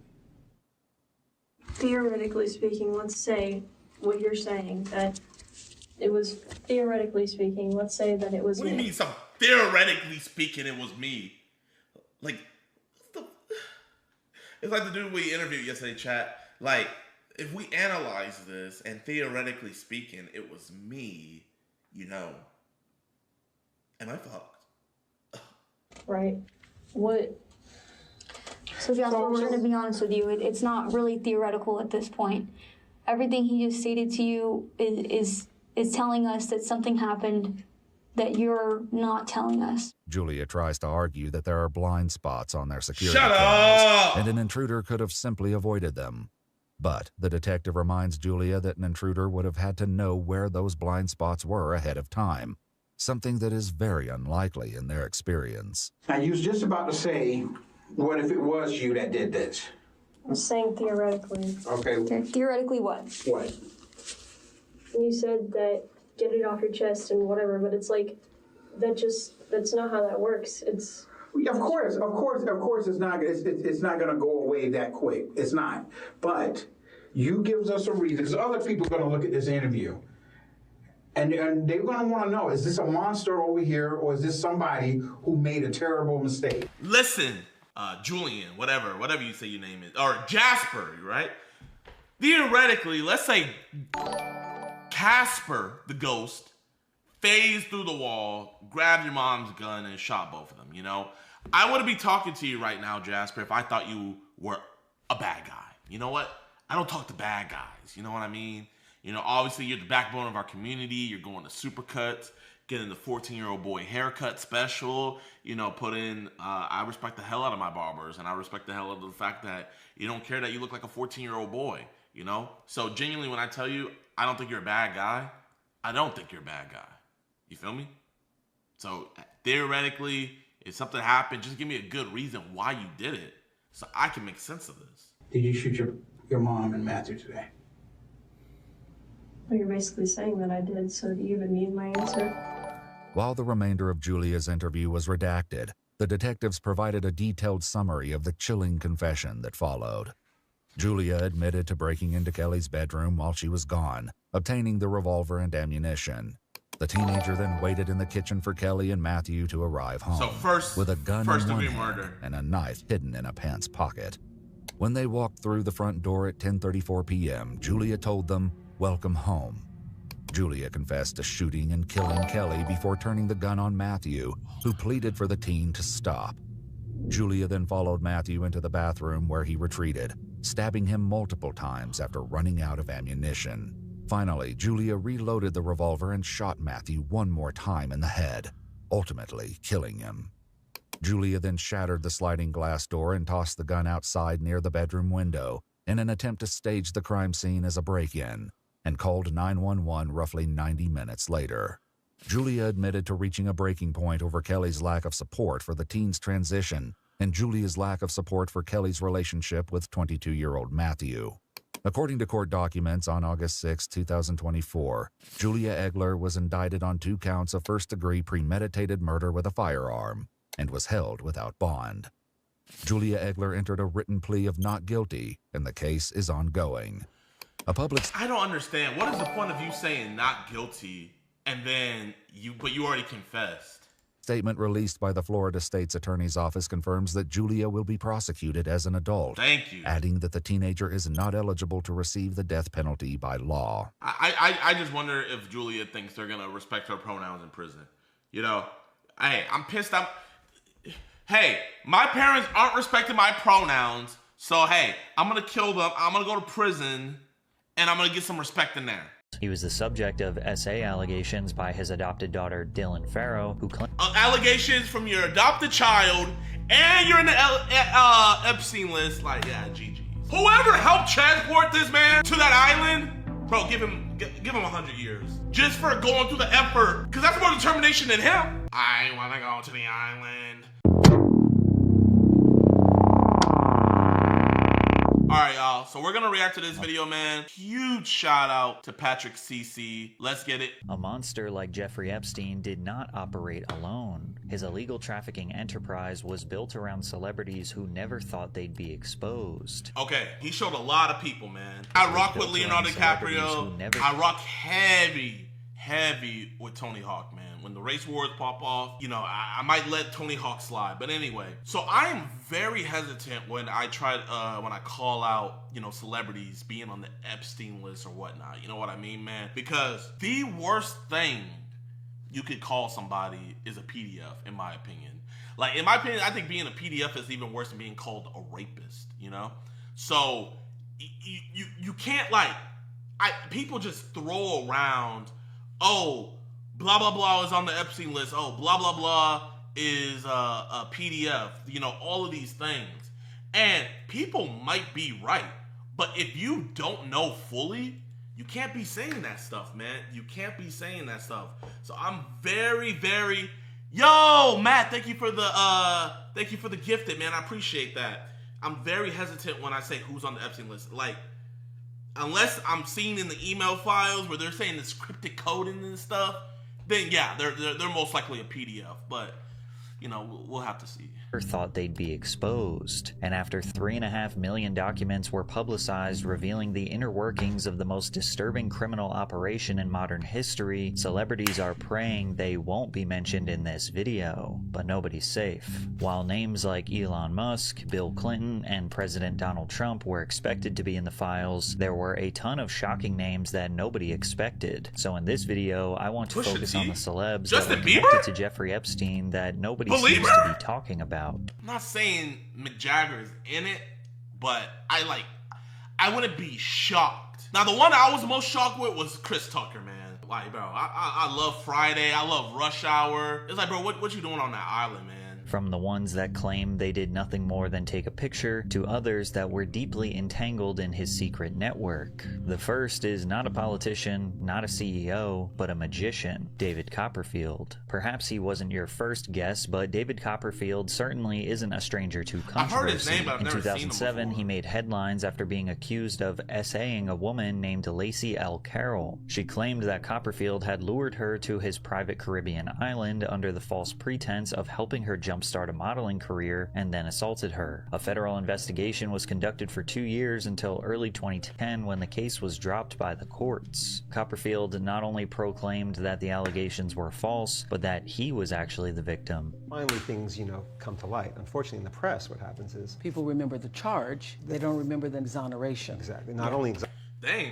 So, I mean, he got exonerated, you know what I mean? That doesn't mean he didn't do it, but in a court of law, the peers looked at the evidence and whatnot, and they said he didn't do it, you know? But who knows? Who knows? Only him, that woman, and God know. exoneration. Yeah. But I was the victim. Throughout 2004 and 2005, David had left 16 different messages for...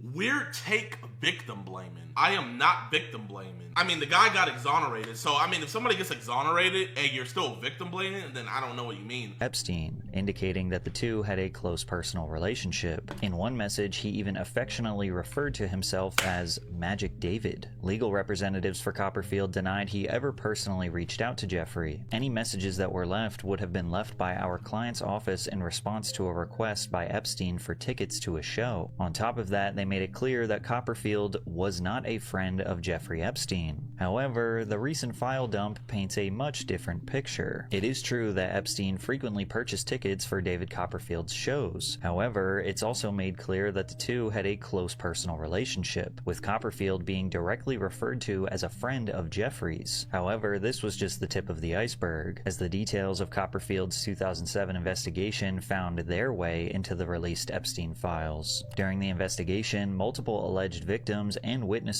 were interviewed by the FBI.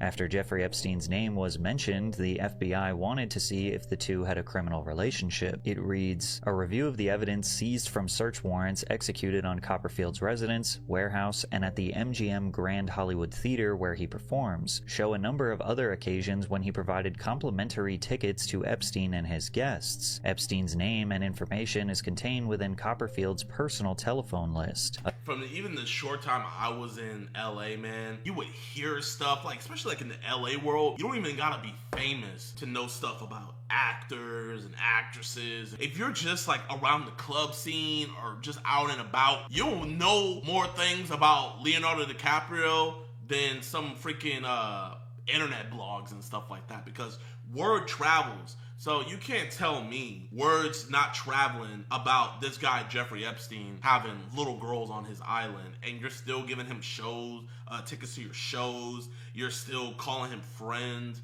and wanting to hang out with him and stuff. It's one thing if you hear something from one person, but if I'm hearing like from a bunch of different people the same type stuff that you're on, not everybody can be lying, especially if all these people don't know each other and they're coming to the same conclusion. So it's like, bro, if you, even if you're not doing weird stuff with this person, you just associating with this person is in of itself weird, man, and wrong. A clear connection between Copperfield and Epstein exists that requires further investigation to determine if they both shared a predilection for minors. In addition, the investigation needs to determine if they engage in referring possible victims to each other. Shortly after his name was revealed to be in the files, The Guardian published an article revealing that 16 different women had accused him of SA over the span of nearly 4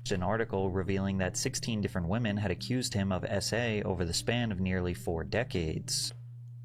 16 women over 4 decades, man. Come on, man. When we're starting to get into the double digits of allegations, it's like one allegation and you beat it, and you might not do it. 2, you know, we might still give you the benefit of the doubt. But when we're putting up the Deshaun Watson numbers, it's like, come on. Are we really going to say that all these women are lying? Like, can we really say that? More than half are alleged to have been teenagers, with one of them being as young as 15 years old. One of the girls supposedly was also a victim of Epstein and claimed that Copperfield asked if she was, quote, aware that girls were getting paid to find other girls for Epstein. If this was true, that would heavily imply that David was well aware of the trafficking operation and was potentially a part of it. But David vehemently denies any wrongdoing. His lawyer said, "Our client did not know about Epstein's horrific crimes. Like the rest of the world, he learned about it from the press. But when people saw this photo of Copperfield cozied up in a bathroom robe hugging on Ghislaine Maxwell, Jeffrey's second-in-command, they doubted that David had no idea what was going on." Additionally, an FBI memo sent from an agent who investigated Copperfield in 2007 claimed that he and Epstein had a, quote, very close relationship. In August of 2007, the Seattle FBI opened an investigation on David Copperfield in a relationship to a R-word of a young female. The investigation showed that Copperfield trained his employees to identify young females, teens to early 20s, in the audience of his shows. The females were separated from their boyfriends, families, and husbands and were brought backstage. Copperfield's employees were given access to a notebook that instructed them on how to provide Copperfield with females.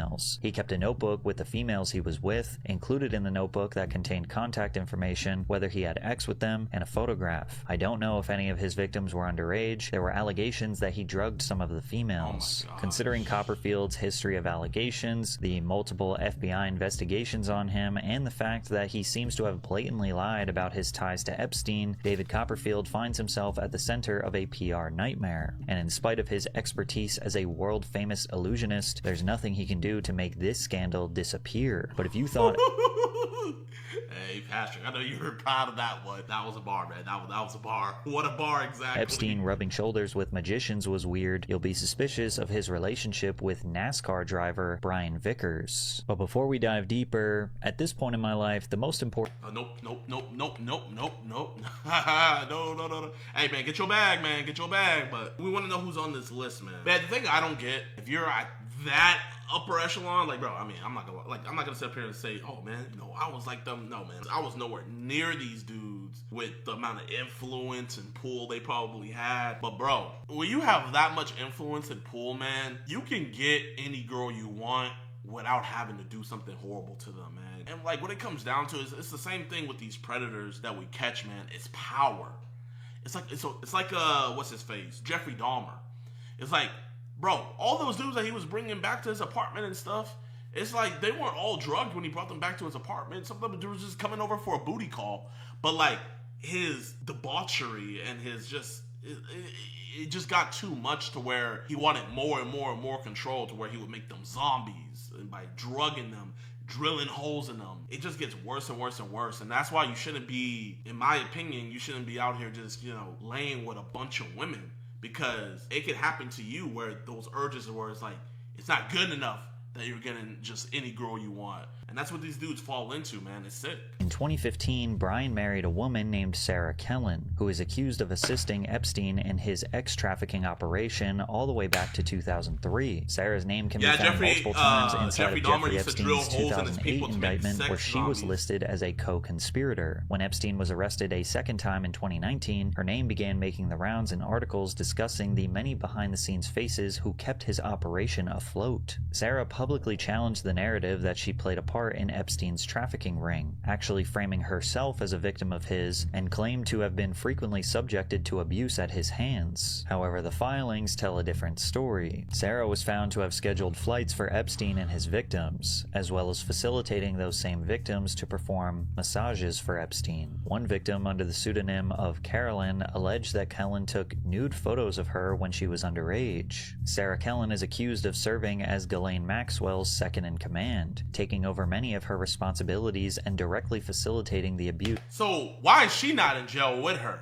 Like, you know, we got Cash Patel coming up here every day looking like he just snorted 5 lines saying, you know, if I would have found anybody that was implicated in this, don't you think we would have arrested them? Well, obviously, why do we have all these internet detectives with the files you at least released that were unredacted? Why are we finding so many people that are helping this stuff? Because, bro, you know, a pimp can't do everything by himself, man. Like, a pimp, he'll have multiple girls helping him arrange everything, getting them to meet Johns, making sure they're out on the streets and stuff like that. Once a pimp catalog gets over like 3 girls, he starts getting more people to help, man. And it's like the pyramid scheme. You're trying to say that Epstein ran the island, ran the transportation, ran the meetups, ran all of this stuff with just Gazelle, and there was nobody else helping. And then you're gonna say also he's doing all these things, but there's no people to be charged with who are coming over to come and do these things to women, man. Nobody's just collecting a bunch of girls. He's not just collecting a bunch of girls from himself, man. He's out here giving them the Johns. I know a lot of people think like, man, you know, why is prostitution wrong? Like, you know, someone wants to pay for it and the prostitutes wants to do it, they should do it. Bro, at least here in Houston, they got girls as young as 11 out there, bro. And these Johns, they go for the younger looking girls. Like, there will be women who are prostitutes that are like 25, 26, 27, and they'll lie and say, oh, I'm 15, I'm 14. Because if they say how old they really are, the John is gonna just drive by and go to somebody younger. Of countless numbers of victims. By the time Brian Vickers married Sarah, she had allegedly moved on from her role in the operation, avoiding jail time as a part of Epstein's non-prosecution agreement, cutting her losses, and starting off a new life as an interior designer. However, the ties to Epstein don't stop there. Brian also had a personal relationship with the Predator, which both predates and overlaps with his marriage to Sarah. In 2012, Brian forwarded an email to Epstein titled Male Fairy Tale, which I recommend that you pause and read because it is hilariously pathetic. But since the email itself is romantic... Okay, hold on, let's read it. Once upon a time, a prince asked a beautiful princess, will you marry me? The princess said no, and the prince lived happily ever after and rode motorcycles and effing skinny big titty broads and hunted and raced cars and went to naked bars and dated women half his age and drank whiskey, beer, and Captain Morgan and never heard... I have no idea what that is. And never paid child support or alimony and ate the ussy and the booty cheerleaders and kept his house and guns and never got cheated on while he was at work, and all his friends and family thought he was so effing cool as hell and had tons of money in the bank and left the toilet seat up. The end. Is this what like old geezers are like emailing each other like oh my gosh, that's so cringe. That you pause and read because it is hilariously pathetic. But since the email itself is romantically graphic, it indicates that Brian and Epstein were close enough to discuss these explicit subjects. The recent file dump also shows a prenuptial agreement for Brian Vickers and an unnamed spouse. We can assume the spouse is likely Sarah Kellen because Epstein also sent an email to a Sarah K that says, "Is you prenup not finished? Anything you want me to do?" Brian's name shows up in various other places in the files. In one email, Brian inquires about potentially meeting up to go bowling together, and others show mortgage loans taken out in his name. However, one of the most troubling emails comes from as recently as 2019, when Brian sent Jeffrey Epstein a video for Valentine's Day. It reads, "Thought you would like this. Happy Valentine's, buddy. Winky face." It's uncertain what this video is, but considering it was Valentine's Day and the two had actually explicit conversations before, in addition to their friendship and ties spanning nearly 2 decades, people are assuming the worst. The NASCAR driver's personal relationship with Epstein, along with his wife's history as being an integral piece of the ex-trafficking operation, leaves more questions about their marriage than answers. Bro, man. A lot of these women know, man. And a lot of these women are implicit with it. You know, a lot of people think, you know, the cheese pizza stuff is just dudes, man. There's girls out there that are addicted to that stuff, bro. They're just way better at hiding it than the dudes, granted that. But, bro, I've caught women. Alex has caught multiple women. What I don't understand and what I need somebody to try to help explain to me is there's all this evidence in here of these people having relationships with him, hanging out with him, and even showing up on his island. But why is nobody being charged? I think we all know the answer is that, you know, they're trying to, like, protect them. So what I'm wondering is after this administration is gone, because we can't hold this administration accountable, there's not going to be any arrest with this administration. When I vote for the first time ever, whoever can promise that they are going to bring to justice and actually put a competent FBI director and a competent attorney general, bro, they got my vote, man. There's nothing more that sickens me than a predator getting away.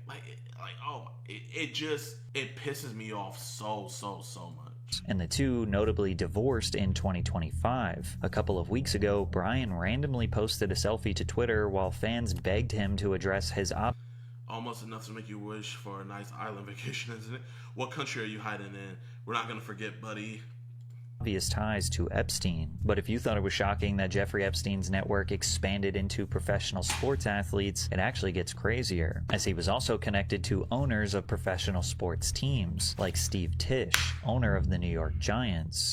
Dang. Oh my gosh. I'm not gonna lie, man. Depending on how bad his emails are, I'm asking for a trade, bro. Like, I don't want your dirty money. I genuinely don't, man. If I'm Malik Neighbors, if I'm Jackson Dart, if I'm Cam Scattaboo, I'm like, bro, man, like, trade me out. Like, I don't care if my career nosedives. Trade me to the Jets. Emails reveal Tisch had a close relationship with Epstein, as the two frequently met up for Giants games and even personal meetups at his home. They also had personal discussions about redacted women, such as this email titled Ukrainian Girl. Tisch writes, "Hi Jeffrey, I just had lunch with your assistant's friend, redacted. Very sweet girl. Do you know anything about her? Thanks, Steve." Epstein responds, "No, but I will ask. All confidential. I will get all info. Did you contact the great ass fake tit redacted? She's a character. Short term. Has an older boyfriend going to acting school. A 10 ass. I'm happy to have you as a new, but obviously shared interest friend." Oh my gosh. Steve Tisch then asks if the girl is a professional ex-worker or a regular civilian, to which Epstein... Oh my gosh. Oh my gosh. Kind of what I'm getting from the Epstein files is he would have sex workers and he would have civilians. Civilian is just so that means someone's not even in all of this, man. So that's like people that are really out here being trafficked. But then again, sex workers are being trafficked too. You know, I didn't always look at it like that, but no, like those prostitutes out on the street, sex trafficking isn't what Sound of Freedom, putting them in a cargo crate and shipping them across the world. That's not what sex trafficking is, man. And that's why pimps and stuff like that got away with it for so long. Those women aren't out there just because they want to be out there, man. They're forced to. They got someone to report to, and it's their John. Cryptically responds, "Send me a number." You would think this would be on Telegram. I know, like, why are they? But imagine, now that I think about it, if they're saying all this stuff on email, Imagine what they would have on encrypted things. And the thing about Telegram is, if one person deletes the other side, then it's all gone. Number to call. I don't like records of these conversations. Only for Epstein to report back to Tish, "You did very well. She wants to go to the play. She is a little freaked out by the age difference, but go slow and wait. I will try to convince her not to return to Ukraine." Having her crying worked. If Epstein was concerned about records of this conversation, many are assuming that the two men were discussing some sort of illegal activity. And with Epstein's track record, it's hard to imagine they're simply discussing consenting adult workers. Another email correspondence shows Epstein trying to connect Steve to more girls. Steve asks if he can expect any trouble. Epstein suggests inviting a Russian girl and gives Steve's her contact information. One conversation shows Epstein mentioning that he has a new present for Steve and asks for a time to meet for lunch. Steve asks, "Is my present in New York City? And can I get my surprise to take to lunch tomorrow?" I'm trying to figure out, because earlier they were saying the big age difference. How big is that age difference? While the two are attempting to speak in coded language, it's hard to see this as anything other than discussing a human being, specifically a girl. We also see a correspondence between Steve and an anonymous girl. "Hi, redacted. How are you today? Jeffrey Epstein is very excited about you and I meeting each other. I like that idea. Do you?" After not hearing back from the girl, Steve forwarded the email chain to Epstein, informing him that the girl he had set her up with had fallen through. Not only were Steve and Epstein close, it was very clear that their relationship was heavily predicated around Jeffrey introducing him to much younger women. Now, there is no direct confirmation that any of these girls were under the age of consent, which is a fact that Steve used to his advantage in his official response. We had a brief association where we exchanged emails about adult women, and in addition, we discussed movies, philanthropy, and investments. I'm not saying no discussion about no movie, no philanthropy, no investments. I did not take him up on any of his invitations and never went to his island. Bro, who cares if you didn't go to his island? Didn't Jeffrey have a ranch? And bro, like, you're over here horn dogged out, bro. Like, you didn't hit me back, man. Like, oh my. As we all know, he was a terrible person and someone I deeply regret associating with. No, you don't deeply regret associating with him because you got your nuts off. You deeply regret now that you're being caught from it.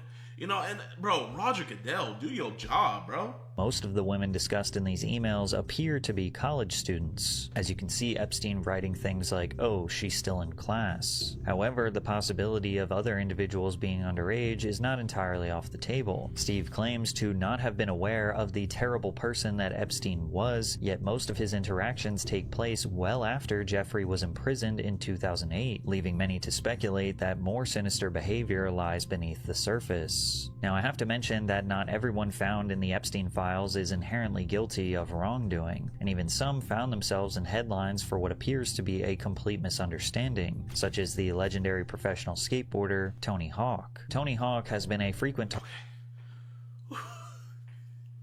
No, when I was scared, man. Like, this is the dude I was like, rooting for. Like, I'm not gonna lie.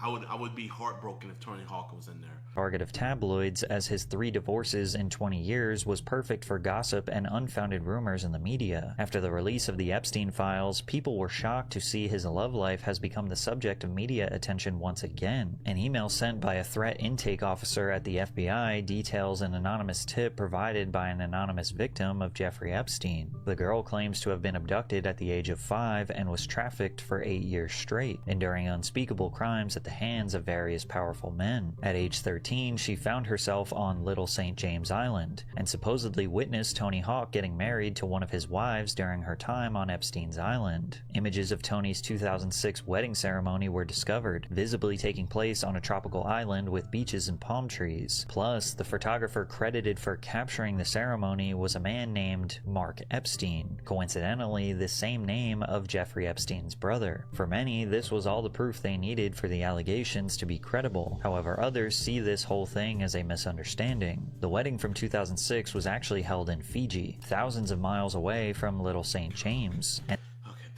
And the Mark Epstein who photographed the event has no blood relation to the... Bro, I've been thinking about that. Okay, like, it's bad enough if your last name is Epstein. And imagine your name is Jeff Epstein. Is Epstein a Jewish name? Yes, Epstein is a well-known Ashkenazi Jewish surname. Mossad agent. I've been seeing that. I don't know how true that is.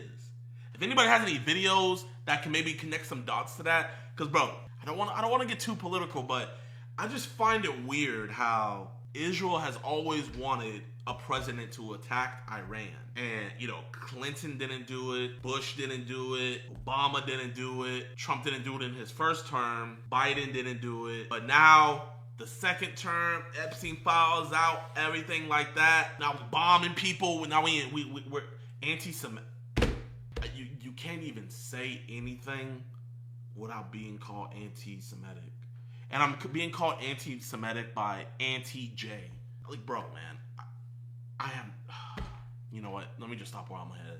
I can't even talk about stuff, man. The infamous human trafficker. Tony Hawk personally clarified in a post made to his Instagram that his first 2 weddings were held in California, his third in Fiji, and his most recent in 2015 was... That's ridiculous that he even has to acknowledge all this. At the Adair Manor in Limerick, Ireland, a prestigious 5-star luxury hotel. The key to solving this mix-up is written in this report. She flew to Ireland for politicians and notable men. They would have sex with the young woman, and she was taken from Ireland and brought to Jeffrey Epstein's island when she was 13 years old. It's likely that the powerful men took advantage of the young girl during her stay at the hotel in Ireland, which happened to be at the exact same time that Tony Hawk was being married, and she potentially witnessed the wedding ceremony when it occurred. But since she was immediately taken to Epstein's island right after, she potentially mixed up the 2 events since they were in such close proximity to each other. Plus, she submitted this report 10 years after this happened. It's extremely common for victims of prolonged abuse to misremember key details, especially considering she was a child. And while Tony Hawk's situation seems to be a misunderstanding, Woody Allen's connections to Epstein are far more suspicious. Woody Allen has been controversial long before his relationship with Jeffrey Epstein was revealed. He was the subject of SA allegations by his adopted daughter Dylan Farrow, who claimed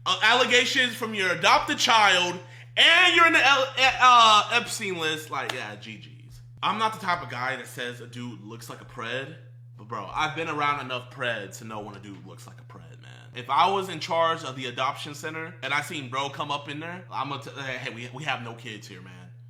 There's no kids. No, you gotta go, man. You gotta go. Claims he had abused her at only 7 years old. Oh my gosh, man. These allegations were corroborated by his now ex-wife, Mia Farrow, alleging that he had also abused their son Satchel at only 5 years old. These allegations have never been proven accurate in a court of law. However, Woody's behavior with other adoptive children makes them difficult to doubt. In 1997, Woody married Mia Farrow's other adopted daughter, Sunyi Previn, who was... Wait, I might be slow of hearing... Wait, hold up. Can someone break this down for me? Because I'm not good with family tree.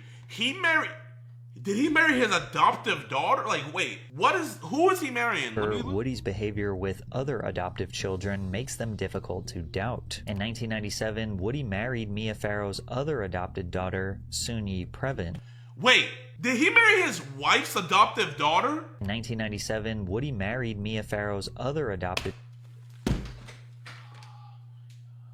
Oh my God. If that was his wife's adoptive daughter, that means that this man was in her life while her mom was still raising her, which in turn means that he was raising her as, oh my gosh, that is disturbing. Who is Woody Allen? Woody Allen is a renowned American filmmaker, screenwriter, actor, comedian with a career spanning over 6 decades. He is famous for creating witty intellectual comedies, including Annie Hall, Manhattan, and Midnight in Paris. Never heard of this dude. Is he still... Wait, hold up. Alexa, is Woody Allen still married to his ex-wife's adoptive daughter? Yes, Woody Allen is still married to Sunyi Previn. They've been together for over 27 years now. I'm not even lying. My stomach is actually... Someone in the chat said Woody give himself a Woody. Okay, that's not funny. Bro, my stomach is actually queasy. Like literally, ref, do something. The daughter, Sunyi Previn, who was only 10 years old when she first met the disgraced filmmaker. 10 years old? Oh, this dude pre-ordered. Safe to say, people weren't all too surprised to find out that this guy was rubbing shoulders with the most notorious predator to ever exist. In September of 2025, Allen spoke with The Times where he discussed a dinner event he attended with Epstein in 2010, months after he was released from prison, claiming to be unaware of why Jeffrey was locked up. Get out of here! Bro, so many people have been exposed for saying, oh, after he got arrested for all that child abuse stuff and he went to jail, I stopped associating. Bro, anybody that was still hanging out with him after this dude got busted, there are two things, I'm not gonna lie. A, they're disgusting, and B, you know, I'm sorry I have to cuss, but they're just a dumbass. So you're gonna do some of the most illegal, like, bro, predators are some of the most dumb people I've ever met in my life. You're gonna hang out with the dude who got busted doing the illegal stuff, and then you're gonna go right back with him and keep on emailing him and asking him for more. Like, how dumb can you be? Like, bro, are you gonna keep on buying from the plug that's always getting arrested by the cops and always has the cops outside his house? He told us he'd been in jail and that he had been, I can't remember the word, but that he'd been falsely put in jail in some... Falsely put in jail. Oh my gosh. Woody Allen. Maybe you need to be falsely put in jail. And maybe you need to meet Woody Jamal. No, okay, no. Jokes aside. We keep way. But even after learning the full truth, he still went on to describe Epstein as charming and personable. Woody seemed to be entirely unfazed that his friend was a predator. And when asked if he regretted his frequent visits to his home, he said, well, I'm a writer, so I don't get put off. Those dinners were fascinating, and when it was all uncovered, it becomes interesting to a writer, because then you're dealing with a kind of nefarious character. Oh my gosh. This boy's like, I wasn't fazed at all. I found out that I was actually having a dinner with the most notorious child sex trafficker ever. It kind of got me excited. You know, actually, I'm gonna make a movie character about this. James Bond runs into Jeffrey Epstein. Oh, yeah, that would be a great character name. Bro, this dude was looking at it like it was a source material. If anything, he should have just wrote about his own life. On your doorstep. So basically, he thought Jeffrey was an interesting character for a story instead of what he actually was. A horrible, disgusting criminal. Hundreds of pages of text conversations between Allen and Epstein have been made public. Some show the two setting up dinner plans, and others show discussions about an article that was released talking about his alleged assaults on his stepchildren. Emails between Epstein and Woody's wife talking about his alleged... I have no reservoir of goodwill. He and you do. Even when I speak out, this is what happens. A tepid article. Very disappointing. Even when I speak up. Assaults on his stepchildren. Emails between Epstein and Woody's wife, Soon Yi, show Epstein referring to Woody's scandal as a witch hunt. He writes, have to be careful. The crowd needs a witch to burn, and there are not many left. It also appears that Epstein pulled a few favors for Allen. In one text message, we see Woody thanking him for supposedly assisting his daughter in getting accepted to Bard College. President of Bard, Leon Botstein, rejected Epstein's involvement in her acceptance, calling him a serial liar who apparently took credit for the sun rising each day. Epstein also seemed to take credit for facilitating a tour of the White House for Woody and his wife in 2015 with the help of former White House counsel Kathy Rumler. While there does Oh my god, man, this runs deep. Why was this not in the news cycle for that long? It's like America doesn't even care about this anymore. Like when I hear people say they care about pedophiles, I'm like, you really don't. You care more about, look what Trump is doing in Iran and all this stuff. And like, you know what? You know, we should be worried about that because that's our American troops. And I want all of our American troops to be safe and live long, prosperous lives and not have to have PTSD. So I get why people are upset with that. But if there's problems inside the country, we got to deal with the domestic problems first before we start worrying about foreign problems. This domestic problem of our country seemingly being ran by a bunch of pedophiles, that's so alarming, bro.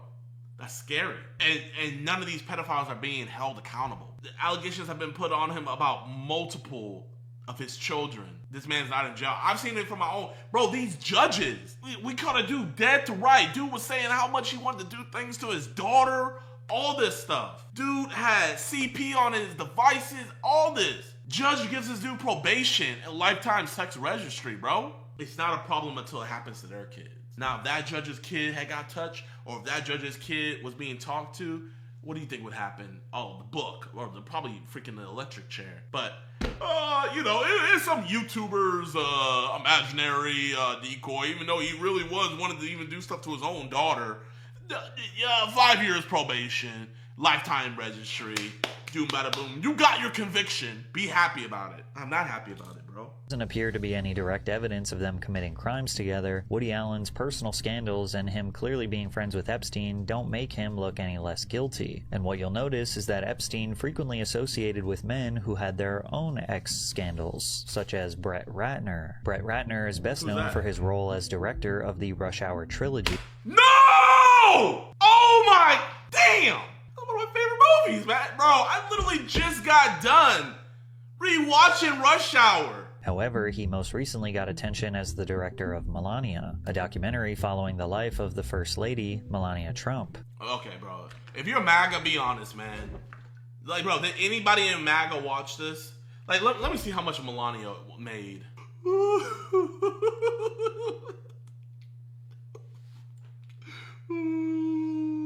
What happened to Hollywood's making all these woke movies? Woke, go broke.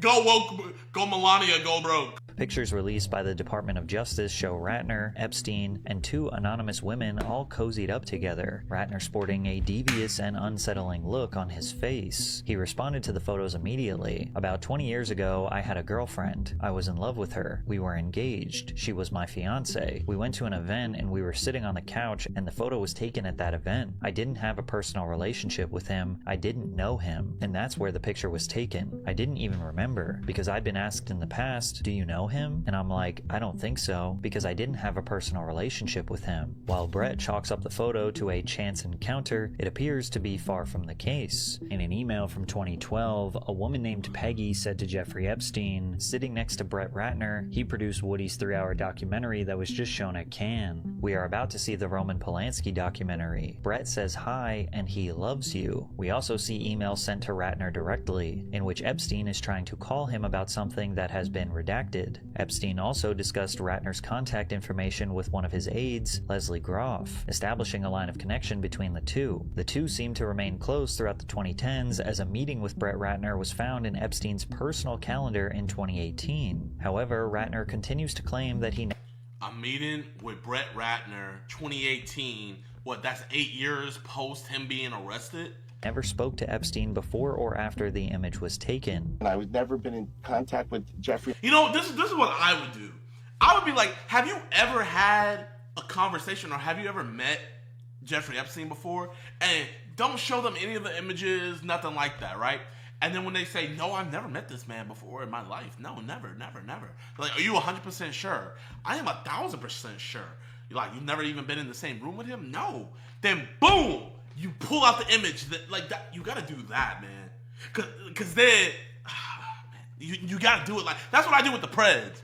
I hit them with the. Did you ever send her like any pictures of your dingling? Did you ever send? Did the Willie ever like get sent from the camera roll? No. Are you sure? You sure a micro Punisher never got sent to Emily by any chance? No, I promise you, never. And then, okay, I'm like, okay. So whose penis is that? And bro, that's how you got to do it. But people like to work other ways around, But you gotta do it like that. Epstein before that photo, and I was never in contact with him after. So that's a picture of me and my fiance at some event. Ratner's history certainly doesn't. Okay, all we need to do is find the fiance, confirm. Hey, is that you in that photo? Make him look any better. In 2017, he was accused of SA by 6 different women, as well as sexual harassment from an 18-year-old Elliot Page. Epstein certainly had a vested interest in associating with large names in the entertainment industry, but he also cared deeply about keeping close ties to those in the world of science and philosophy, such as Noam Chomsky. In 2023, Epstein's calendar became publicly available, revealing a scheduled meeting between himself and Noam Chomsky. When asked about his relationship with Epstein by the Wall Street Journal, Chomsky said in an email, "First response is that it is none of your business or anyone's. friends. Second is that I knew him and we met occasionally. This statement indicates that they were acquaintances at best. However, Noam himself has gone on record to clarify that they were much more than that. In a letter of support for Epstein, Noam writes, "The impact of Jeffrey's limitless curiosity, extensive knowledge, penetrating insights, and No, bro, gotta be trolling. A limitless curiosity, extensive knowledge, penetrating insights. Oh no. Oh, that's disgusting. thoughtful appraisals is only heightened by his easy informality, without a trace of pretentiousness. He quickly became a highly valued friend and regular source of intellectual exchange and stimulation.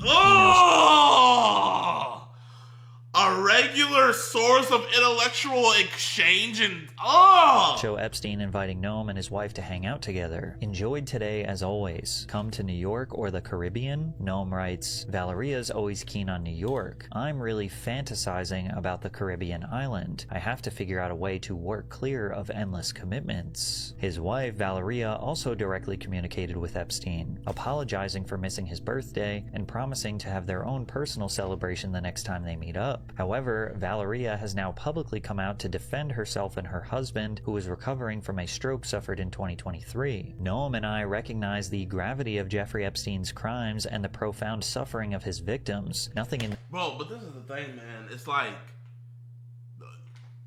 I feel like am I tripping and saying we don't really know what Jeffrey Epstein's done? Like, we know he's sex trafficked and all this stuff, but like, ages haven't been revealed. What's in the video, has it been stated that the videos that they seized from his properties have been CP? Has that been stated? Like, I feel like it's like we're left to our own imagination of what he's done. But to really think about it, I really don't think I've heard like Jeffrey Epstein did this. Like, Alexa, what were all of Jeffrey Epstein's charges that got him arrested back in 2019 before he killed himself? In 2019, Jeffrey Epstein was charged with sex trafficking of minors. The indictment alleged he recruited and paid underage girls for sexual acts in New York and Florida. So, okay, chat, okay, Alexa, stop. So I'm looking at that. So, sex trafficking minors. Bro, that charge alone, you can do so many, you could do racketeer. You could have made it a RICO. You could have did so many more things. Like, why just one charge? Were they going to pile on more later? This statement is intended to minimize that suffering, and we express our unrestricted solidarity with the victims. She explains that they were unaware of his previous conviction of soliciting a child for prostitution and were introduced to him as a philanthropist supporting science and a financial expert. Supposedly, Epstein encircled Noam with frequent gifts and opportunities to connect with high-profile individuals for conversations. However, Noam had spoken with Epstein about his poor reputation only months before he was arrested in 2019. I'd love your advice on how I handle my putrid press. It is spiraling out of control. Do I have someone write an op-ed, defend myself, or try to ignore it? Noam responded with, the horrible way you are being treated in the press and public. It's painful to say, but I think the best way to proceed is to ignore it. Bro, that's the thing. Predators protect each other, man. Like, I'm not gonna go into the stories about things other people did, and like the cult following these dudes have. But bro, man, like, they genuinely feel like, I'm telling you right now, these dudes probably felt bad when EDP got exposed, and they feel bad with what we do, man, because they see themselves. They're like, oh my gosh, they're not doing anything wrong. They don't see, like, so I'm telling you right now, like, this right here, the way you respond to someone's conviction about this stuff says a lot about you and probably what you're doing. You know what I mean? I've had plenty of experience, though of course not on this scale. Valeria claims that Noam was manipulated, and Epstein used him to help from the evil. Bro, no evil person sees himself as evil. Jeffrey Epstein didn't see himself as evil. evil. Nobody does. They feel what they're doing is right, and they're being unjustly torn down by everybody else. Oh, these people just don't understand. They're like they don't have our same interest. Like this is how these people think. Repair his reputation through positive association, but she fails to explain the fact that Noam and Epstein were photographed together on his private jet. It's unknown where they were coming from or where they were headed, but people will only assume the worst with surrounding context. But Noam Chomsky was not the only academic to be seen associating with Epstein, such as the now deceased astrophysicist Stephen Hawking. Stephen Hawking's life stories. Didn't Stephen Hawking cheat on his wife? Like I'm not trying to condone, cheating at all. But if I was his wife, I'll be damned if you're gonna cheat on me, bro. Like, Steven, where you going? I'm going over to Steven's house. Oh no, you're not. I'm putting the wheel lock on your thing. What is he gonna do? Unlock it? Alexa, did Stephen Hawking cheat on his wife? Stephen Hawking did have extramarital affairs. Alexa, stop. Alexa, did he cheat on his wife when he was a robot? Stephen Hawking did have extramarital affairs during his marriages. His relationships were complex, with mutual Alexa, stop. infidelity. So bro cheated on his wife when he was a robot. I'll be damned, bro. I'm putting the wheel locks. I'm bringing you up the stairs. I'm leaving you in the bed. Like, bro, cheat on me? Cheat on me. Okay. Served as a source of inspiration. He was living proof that physical limitations could never outwork perseverance and dedication. However, his reputation has since been destroyed as his name being associated with Jeffrey Epstein. It was revealed that Hawking visited Epstein's compound in the U.S. Virgin Islands to... Bro, do you know how hard is to transport this to an island to go meet up with some minors, bro? Like, bro, we had a pred come and he was in a wheelchair. And you know how hard it was to get that Uber set up for him and everything? Now we're talking about we gotta get a plane, we gotta get a runway, we gotta get all this. Bro, whoever helped transport this man to that island, bro, give him 100 years. 100 years. Just for going through the effort. Because that's more determination than him. I wanna go to the island. Oh, Steven, man, that's gonna take about a 5-day journey. We gotta get the right plane, and I wanna go now. Oh, you know what? Okay. Like, bro, if someone's helping him do all that, they gotta wanna go too. They have to. attend a conference discussing gravity. It's uncertain if any illicit activity took place during his stay, but there was a connection nonetheless. Yo, Schlep, man, thank you for the 5. Stephen Hawking cheated on his wife with his nurse. The nurse's husband made the software for his voice.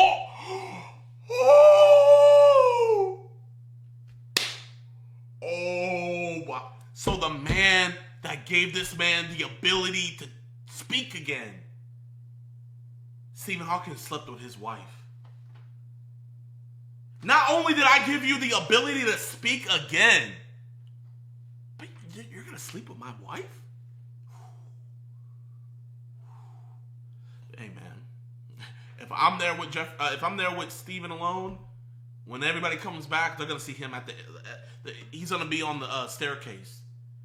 Everybody's gonna be like, "What happened?" Oh, he took a couple steps. I thought he was making a comeback, and then he just fell down the stairs and cracked his neck open, and his skull got busted. And and then somehow he stood back up, grabbed the 9mm, and shot himself in the head 3 times. I don't know how he did. Like, bro, I swear that's what happened. However, new details were revealed regarding Stephen Hawking in an unsealed email between Ghislaine Maxwell and Epstein from 2015. Hawking was accused by Virginia Giuffre, one of the most prominent victims of Epstein's trafficking operation, of participating in an underage orgy. In the email, Epstein... What is he doing in the orgy? What is Stephen Hawking doing? Bro! Chad, did I not just say if Stephen Hawking wanted to go to an island, he had to have had a group of people to get him over there.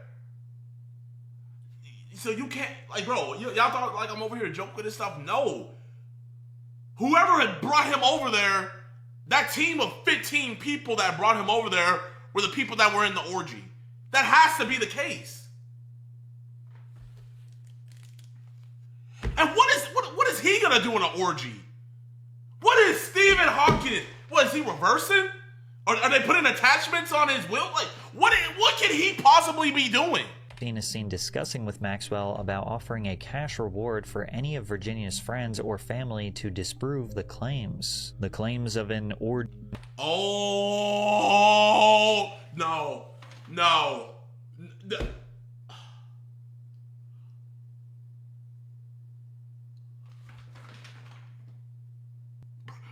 Someone said bro was sitting in the corner.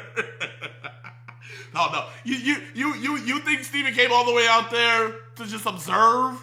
Come on, I was theoretically involved in this, or no.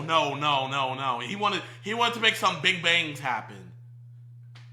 Involving Hawking only exist within this email exchange, and since now Hawking and Jouffre are both deceased, it's uncertain if there will ever be clarification regarding this allegation. The deeper we get into the list of names, the more vague and cryptic the stories become. The lack of concrete evidence is good for those involved, however, with less information, there is more room for speculation. Wait, how did she die? Who died? Did she die? Wait, she died. How'd she die?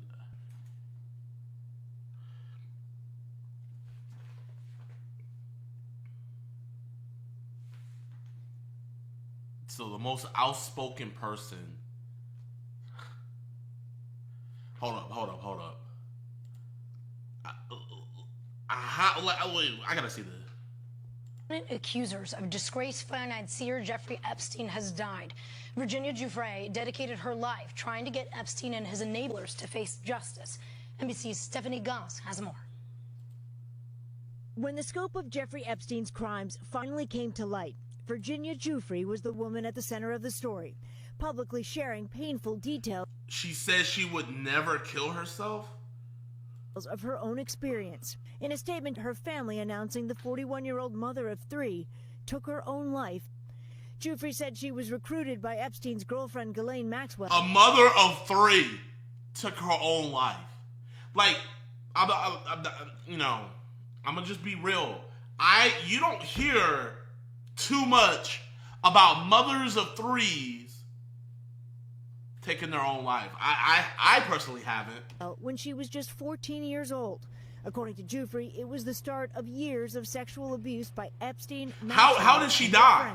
What it was that constant?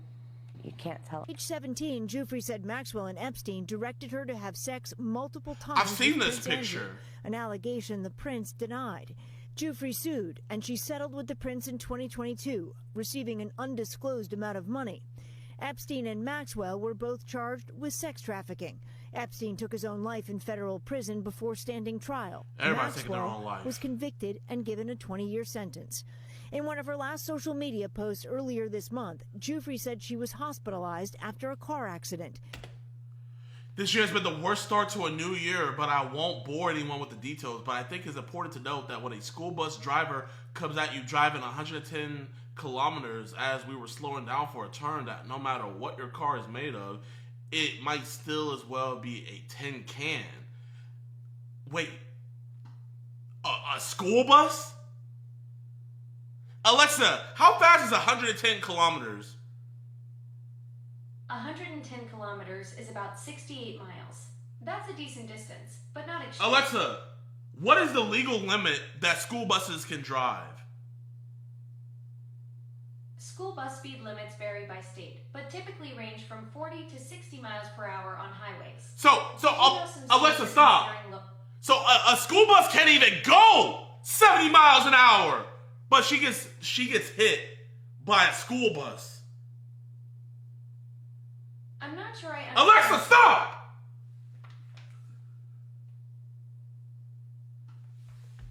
Where do we leave off? I've gone into kidney renal failure. They've given me 4 days to live, transferring me to a specialist hospital in urology. I'm ready to go, just not until I see my babies one last time. But you know what they say about wishes. Shit in one hand and wish in the other. I guarantee it's going to be shit at the end of the day. Thank you all for being the wonderful people of the world and for being a great part of my life. God bless you all, Virginia. And was gravely injured, posting a disturbing photo. But days later, she was released. The family says they are heartbroken, writing Giuffre was heroic and will always be. Okay, how did she kill herself? How did she... Okay, I see suicide. I want to know how. I want details. According to reports, the statement...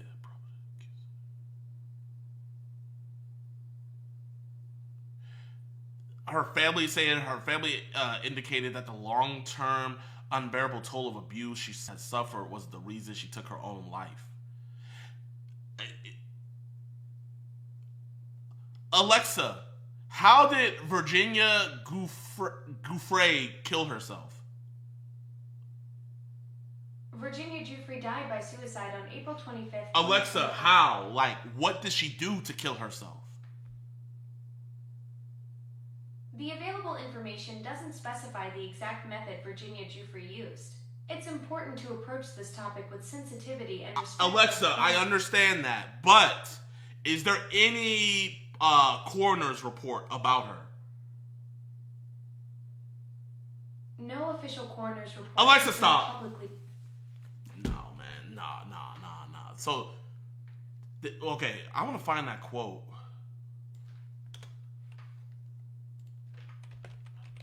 She will never kill herself.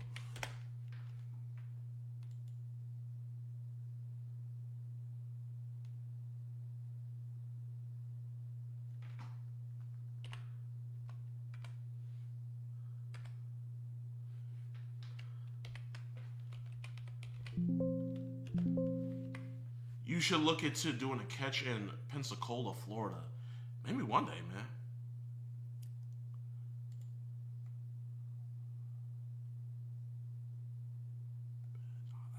That's too fishy, man. Chat, you think she killed herself? You get hit by a bus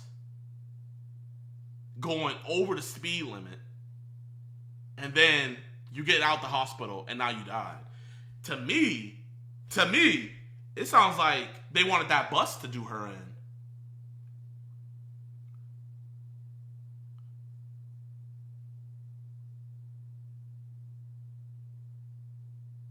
Netflix type of scenario, I agree. She did not suicide. Yeah, no. Prominent victims of email Epstein is seen discussing. You see, and this is what... imagine how many victims saw that, and now they don't want to even come out and speak. Thank you so much for what you do, JiDion. Jesus bless. Also, you should look into Palm Beach Pete. Crazy stuff. Epstein conspiracy. Okay, thank you. I'm going to have to look into that. It's speculated she was dead in that photo. Look at her eyes.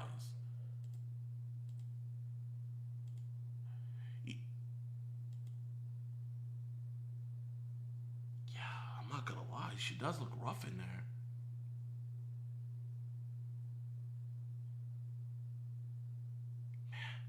You know, like, bro, because, you know, obviously her family's going through a hard time. But, I'm not gonna lie, man.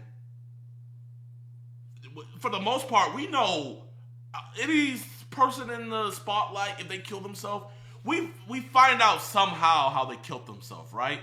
Like, I think Robin Williams, you know, hung himself sadly. Rest in peace, Robin Williams. We know Kurt Cobain. We know how he did himself in.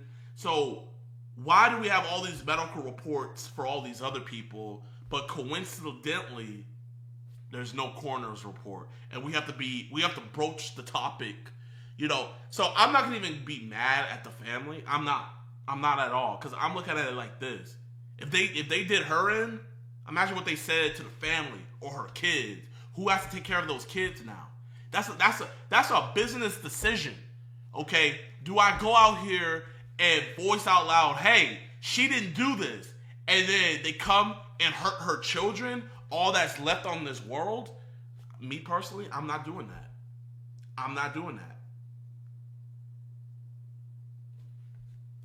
with Maxwell about offering a cash reward for any of Virginia's friends or family to disprove the claims. The claims of an orgy involving Hawking only exist within this email exchange, and since now Hawking and Giuffre are both deceased, it's uncertain if there will ever be clarification regarding this allegation. The deeper we get into the list of names, You know what I think?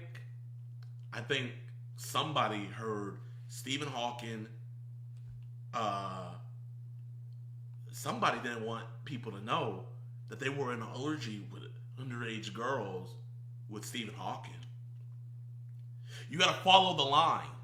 You know, so there was a human centipede going on, and whoever was up at the top didn't want other people talking, so they started silencing people. the more vague and cryptic the stories become. The lack of concrete evidence is good for those involved, however, with less information, there is more room for speculation, and there are various names that have popped up with little context surrounding their involvement with Jeffrey Epstein. The most notable of these individuals... No! No! I want you back. Yes, I do now. I want you back. MJ.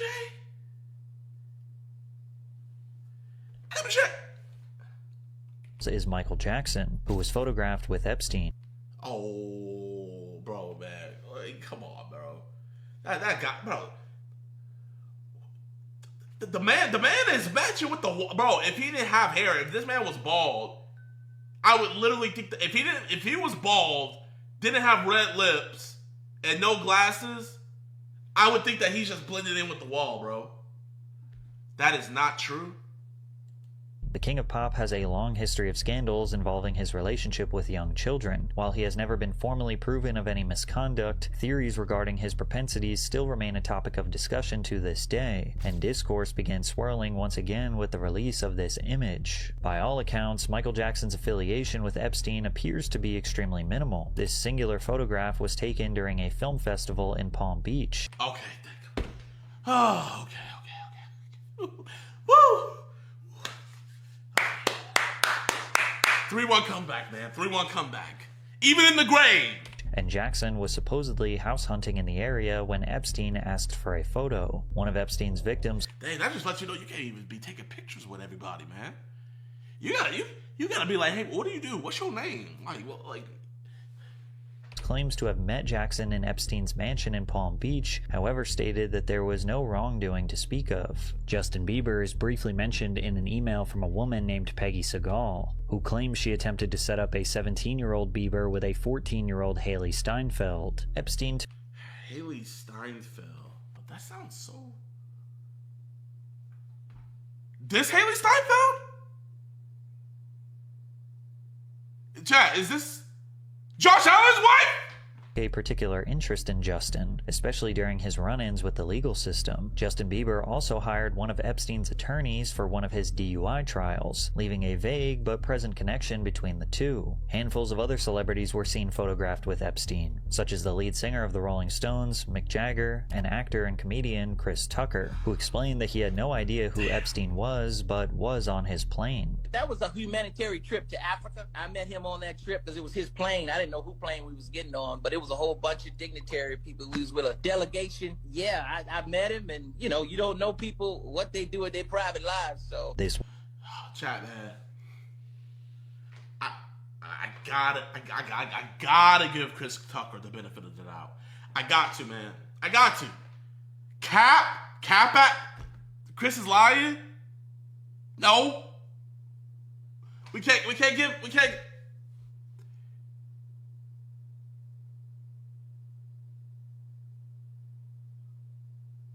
Chris is a sellout, so I don't know.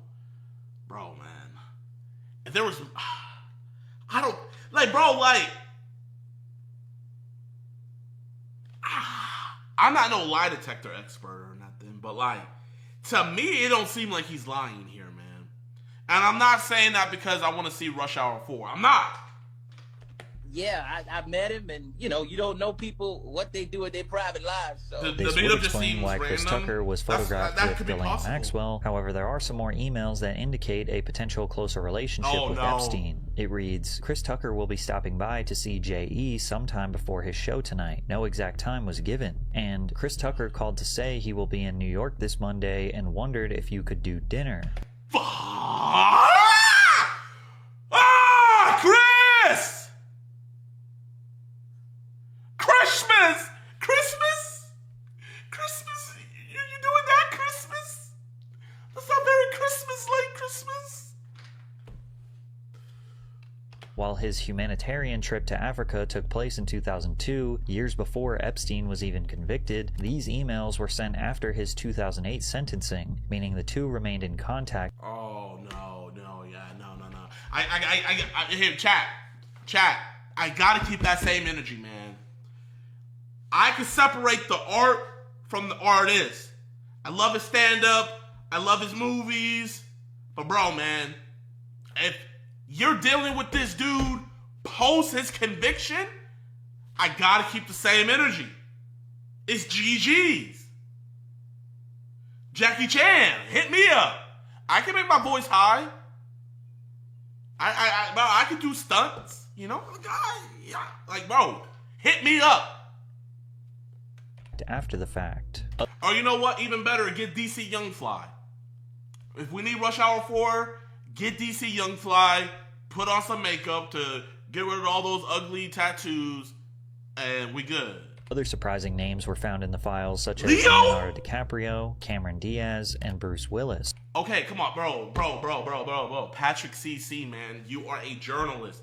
You can't just, like, put these people out there without giving the context, man. You can't do that.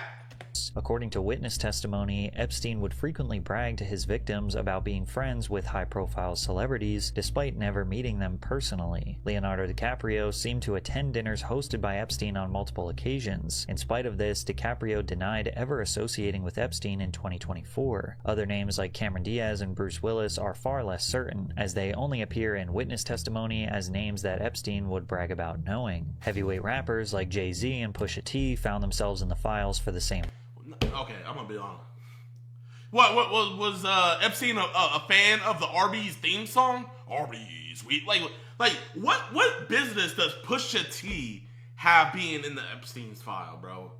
Like, bro, I get it. I rock with Pusha T, but bro, let's be real. In the celebrity Hollywood space, Pusha T is C-list maximum. He is maximum C-list, bro. Reason, witness testimony, although they are more directly accused of committing crimes. And what? Pusha?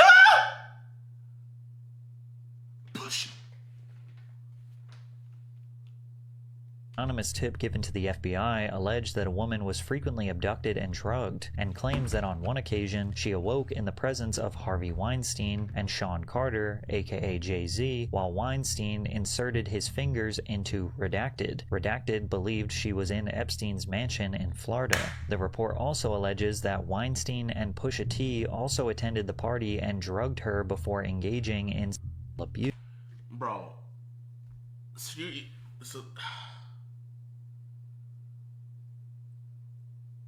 okay, I'm gonna be honest.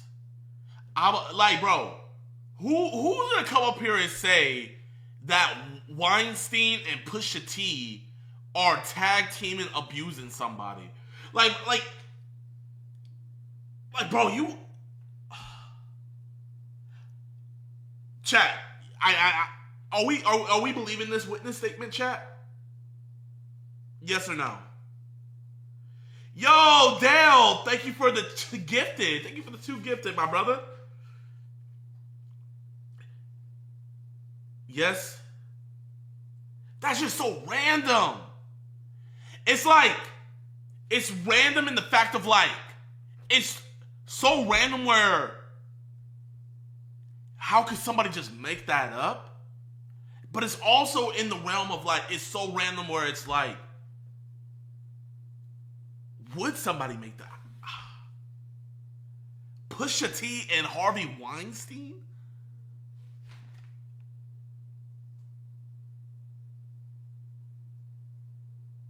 it's so random that it has to be true.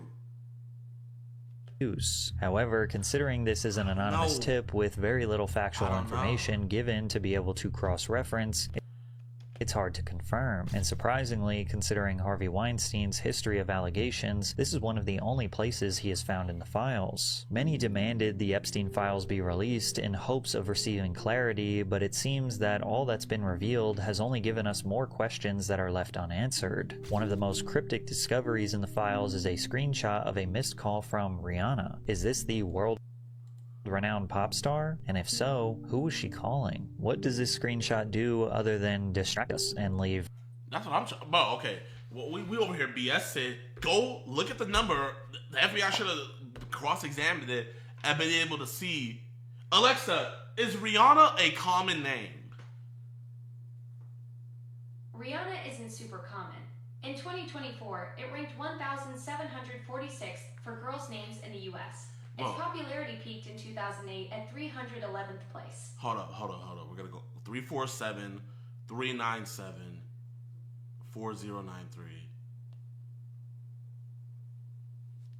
What can I help you with? Use has been restricted or is unavailable. Alexa, stop. Please contact customer care for assistance. Okay, that number's not working. Okay. 229-518-6909.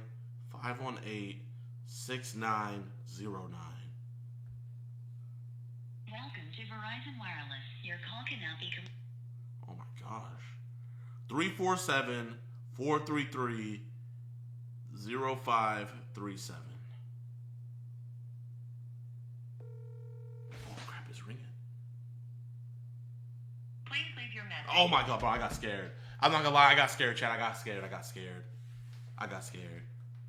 Okay. Hey man, Patrick, this was an amazing video, man. You know. Bro, I want justice. Whoever runs for president in 2028 and can promise that people implicated are going to be thoroughly investigated, that Kash Patel investigated, thoroughly investigated and prosecuted, they got my vote. I'll be a first-time voter in the year 2028.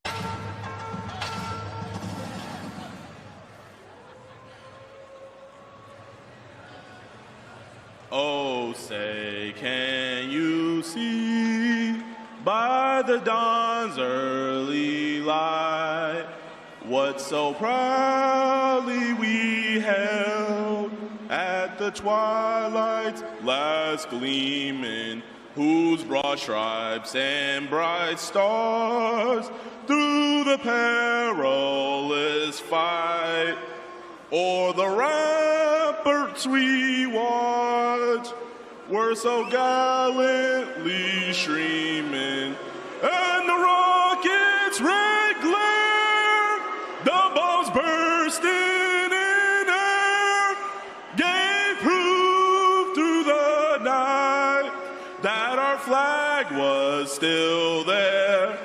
Oh, say does that star-spangled banner yet wave o'er the land of the free and the home of the brave?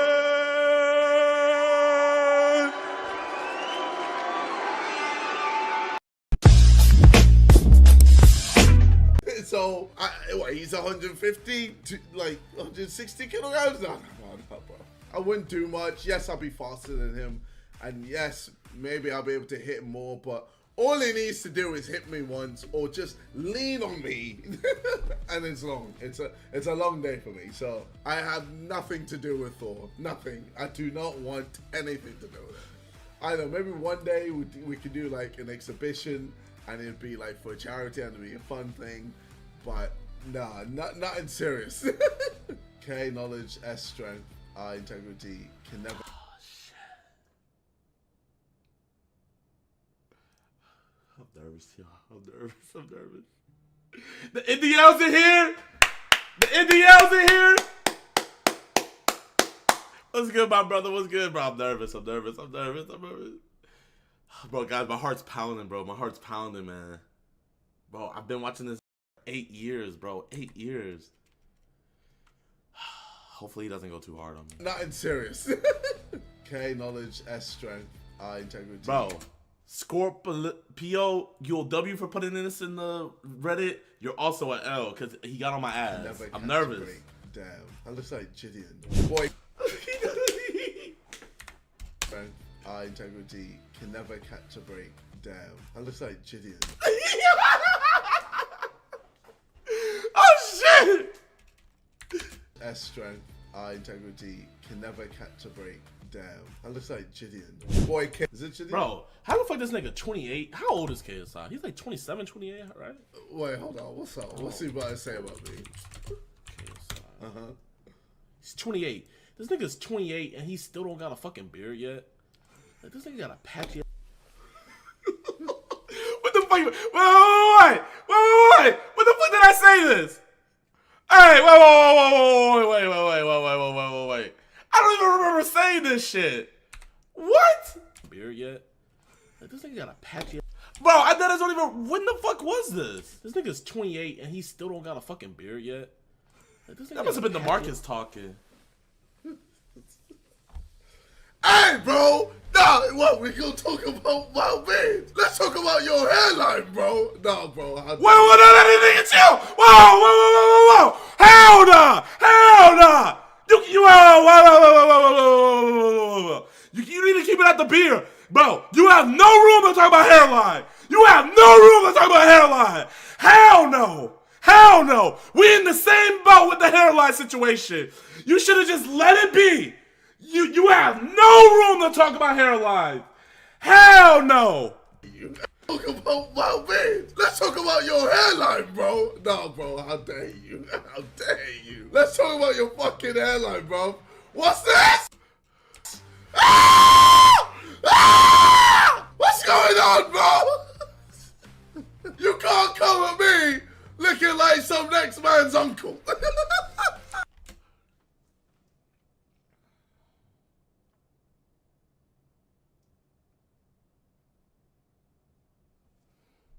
Hey, you're the uncle that everyone keeps their kids away from them.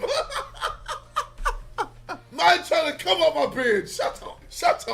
How dare you? You thought you did something, man.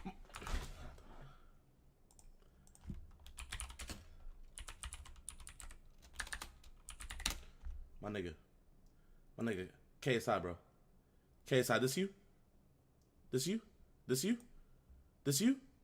Your hairline running away from you like little girls run away from EDP 445, bro. You cannot talk about hairlines, my nigga. Okay, yes, you still got hair. But that's because you got that Nigerian blood in you, bro. I don't got that Nigerian blood running through me.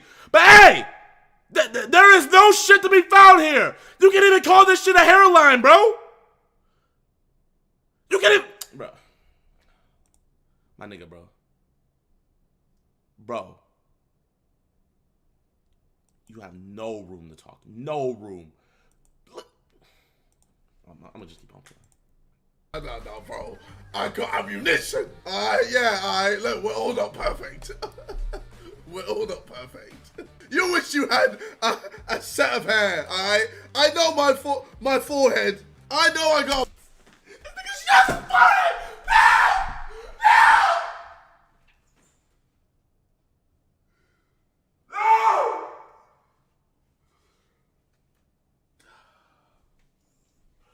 I pissed this man off.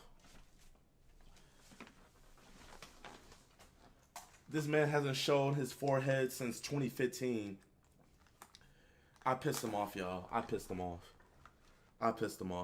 This man has not shown his hairline has not been seen on the internet. The only time he shows his hairline is whenever he's boxing. That's the only time we can get a glimpse. And right after, he puts that headband right back on. I pissed this man off. But bro, be honest, y'all. Be honest, bro.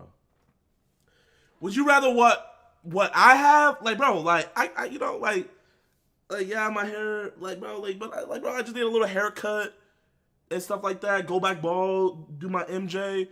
Be honest, y'all. Would you guys rather want what I have or what he has, bro? Would you rather want to have a restraining order Or would you just want to have like the golden dome? Which one? Restraining order or golden dome? Which one? Bro, like, no to both? Neither? Damn.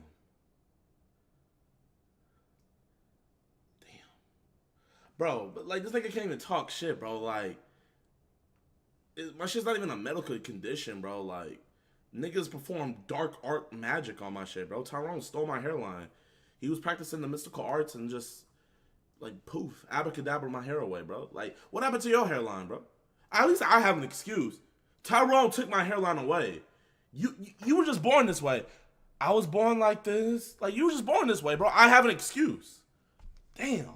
This man really took off the fucking do-rag. I mean, the headband. Fuck. That's bad. A big-ass forehead, but bro, my shit don't go that far back, alright? And at least I can grow this, alright? You can't say shit. Man, you too funny. I am jealous of your beard though, man. Alright. He showed some love. He showed some love. He showed some love. You know, I do have the beard. The beard is a very redeeming factor. This nigga just need to give it up, bro. Damn. Yo, what's up? I love KSI. That shit is bad. Bro, I love KSI, bro, but like, God. What you mean? Who's this other dude? Who's this other guy? Leave Hersey alone. Leave Hersey alone. Who are you? Who are you, bro? I can buy you. I can buy you, fam.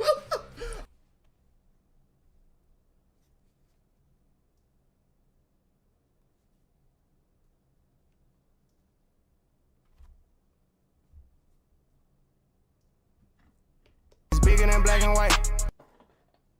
Whoa. Whoa. Whoa. Whoa. Whoa. Whoa. Whoa. I thought we were just doing some friendly British banter, but whoa. BLM in the chat, y'all. Wow. BLM in the chat. You know what? I might have a fucking clapped hairline. I might not be able to grow dreads, but I'm not racist. I'm not gonna buy another black man. KSI, that man you said you can buy. He is half black. Who are you, bro? I can buy you. It's bigger than black and white. What do you mean by that? I can buy you, fam. What do you mean by that? What do you mean by that?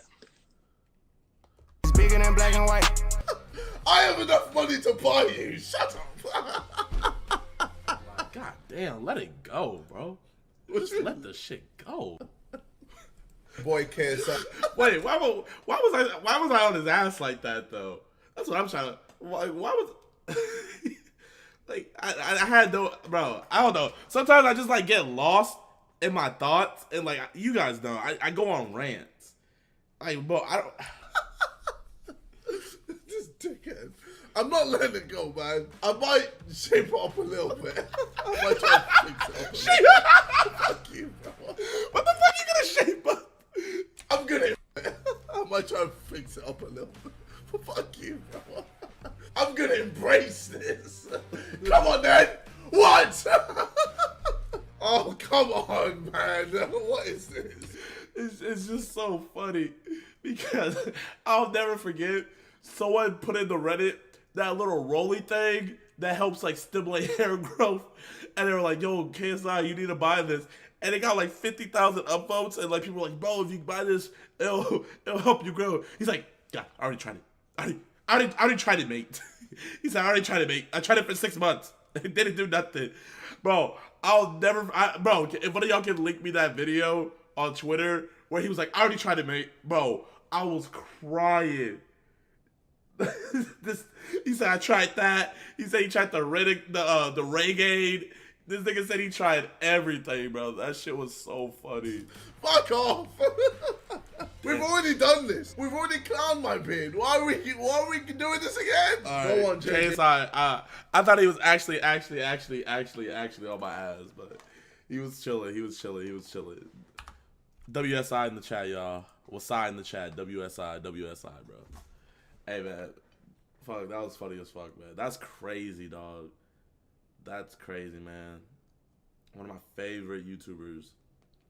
Fucking just knowing who I am, bro. That's like inspirational, bro. Cause I say it on all the podcasts and stuff like that, but he was a huge reason for me wanting to even start making YouTube videos. Like just seeing him go out in public and fucking like not be afraid and just being confident as fuck. Like that shit like gave me a boost, y'all. Like, bro, I'm gonna show you guys something real quick, bro. This is me. This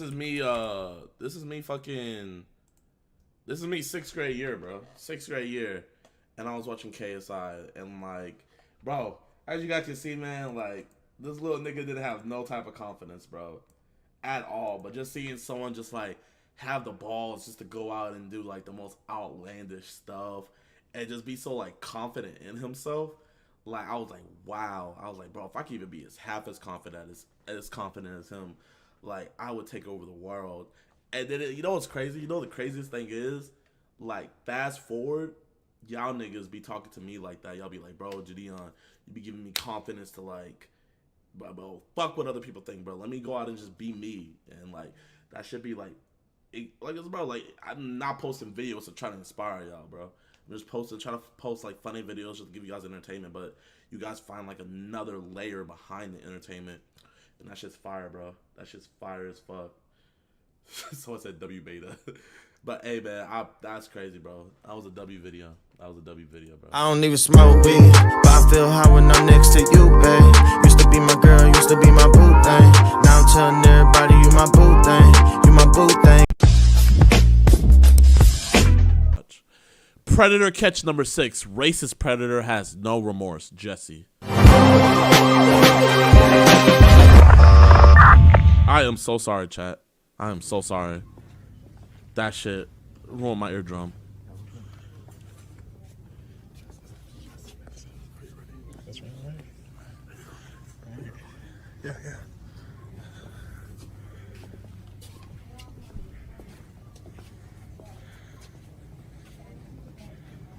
Aw, that looks racist. What are you doing here today? Just watching. What are you doing? Are you sure? Yeah. Are you sure you're not here to meet a 14-year-old boy? A 19-year-old, probably. No, he's 14. Are you sure you're not here to meet a 14-year-old boy? I'm sure. Because I have the chats. You can't lie to us. Right. Well, you want me to pull out the chats and show you if you want to lie? No, but... So why did you come here today? I was looking at servers. So like, you came here to meet a 14-year-old. Is that right or wrong? It's right, but I mean, it's just a dollar store. Chat, I have it up all the way. Chat, I have it up all the way. There's not much else I could do. You gotta turn your guys' shit up, man. I have the shit up all the way, chat. I promise. What I'm doing with this 14-year-old. I don't know. What do you mean you don't know? I mean, you made it pretty apparent in the chats you wanted to bring him back to your house and hook up. I didn't say that. You think that's whatever okay? he's comfortable with. Is this something you do often? No, I mean, but that is adults what usually. are you asking him for dick pics, ass pics, a 14-year-old? But he said he was 19 on the... No, he didn't, because I have the chats. You can't lie. It says he's 19. You want to show? Do you want to show the chats? Or Sure. Because it says on the profile 19, but I told you after the fact that I was 14. You're not. And you acknowledged that I was 14. So why do you think that's okay? Because I was just meeting him. That was it. You weren't though. If you were just how old are you? If you were just meeting him, why did you ask him for dick pics and booty pics? Because that's what you do on Grindr. But you don't do that to a 14-year-old. You should have blocked him. He didn't send it anyways. It doesn't matter if he didn't send it. You don't ask a 14-year-old for booty pics. Right. Do you know that that's wrong? Yeah. How old are you? Older. He's 32. Are you 32? 32? He's 30. 31.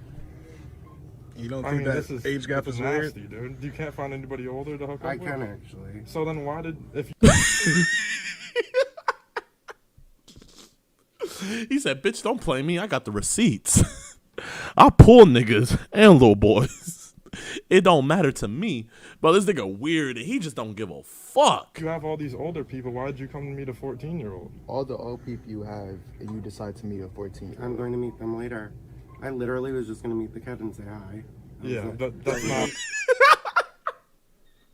This nigga said, you see this shit right here? I was gonna hit him first, then go to him, then hit him later. I had 5 today. If you were just gonna do that, why did you ask for nudes? Because I sent him mine. And why are you meeting up with random people in the first place? I didn't ask for your dudes. You just randomly sent them. I don't know why you do that. But, no, that's what I do. And then after I told you I was 14, you asked for nudes from me. So why do you think it's okay to ask a 14-year-old for nudes? Well, you were on Grindr. I just figured that's what you were there for. Pictures. But it's a 14. Yo, chat. W in the chat if we should make a Grindr account. You know how I can't make a Tinder account no more. Like my face on Tinder will not work. It just won't. Should we do a Grindr trolling? All right, we'll do it one day. We'll get it set up, chat. It's a 14-year-old. But you didn't look 14. He doesn't look 14. It doesn't matter. He said he was 14. I didn't believe it. So. You didn't care. You didn't believe it. Regardless. He just didn't care. This motherfucker don't care. 14 doesn't matter. Come on, he doesn't. He said he's 14. He doesn't. And you asked him for nudes. But I didn't get any. So. It doesn't matter. Well. So you think it's okay what you're doing? Yeah, because I didn't do anything. You think this is okay? Meeting a 14-year-old here? You're just meeting them. It's at a dollar. You weren't just gonna meet though. You were gonna take him back to your house and hook up I with wasn't, him. actually. Yes, you were. I have the chats. You want me to read them? I said we. You want me to read word for word from the text? Sure, you can read word for word, but I mean, we'll read word regardless, for word. I didn't walk with him anywhere. It doesn't matter though. You didn't walk with him anywhere because we showed up. If he showed up, who knows what you were? Have you done this before? No. You haven't. Had this happened to you? I told you. I'm not actually. Were you right here. I'm not. You were touched as a 14-year-old. I was touched. Get this. I'm not actually 19. I'm 14. I hope you're not mad. That's what I said. How did that make you feel? So how did that make you feel? Oh, I don't know. Did it hurt you? No. So you didn't think anything was wrong with that when you were 14 and that happened to you? Why? No. Why do that to someone else's kid? I didn't. Well, I tried to. I didn't. You were attempting. So why are you here? This is a real life Joker, bro. Niggas wonder what the fucking real life Joker would look like. This is him right here, hooking up with little boys at a dollar store. This motherfucker weird, man. I mean, but what I'm confused just because it didn't happen didn't mean you were planning to. I didn't. If you had this bad experience in the past, why would you try and pass it on and do it again? I'm not passing shit on. But you were trying to. I said I'm not actually 19. I'm 14. I'm not actually. So what? I didn't get pictures and I didn't meet him and do anything. Okay, but do you understand you did how much meet it's him. gonna hurt him? Regardless, I didn't do anything. Okay, but your intent was to come here and hook up with the phone. You see, I can tell these kids are young and everything. When you meet a predator and stuff like that, you have to like speak as if fucking the kid's real. You know, they're like, well, yeah, the kid's not real, but it could have been real. You know, if you like speak as though the kid is real and stuff like that, these motherfuckers don't have like a guise to hide under and shit. You see, that's what he's hiding under. He's like, but it's not real though. But it's like, nigga, if it was real, you would have did it. No, my intent was to meet him. Okay, let's look here. I told you. You just said that you were touched as a 14-year-old. I said, what do you want? I said, what do you want? He touched younger than that? What? Pics of. You said face, body, cock, booty, whatever. So you were, whatever. Right? You were. It's like going to a fucking drive-thru. It's like, hey, welcome to Whataburger. What do you want? Yeah, can I get the face, the head, the cock, the booty, and just whatever else? That's all. Okay, anything else to complete that order? Can I get a side of jizz? Oh yeah, we got you. Extra or just a small amount? Just a small amount. Touch younger than I told you said you wanted pics of a 14-year-old's face. No, because I wanted to believe it, but it's not a problem. It doesn't matter. That is not okay to ask for nudes from an underage child. And you're 31. You are 31 years old asking for nudes from a 14-year-old. They were. You asked. Listen. You said you messaged me. No, you messaged me first. No, I didn't. Yes, you did. You said you very well messaged me first. I do not make contact with anybody first. You messaged me first. I tapped you, which is that little flame you thing. 100, and I tapped you back, but you messaged me first. All I said was hi. No homo. I tapped you. Hey man, bro, these kids are like, they're doing a good thing, man. But leave this to the professionals. Leave this to like Skeeter and them, you know. But I'm not gonna. They're doing their thing though. But you can't be laughing at an investigation like this. You know, I made that mistake too. I had a lot of people in the catching agency. They were like, "You don't laugh at these type of situations, bro." I'm not gonna lie though. Like, even though these niggas are mentally fucked and they're the scum of the earth and shit like that, they be saying some funny ass shit. Like, I can't even lie. Like, when I was with Skeeter, that nigga almost had me break character so much. You back, but you messaged me first. Homo intended. So you said you were touched younger than that? Yeah. And you didn't find anything wrong with that? Well, that was wrong because I was really young. So why repeat that? Do you understand that this is 14 is not even. You know, this trickles on, right? There's lots of kids that were touched as a young age who actually go up to touch other kids because they think it's okay.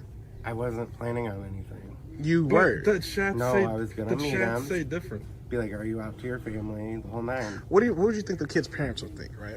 I don't Fucking know. They were weirdo. ripping him off apparently. But the chat, the thing is, especially since they you wouldn't say know. you were coming here to just hang out, but the chats say different. I understand what the chats So say, why didn't but, you make like, it evident in the chats that you just wanted to hang out? Because you you said, didn't what are we make going to do? it. And I said, I don't That's know. not what you Okay, how would you wanted feel to if be that was your honest with child? us, dude. If your child was coming to meet up with 30 This nigga ain't having no kids. It wouldn't happen. No. This nigga's not having no kids. Okay, but if it did happen, you would be upset, right? Yeah.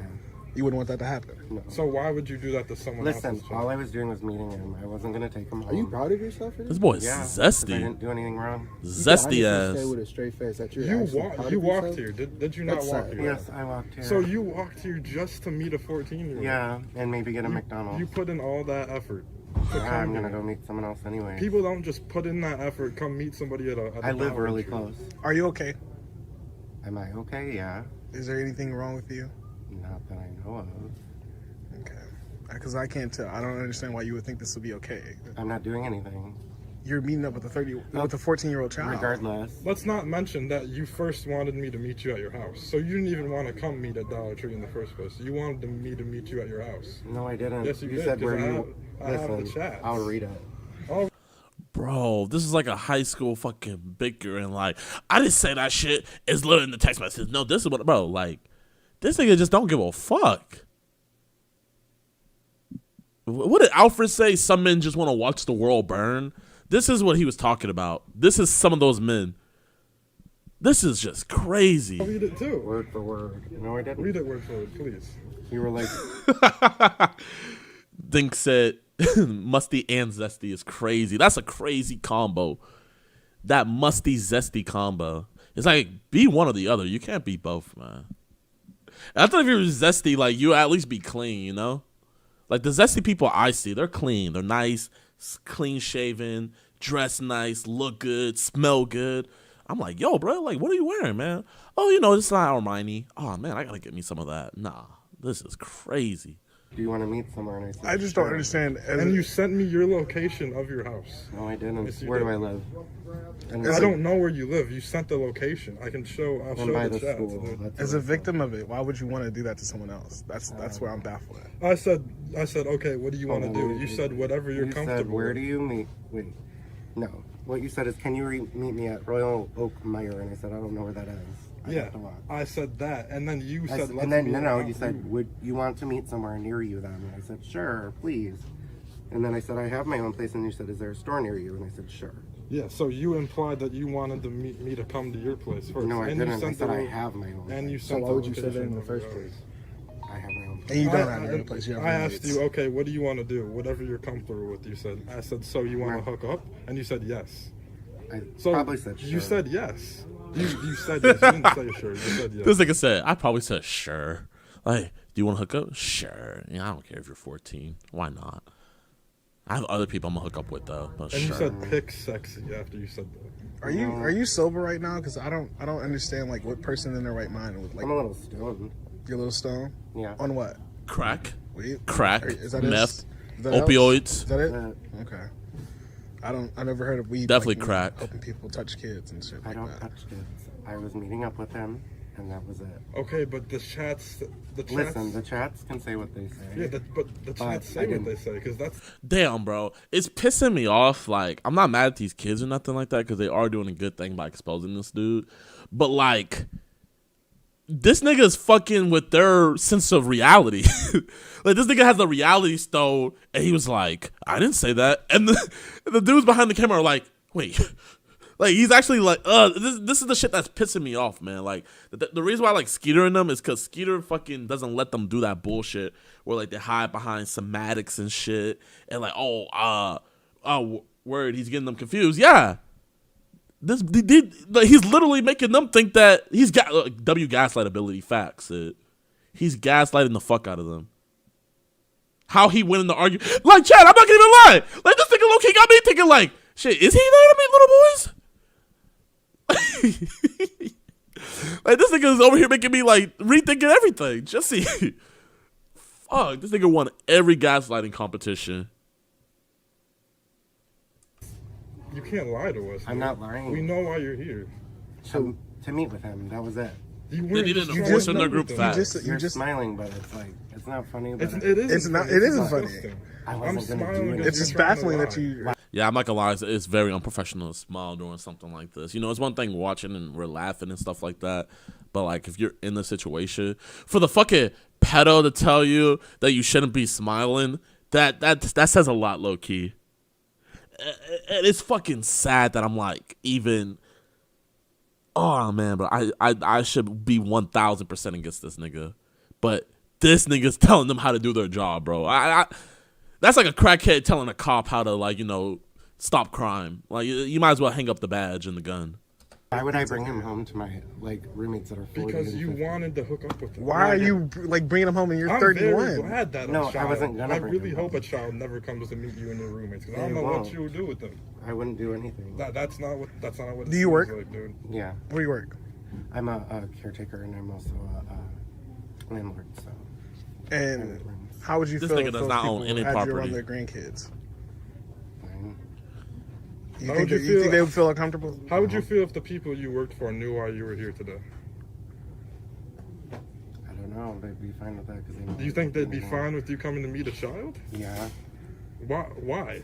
Because I know a lot of people that wouldn't be fine with that, and I think a majority of people would not be okay with that. Because I went through the same thing. So that doesn't make it okay. I didn't say I was going to do anything. So you think what you're doing here today is okay? I wanted to see why he You had think a what you're doing here today is okay, dude? Do you think what you're doing here today? Why? That's disgusting. There's Not something. Really. There's something wrong. I mean, you would need to meet somebody. If I was that kid's father, I would kill you. Or lesbian. Damn. There's something wrong. It doesn't matter, dude. The sexual orientation. Bro, let his intrusive thoughts win. He said, if I was his father, I would kill you. Nobody didn't say shit. It doesn't matter. You came here to meet a child, and you know what you're going to do. We know. Someone said, bro's a mixture of Ronald McDonald and Lester from GTA. Yes, you were. I wasn't. Then why did you ask for Ma'am, just go to the next aisle, ma'am. It's not worth it. That he has no remorse. Same. You can. Excuse us, man. I'm sorry, man. Let her through. I'm sorry. Okay. I have the chats too. You showing me the chats doesn't do anything, dude. I see that you asked a 14-year-old child for nudes. No, but I've never seen a pedo this fucking matter. like You think there's nothing wrong with you asking feeling children justified for about their nude pictures? actions. No remorse. They're on Grindr and sending it. That doesn't make it okay. It doesn't make it okay, It but doesn't- they shouldn't be on an adult. Sexual chats with 14-year-old children are not. You know better though. Right, but he said he was 19 and. Okay, we got a professional in this bitch. Hey, chat! We got an enforcer now. We got someone to take over. Because I'm not going to lie. These kids were down 3-1. She joined in. They needed the help. Okay, Auntie. Spit some facts, Auntie. Let's get it. Sexual chats with 14-year-old children are not okay by any means. Hey, well, it never went down, so. It doesn't matter, dude. She said, call the police on his ass. Thank you, ma'am. Thank you. The only person speaking some sense here. Because this nigga ain't speaking sense. And the niggas behind the camera damn well ain't speaking sense. This is just a big-ass shit show. Hey, well, it never went down, so. It doesn't matter, dude. You came here to meet a 14-year-old. Right. Even if you were just hanging out. So it's at the gay Undertaker. It's obvious he doesn't have any remorse. It's obvious you don't give a shit. I don't. And nothing's You gonna don't change. think this is wrong. And that really scares me. Okay, well. We're gonna follow you out to your car. He doesn't have. He walked. You don't have a car? We're gonna be sending these to the police, just so you know. And Okay. this is gonna be on YouTube. Cool. You can send them to the police. They don't do anything. That's why that one guy got murdered in this thing. Damn, even he said the police don't do shit. That's crazy. Zesty ass walk. Bro, someone say he looked like the gay Undertaker. Imagine the Undertaker had another character and it was him. I just don't believe this shit. He really hits the pile drivers on his opponent. The bedroom pile driver. Oh, no, I don't know. Excuse me, man. Oh, no, I don't know much.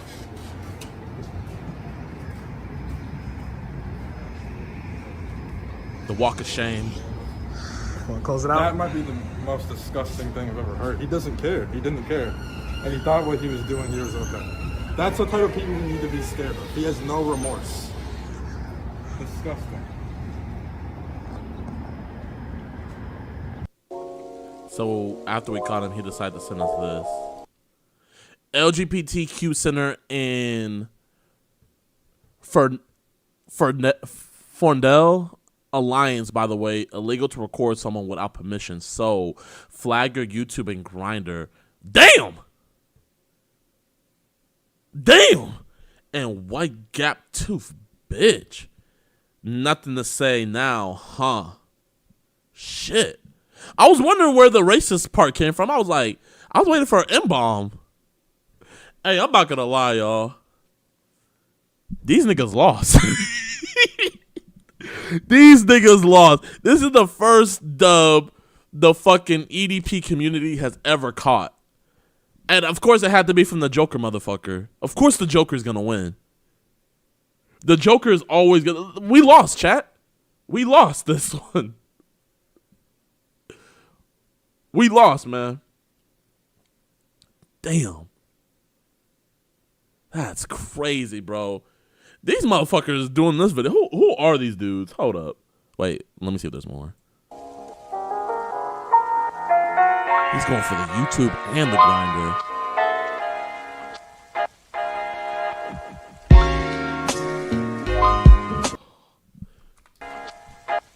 It was a 3v1 and y'all lost to this motherfucker. Y'all should be bro, hang it up, man. Leave it to the professionals. Leave it. You got pile drived. You got tombstone pile drive by the gay Undertaker. That's crazy. Retire. If your next video is not a retirement video, I'm not watching.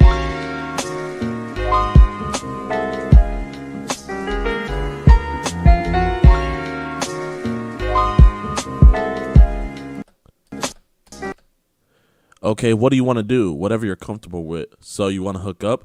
Yes. Pick sexy. Okay, where are you? 9.5 miles. I'll have to walk. This nigga can't even spell.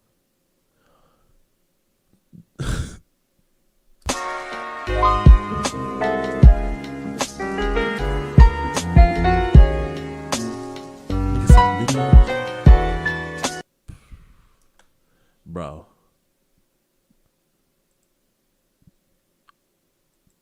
Metro Detroit. Oh, no fucking wonder they ran into the fucking Joker. They live in Detroit. Damn, that's where I caught the one Predator.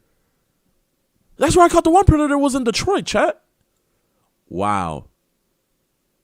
Yeah, I'm not gonna lie. Yeah, these niggas haven't uploaded in 5 months. I think they retired.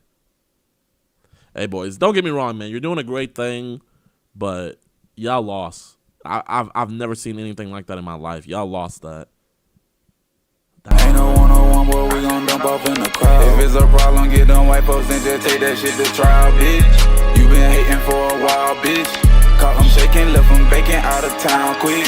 Wipe your nose, foreign truck on 24s. They gotta go, dropping shit in up the skull. I'm in and out, cross them up and knock them down. Bro, look around, we can't see nobody now.